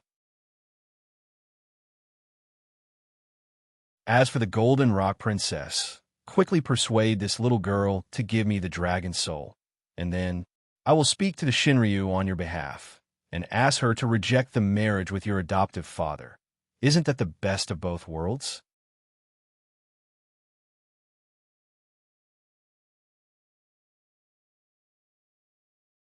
Chapter 356. Lord Dongting. Li Yunxin frowns and breathes a sigh of relief. He then shrinks back into the pavilion. Is he really dead?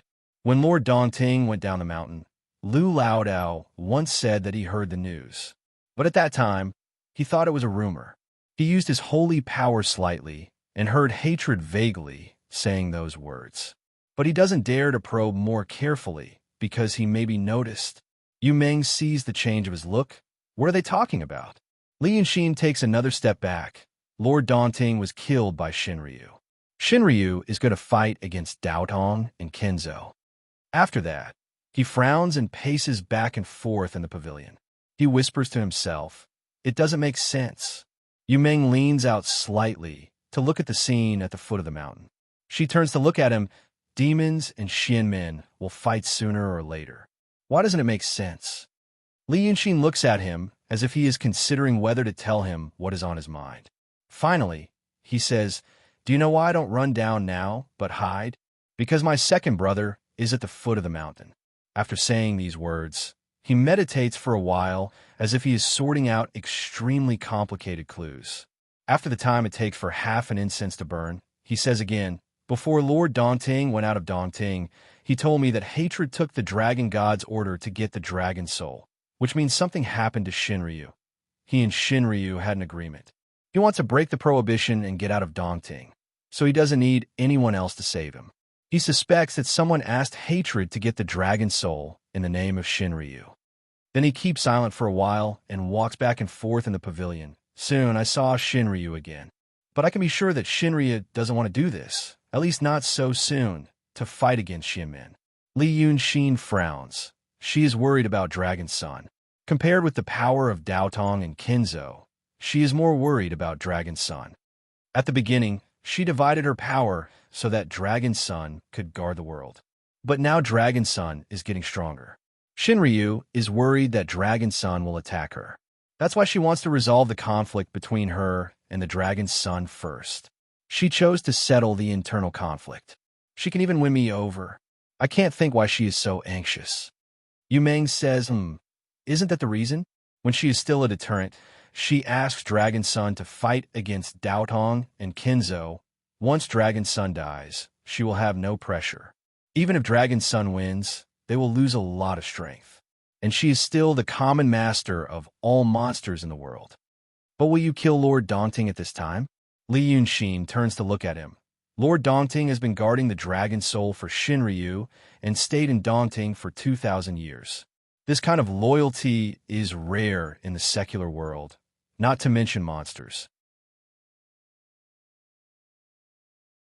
If Shinryu wants to restrain Dragon's Son, she should gather the power of other monsters. But now Lord Dongting is killed. Who dares to work for her? Yu Meng thinks for a while. Well, it's a bad move. It's not a bad move. There must be an inside story. Li Yunxin says, Shinryu is not like a fool. Lord Dongting is not stupid either, and he told me that things have changed. So, he takes a few steps forward and looks down the mountain. My second brother is not stupid either. He knows Shinryu's mind, and now he has become the vanguard. It is also a good choice to strengthen his strength in the war.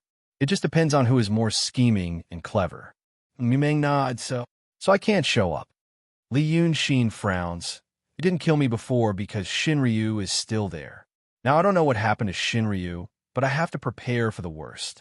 If Shinryu is gone, he will swallow me if I show up now. Each of the 9 Dragon Sons wants to combine the 9 portions of Dragon Chi into one. They even want to get the true Dragon's portion and the Dongting's portion. Li Yunxin sighs. I am the most delicious piece of meat now. He must come for me. After saying this, he is lost in thought. But suddenly, he hears Yu Meng chuckling. At this time, the sun is getting closer to the west, and the sunlight finally disappears from the pavilion. Yu Meng holds his cloak and shakes his head in the autumn wind. I don't think so. He sits down again and looks at Li Yunxin. Your second brother is more likely to come for Unishan. Li Yunxin, you haven't seen Unishan yet, have you? I heard that it is a floating mountain. Li Yunxin thinks for a while. It is indeed easy to defend and difficult to attack. So has anyone told you that Unishan is actually walking around the celestial sphere? Li Yunxin is stunned. What? Yu Meng seems to be satisfied with his surprise. He smiled faintly. The cloud mountain isn't just standing there and not moving. It is walking around the celestial sphere. After saying this, he continues to look at Li Yunxin's expression. However, what made him slightly surprised was that Li Yunxin only froze for a short moment. After that, his expression returned to normal. It was as if the moving mountain peak in the sky was indeed the only thing that could shock him. And then, Li Yunxin says, Yu Meng smiles, your kung fu of guarding your heart is really amazing. And then, it is something that only the sages of the past know. There are not only cultivators, but also mortals on Unishan. There are many mortals, and they need food to survive. Cultivators also need to consume some materials. Although it is insignificant compared with mortals, the number is not small after a long time. So, every once in a while, Unishan has to descend from the sky to replenish these materials. Yu Meng slows down his speech and looks down the mountain. They don't talk for a long time, so the demons at the foot of the mountain haven't acted yet. Hatred seems to be arguing with Bai Yunxin about something. But seeing that Li Yunxin's expression doesn't change, he knows it should not be something important. But he still looks out of the city. Little Rock is very big. At this time, the sun is not as bright as at noon. A large area of land outside the city is shrouded in the shadow of the tall city wall. Some low woods and houses also lie low on the yellowish-brown field. looking like dormant demons and monsters. He takes back his gaze and lets out a sigh. But in fact, it is not like this. It is just an excuse to replenish something. You should have seen what Kuan Wuzi can do. It is said that he once overturned the entire Dongting. When a Xian realm cultivator makes a move, he changes some rules. So, if there's really a need to replenish something, Unishan doesn't have to descend. Therefore, the real reason for Unishan to descend is he pauses and looks at Li Yunxin. Do you want to know? Li Yunxin thinks for a while. I promise you, I will save Wu Su and Lily, and I will save them as soon as possible. Yu Meng slightly tilts his head. What else? Li Yunxin snorts softly. As long as you don't ruin my business for the time being, no matter who you are or who you're being used by, I will not care about your business for the time being. Yu Meng nods silently. Then he says, because I need to rest. Unishan is driven by the huge magic circle hidden in the mountain. It is said that the magic circle was given by the Devis tens of thousands of years ago. Disciples, leaders, and heads of all the caves and schools in the world stay in Unishan all year round for this matter. The Reiki cultivated by cultivators can drive this magic circle. But it doesn't look like hard labor in the secular world. These cultivators meditate and occasionally spar. The Reiki they emit is enough. But this magic circle needs to be maintained. Yu Meng thinks for a while. The foundation of the magic circle is the power of the 5 elements. Because it stays in the sky all year round, the Reiki of Earth and wood are used up the fastest. Every 500 years, it needs to descend. It doesn't need to replenish the daily consumption of food and drink, but these things. But Unishan is like the last fortress to Xianmen. If the worst happens, the demons become enemies with Xianmen. Then at the most critical moment, they can rely on Unishan. Therefore, this point can only be known by the sages of the past. This is to prevent it from being leaked. Possible enemies know that Unishan is the only weak point. Oh, Li Yunxin frowns and thinks for a while. Replenish the Reiki of earth and wood. So when you replenish these things, the magic circle needs to stop working. Yu Meng nods. Yes. Tell me more. Yu Meng smiles. There is nothing to tell me in detail. The core magic circle in Unishan is enchanted by the Celestials. Even the sages can't pry into it. It is a secret of the Celestials, more profound than the 3 schools of Daotong, Kinzo, and painting. They won't allow us to practice it. Every 100 years, when Unishan falls, the soil and stones have to be transported from Yu country, and the trees can be harvested from anywhere. This process will last for about 10 days. 10 days. Li Yunxin thinks for a while. 10 days or 10 years? 10 days. Li Yunxin paces a few steps and looks down the mountain. Bai Yunxin was quarreling with Yazi, and the content was none other than the ownership of Red Lady. This was very strange. It was more like a quarrel between 2 mortals. She had slaughtered hundreds of people because she was impatient. They seemed to be stalling for time, waiting for something. He thinks for a while and turns to look at Yu Meng. Why does the soil and stones come from Yu country? I know there is a Hongling near Rome City in Yu country. Half of the men in the city are digging there. Is it because of Unishan? The earth chi in Yu country is strong. Yu Meng answers him. Hongling? That should be the case. Yu country is a crescent surrounding Pitfall Mountain.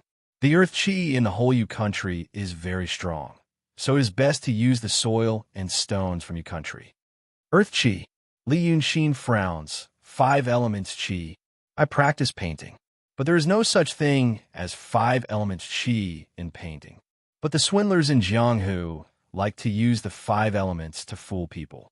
As for earth and stones to supplement the earth chi, you used to be a sage. You should know that the earth and the 5 elements is not the soil on the ground. Is there such a saying in the Daodong and Kenzo? Yu Meng smiles. Of course not. It also doesn't make sense. But you have to know that this is a magic circle set by the Celestials. It is fine to fool people with a few words. If you really explain it in depth, won't you also reveal the crux of the problem? Don't worry about this for now. I want to say something else. He becomes serious. I just thought about it and calculated. So I know this year is probably the time when Unishan will fall. Let me calculate where the Cloud Mountain will land. Guess where we'll land? Yi country, yes. Yu Ming says seriously. Unishan is an inverted triangle. If it wants to fall, it needs a huge space to accommodate its lower half. In this 500 years, it is walking in the territory of Yi country. And in this Yi country, which place can accommodate Unishan? Guess again? Li Yunxin looks down the mountain and takes a deep breath. I am not familiar with Yi country. But since it is a landlocked country, Tontian Swamp? Tontian Swamp. Yu Ming nods slightly. Since it is called swamp, there are not many deep places. However, in the depths of Tontian Swamp, there is Tontian Lake. It is the residence of your second brother. If it wants to fall, it will fall there. Now that you know this, think about what is happening now. Can you think of anything? Li Yunxin is silent. He walks a few steps in the pavilion, suddenly claps his hands, and sighs in a low voice. If you put it this way, it probably makes sense. An opportunity that happens once in 500 years. It can explain why Shinryu wants to go to war. And it has to fall in Tontian Swamp. It can explain why hatred is so active. Since it is something that happens once in 500 years, it is not strange that Shinryu knows about it. If you can calculate it, the demons should also be able to calculate it. Yu Ming smiles but does not say anything. But Li Yunxin looks at him again. But you told me something that only the two sages know. Now I know that Yunshan won't be able to ascend to the sky for the next 10 days. You have kept the secret for 1,000 years, and now you say it? Yu Ming snorts and laughs. Is Unishan now still the Unishan of Daotong and Kenzo? I think it is already the Unishan of the Freemasonry. It is not a pity to destroy such a Unishan. Moreover, I'm not a saint anymore. I am just Yu Ming. I have already told you, I only want to be a secular person now. No matter what kind of earth-shattering event will happen in this world. The time before is enough for me to reincarnate as a secular person several times. What I have to worry about? Li Yunxin is silent for a while, then sighs. I actually believe you a little. Yu Ming calmly shakes his head. In the next few days, there will be more profound realm Taoists and swordsmen coming to the Yi Kingdom, near Little Rock Canyon and Tontian Swamp. They can catch you and also drive away the big demons in the Yi Kingdom in advance. But I think for Unishan to come to this world, catching you has become a secondary matter. I guess there will be more big demons gathering in the Yi Kingdom. If they can kill some profound realm and true realm cultivators before Unishan comes to this world, they will have an advantage. There will also be people who want to take the soil and stones from the Yi Kingdom. Yu Ming smiles, then let out a sigh of relief. This time, there will be a good show.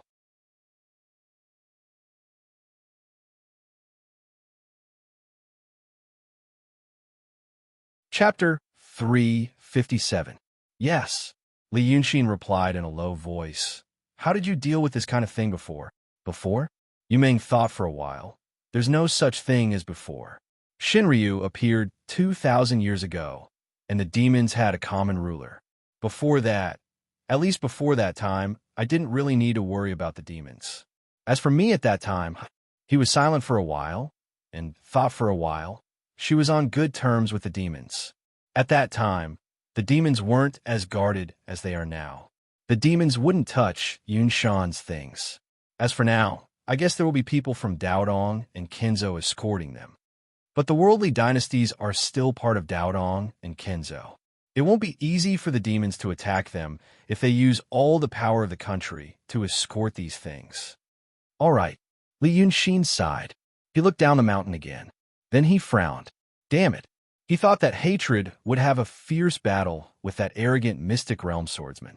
But now that he looked down, he saw that the Mystic Realm swordsman retreated with the golden light. What kind of situation is this? It's reasonable. Yu Ming also looked down. Long Sun and a true state demon, and 2. Transcendent state. Mystic Realm swordsman couldn't gain any advantage, so he left. First, both sides are preparing for the final battle. Second, he doesn't have any feelings of shame. Sigh, your mind tricks won't work on them. After saying this, he looked at Li Yunxin again and found that he was staring at the 4 demons at the city gate, frowning, as if he was thinking about something complicated. Yu Ming didn't disturb him. He looked down the mountain again. Then he found that the four demons also said something and walked out of the city gate. But Li Yunxin's eyes didn't follow them. He seemed to be lost in thought. All right, think slowly. Yu Meng shook his head lightly, turned around, and walked out of the wooden pavilion. Therefore, Li Yun Xin pondered for nearly an hour at this place. Originally, when the demons killed people in the city, people already didn't dare to go out. Then, under the powerful pressure of a profound realm swordsman, no one dared to make sound. By now, the cultivators of the orthodox Xianmen sect had left, and the demons had also left, leaving only corpses strewn across the three streets, as well as people who were in a constant state of panic. So many people had died for no reason. There had to be an explanation. It was only after this hour that the nobles of Little Rock Canyon dared to grab their swords, spears, and cudgels and look into Market Square. Instead, he saw the corpses of 4 swordsmen who had been stationed in the city by the 5 draconic sword. These corpses, when they were alive, were all like true immortals in the hearts of the common people. But now, they were all lying on the ground, and they didn't even collect their corpses. The arrester leading the team was smart. He quickly ordered his men to seal off the road and collect the corpses of the 4 swordsmen. If this kind of scene was seen by the common people, perhaps the people in the city would be thrown into confusion. Next, they began to deal with the hundreds of corpses, from top to bottom, who in Little Rock Canyon had any experience dealing with this kind of thing. This was almost equivalent to a military disaster. But a military disaster was still manageable. After the troops and horses had passed, there were still days of peace and security. However, the current situation was that the demons had killed people in the city, and the immortals of the Xianmen sect had rushed over after hearing the news. But they were killed by the demons. People didn't know the specific process, but they could imagine it from the results. Thus, by nightfall, rumors had already spread throughout the city. They said, a terrifying female demon had appeared outside the city, and had come to the city to absorb people's yang energy. This demon was also abnormally powerful, so after killing 4 immortals in the city, it swaggered off. Thinking about it again, why did the 5 draconic sword sect want to worship in the mortal world, and why did they open their mountain gate to accept disciples? It must be because they were no match for the demon in the previous fierce battle, so now they wanted to find more people to teach immortal techniques and slay demons. Although this rumor was made up by the people in the marketplace, it wasn't far from the truth. Thus, the number of people who planned to try their luck at the mountain gate of the 5 draconic sword sects suddenly decreased. Who would dare to fight a demon that even immortals who had cultivated for many years couldn't subdue? When it was time to light the lamps, many people ran out of the city. They planned to leave Little Rock Canyon and seek refuge elsewhere. But how could the prefectural magistrate allow this to happen? Those who ran out of his jurisdiction were refugees.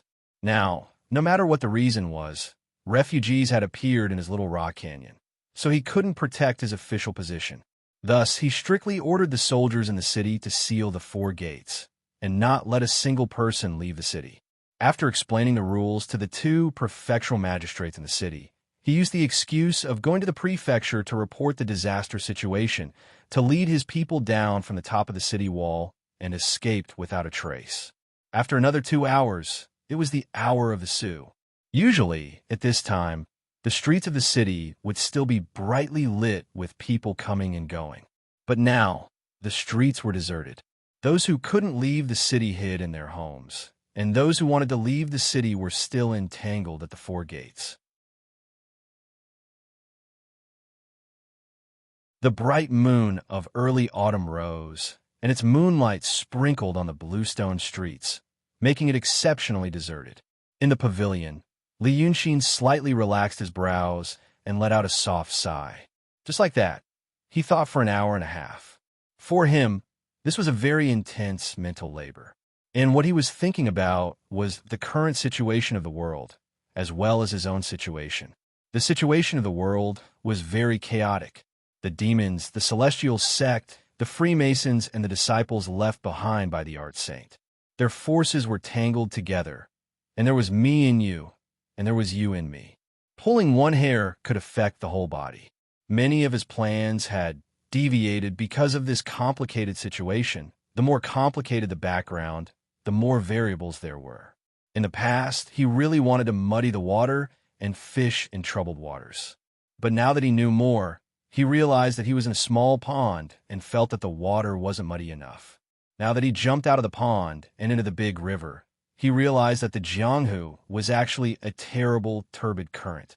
How was it not muddy enough? It was too muddy. Because of these turbid currents, the net he had set was washed away. Therefore, he had to do one thing: clear the turbid currents. The demons, the celestial sect, the Freemasons, and the Art Saints' forces had to be cleared up. Only after clearing them up could the situation be clear, and he could use his fists and legs. But at this moment, if someone knew what was in Li Yunxin's mind, they would definitely think that he was crazy. Because of his own current situation, he suffered serious injuries one after another. Even his realm was about to drop. Besides, the Daodong Kinzo wanted to catch him, the Freemasons wanted to catch him, and his brother's dragon son probably also wanted to catch him. Except for his own cultivation, he was almost the same as when he first entered the city of Wei. But in this situation, he began to think about clearing the turbid currents of the world. What a fool's dream. As for Li Yunxin, she had been thinking about this lunatic's ravings for a full hour. Then he smiled. At least he was not the same as when he first entered the city of Wei. At least he knew that he might be in a trap. Maybe he had broken it. Maybe he hadn't. But no matter what, it must be beyond the expectation of the person who set it up. The night was getting darker, but the moonlight was getting brighter. Li Yunxin paced a few steps in the pavilion, exhaled a puff of white mist, and walked out. He and Yumeng came to the city of Little Rock on this day, and checked into an inn on the mountaintop. After walking along this deserted street for a quarter of an hour, he saw an old locust tree. Behind the old locust tree was the inn. However, he had only taken 5 steps when he stopped, because he saw an ordinary peddler. He had a photographic memory, so he knew that this peddler was the one in the afternoon. He sold 2 boxes of dried fruits to Yumeng and got a dime of silver. Then he wanted to come again, but Yumeng was talking about the key point, and Li Yunxin chased him away. The peddler was still carrying a basket with his hands in his sleeves, leaning against an old tree trunk not far from the wooden pavilion, as if he was avoiding the cold. He was young, but had a weather-beaten face. Because of the cold, his face was pale, and his lips were slightly trembling. And Li Yunxin heard his stomach growling. He was hungry, but such an ordinary peddler appearing here, at this time, was too unusual. Li Yunxin stared at him for a while, and said, "What's the matter?" The peddler hurriedly straightened his body, nodded to Li Yunxin in the autumn wind, and offered a humble smile. Yes, yes. I saw that Dragon King was in deep thought, so I didn't dare to disturb you." Dragon King.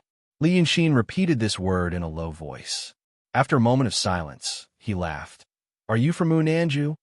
The peddler was still smiling apologetically and nodded like a chicken pecking rice. "Yes, yes. Dragon King is wise and far-sighted, and I am from Munanju." Li Yunxin slowly walked in front of him. "When I came to the city, I scanned the area, but I didn't find any Munanju branches in this city. You have great magical power to be able to find me." The peddler didn't seem to hear the danger in Li Yunxin's words, and hurriedly shook his head. I don't dare. Dragon King's magical power is great. He survived the heavenly lightning of the 3 sects, and then killed Chung Kongzi. Then he annihilated the 4 major sword sects, and even made the Golden Light return in defeat. Dragon King's magical power is #1 in the world. Oh, you also know this. Li Yunxin slightly lowered his head to look at him. You know this, and you know where I am. Why don't you ask for credit from Daotong, Kinzo, and Dragon's son? Dragon King, don't say that. The peddler laughed. We have already agreed to cooperate with Dragon King. Previously, the Dragon King was still brooding over the fact that we stood by and did nothing. This time, we don't dare to stand by and watch. Li Yunxin thought for a moment, and suddenly snorted, no longer paying attention to him. He lifted his foot and walked away. The peddler hurriedly carried his basket and followed, looking like an ordinary person chasing after a customer to peddle his goods. But the words that came out of his mouth were not ordinary at all. Dragon King, listen to this little one. He followed while panting and said, if Dragon King returns to that inn tonight, he will die tomorrow.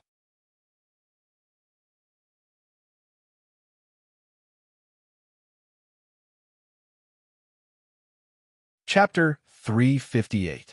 Li Yunxin stopped and turned to look at him. Do you know what happened to those who thought I would die? The peddler stopped and waved his hand. Dragon King, you misunderstood me. I don't dare to be an alarmist, but what I want to say has to be told in detail from the beginning. I can't say it on the street. Then he turned his eyes and glanced at the street. I think we can go there to talk. We can also avoid the wind and cold.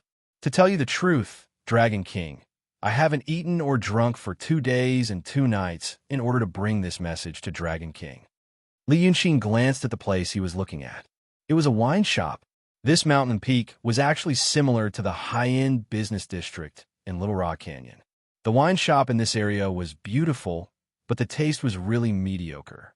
But on such a night, the shop had long been closed. The owner of the wine shop was not the kind of poor person who lived in the shop with his family. Perhaps he had already gone down the mountain and returned to his own house to hide from the disaster. Therefore, only one waiter was left in the shop. When Li Yunxin glanced over, he found that the waiter was leaning against the window and peeping at the street. He seemed to think that it was very strange for 2 people to stand and talk on the street at this time. One was a tall and handsome young man dressed in white, and the other was a wretched and stooped pawn peddler. These 2 people should not have any interaction. Seeing Li Yunxin's gaze, he quickly shrank back from the window, as if he was afraid of getting into trouble. Li Yunxin turned to look at the peddler again and smiled. You're really brave. Let's go. After saying this, he walked a few steps to the front of the shop. The waiter was doing something inside, and there was a clanging sound. But Li Yunxin waved his hand, and the door of the shop opened. Then he saw a bean-sized oil lamp on the counter. A waiter was standing next to 2 big tables with bedding on them. When they saw him, their faces turned ghastly pale, and they were dumbfounded. You, who are you?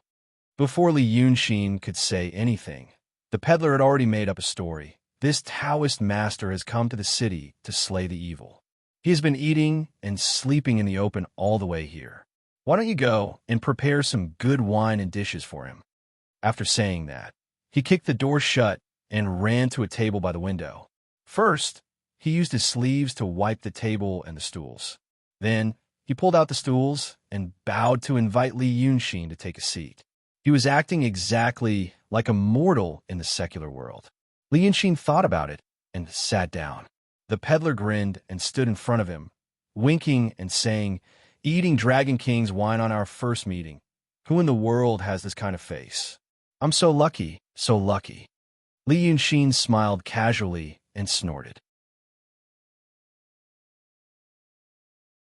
After a moment of hesitation, he stretched out his hand and broke off the corner of the bench.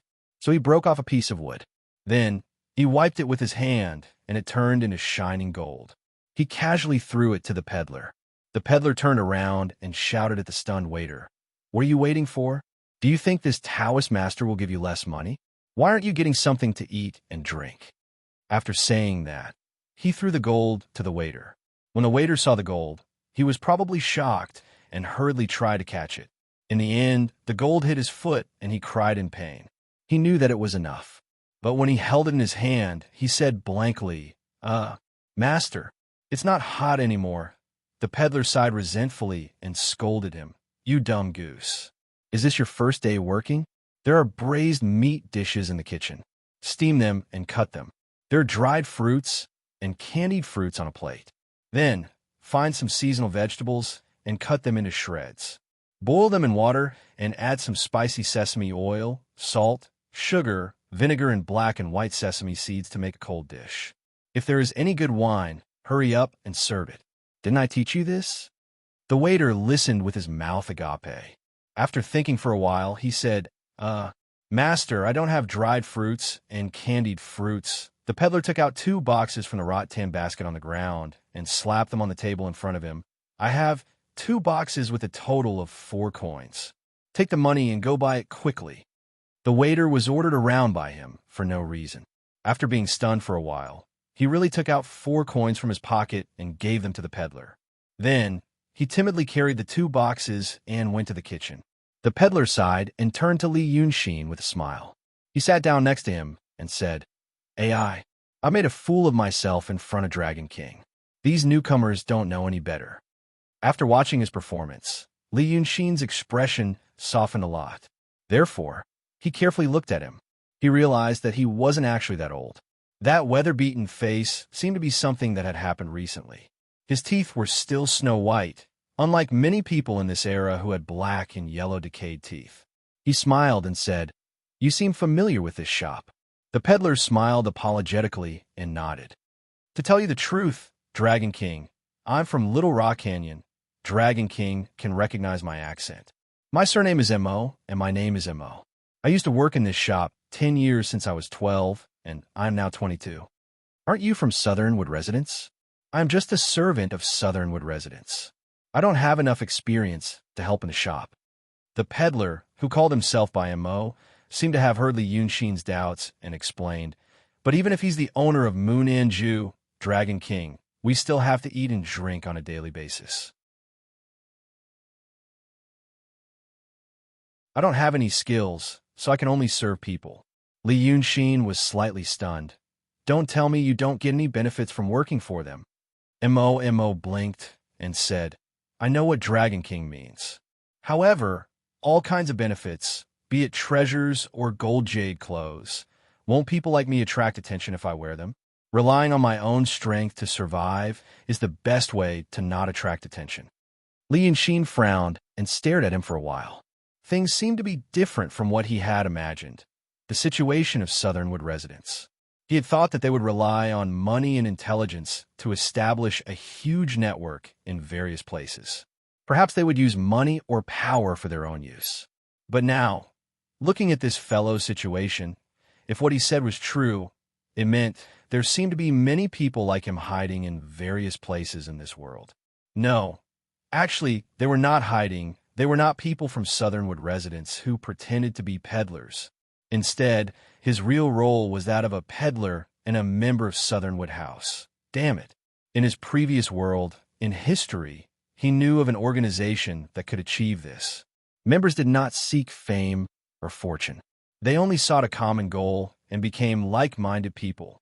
But this Southernwood Residence, could they achieve this? What do they rely on? Advanced thinking? He could not help but ask, why? If there are no benefits, why work for Southernwood Residence? The peddler smiled and said, "Dragon King, you must know that people in this world do not do things for their own benefit. This lowly one does these things for no other reason but for the common people of this world." It was laughable to hear those words coming from his mouth. However, although he appeared humble when he said those words, his tone and eyes were sincere. It was as if he truly believed in the words for the common people of this world. Li Yunxin could not help but laugh. "For the common people of this world? Is that what Southernwood Residence taught you?" The peddler coughed and said, "Dragon King, this lowly one does think so." "Oh, all right." Li Yunxin nodded. "All right, let's not talk about this for now. Since you're working here, why don't you do it?" "For the Dragon King." Mo smiled and said, "This needs to be explained from the beginning. Dragon King, please." While they were talking, the waiter brought 2 plates of braised meat. One plate was braised pig head meat. It was thinly sliced and placed on a white plate. The skin on the top of the meat was slightly yellow and transparent. When he picked it up, it trembled. He imagined that it would be very chewy when he ate it. There was no fat under the skin, only lean meat. It was fragrant. Before it was served, it had been steamed for a while. Thus, a layer of fat seeped out of the meat. The other plate was braised pig ears cut into thin strips. The 2 strips of meat were filled with crispy bones. It was tough and soft. When eaten, it made a crunching sound. When he took a sip, the meat would melt into his mouth. There were 2 small plates on the side. One was a sauce made with pepper, Sichuan pepper, chopped black and white sesame seeds, chopped peanuts, and chopped almonds. The other plate was made with top-notch soy sauce and vinegar. One plate would increase the flavor, and the other would remove the grease. Li Yunxin only looked at it and said, "Eat your food." Ku Mo declined twice more before he no longer stood on ceremony. He seemed to be really hungry. He picked up 3 pieces of braised pig head meat and rolled them in the sauce. He opened his mouth and put them into his mouth. Then, he poured himself a cup of tea and put it down. He picked up another 3 pieces and dipped them in the vinegar.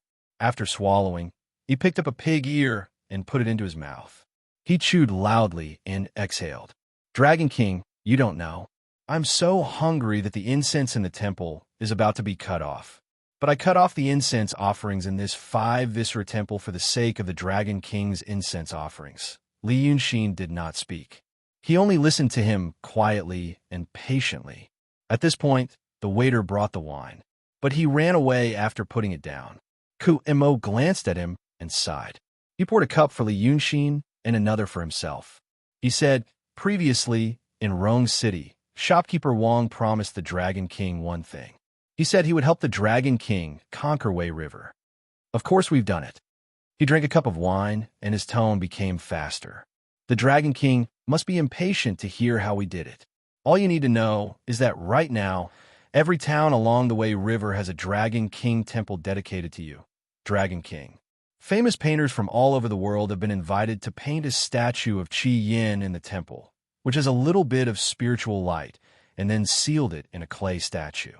As long as we consecrate it, the power of faith from the believers along Wei River will continuously gather on the Dragon King.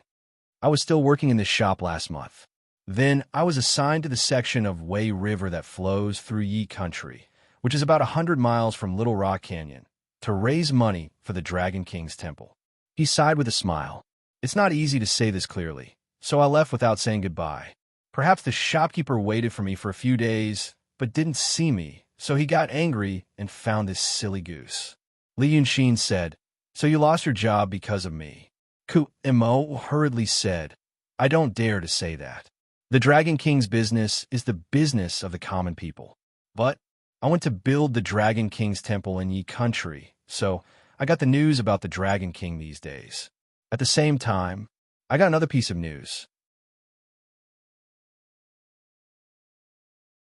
Because of this, I was bold enough to say those words of life and death to the Dragon King." Li Yunxin nodded slightly thoughtfully.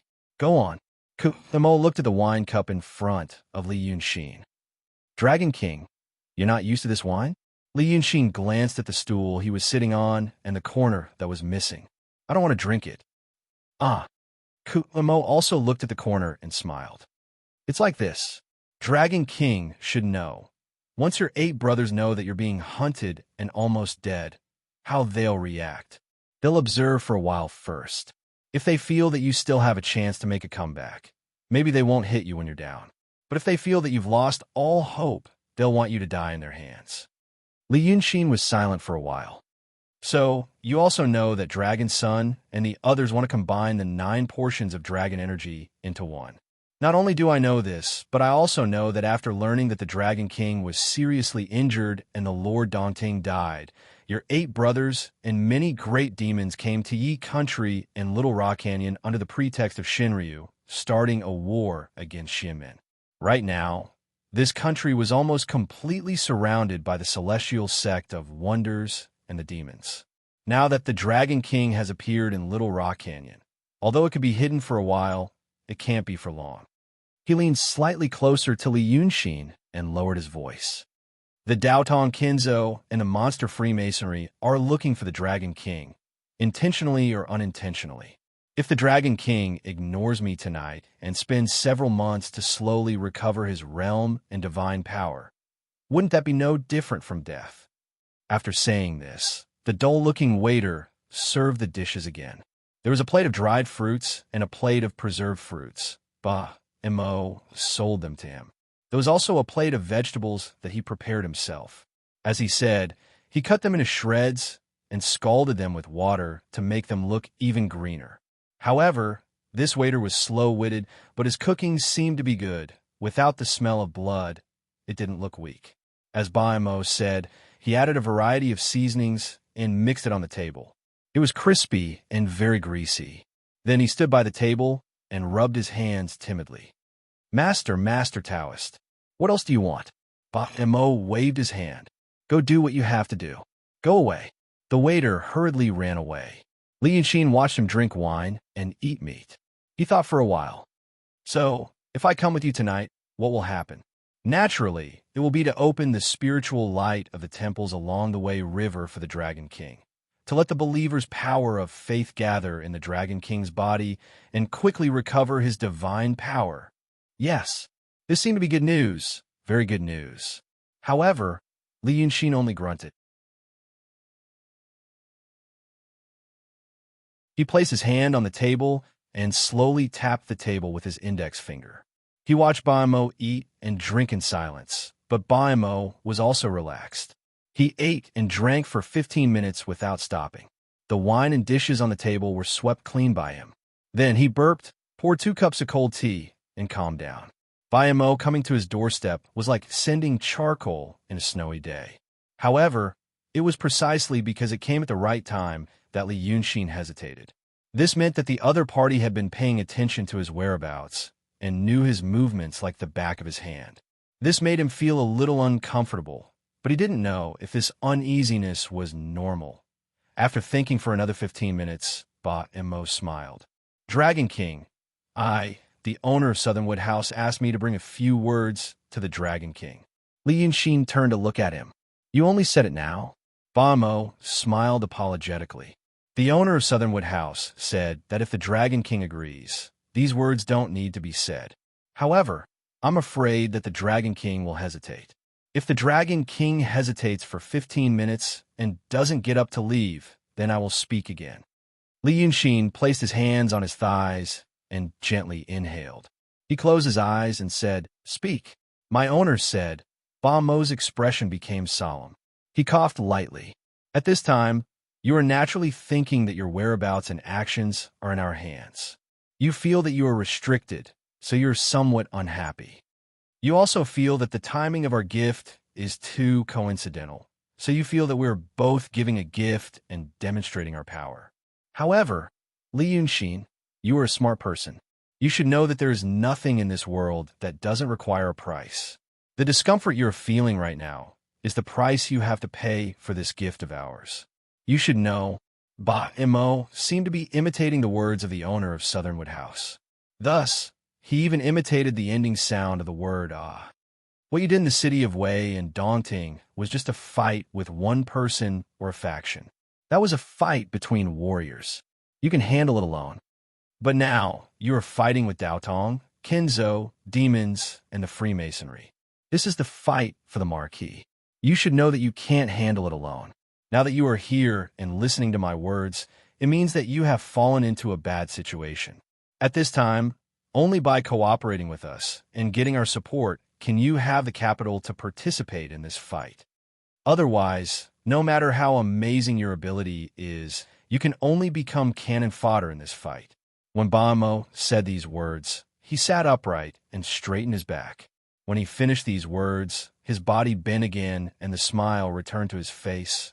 Dragon King, these are the original words of my master. Li Yunxin sat upright and thought for a while. He suddenly smiled and asked casually, Is your master beautiful? The smile that had been hanging on by Mo's face for a long time finally disappeared at this moment. He was stunned for a while and laughed again. This haha, Dragon King. How dare I comment on my master's appearance? I heard that she is beautiful. This time, Ba Mo stammered as if he really didn't know how to reply. Li Yunxin stood up and shook his head. I heard that your master is beautiful, and I yearn for her. He had always wanted to meet with a beautiful woman, so that they could chat about the matters of the Mount Wu and Mount Wu.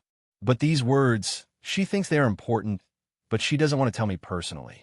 Of course, I'm not targeting you, but asking you to pass on these words is disrespectful to me.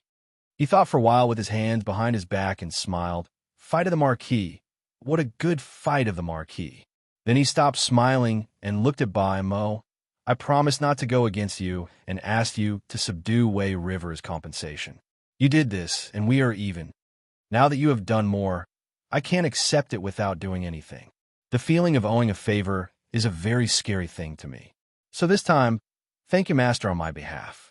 She said that I will become cannon fodder in this fight of the Marquis. Then, Li Yunxin took a deep breath.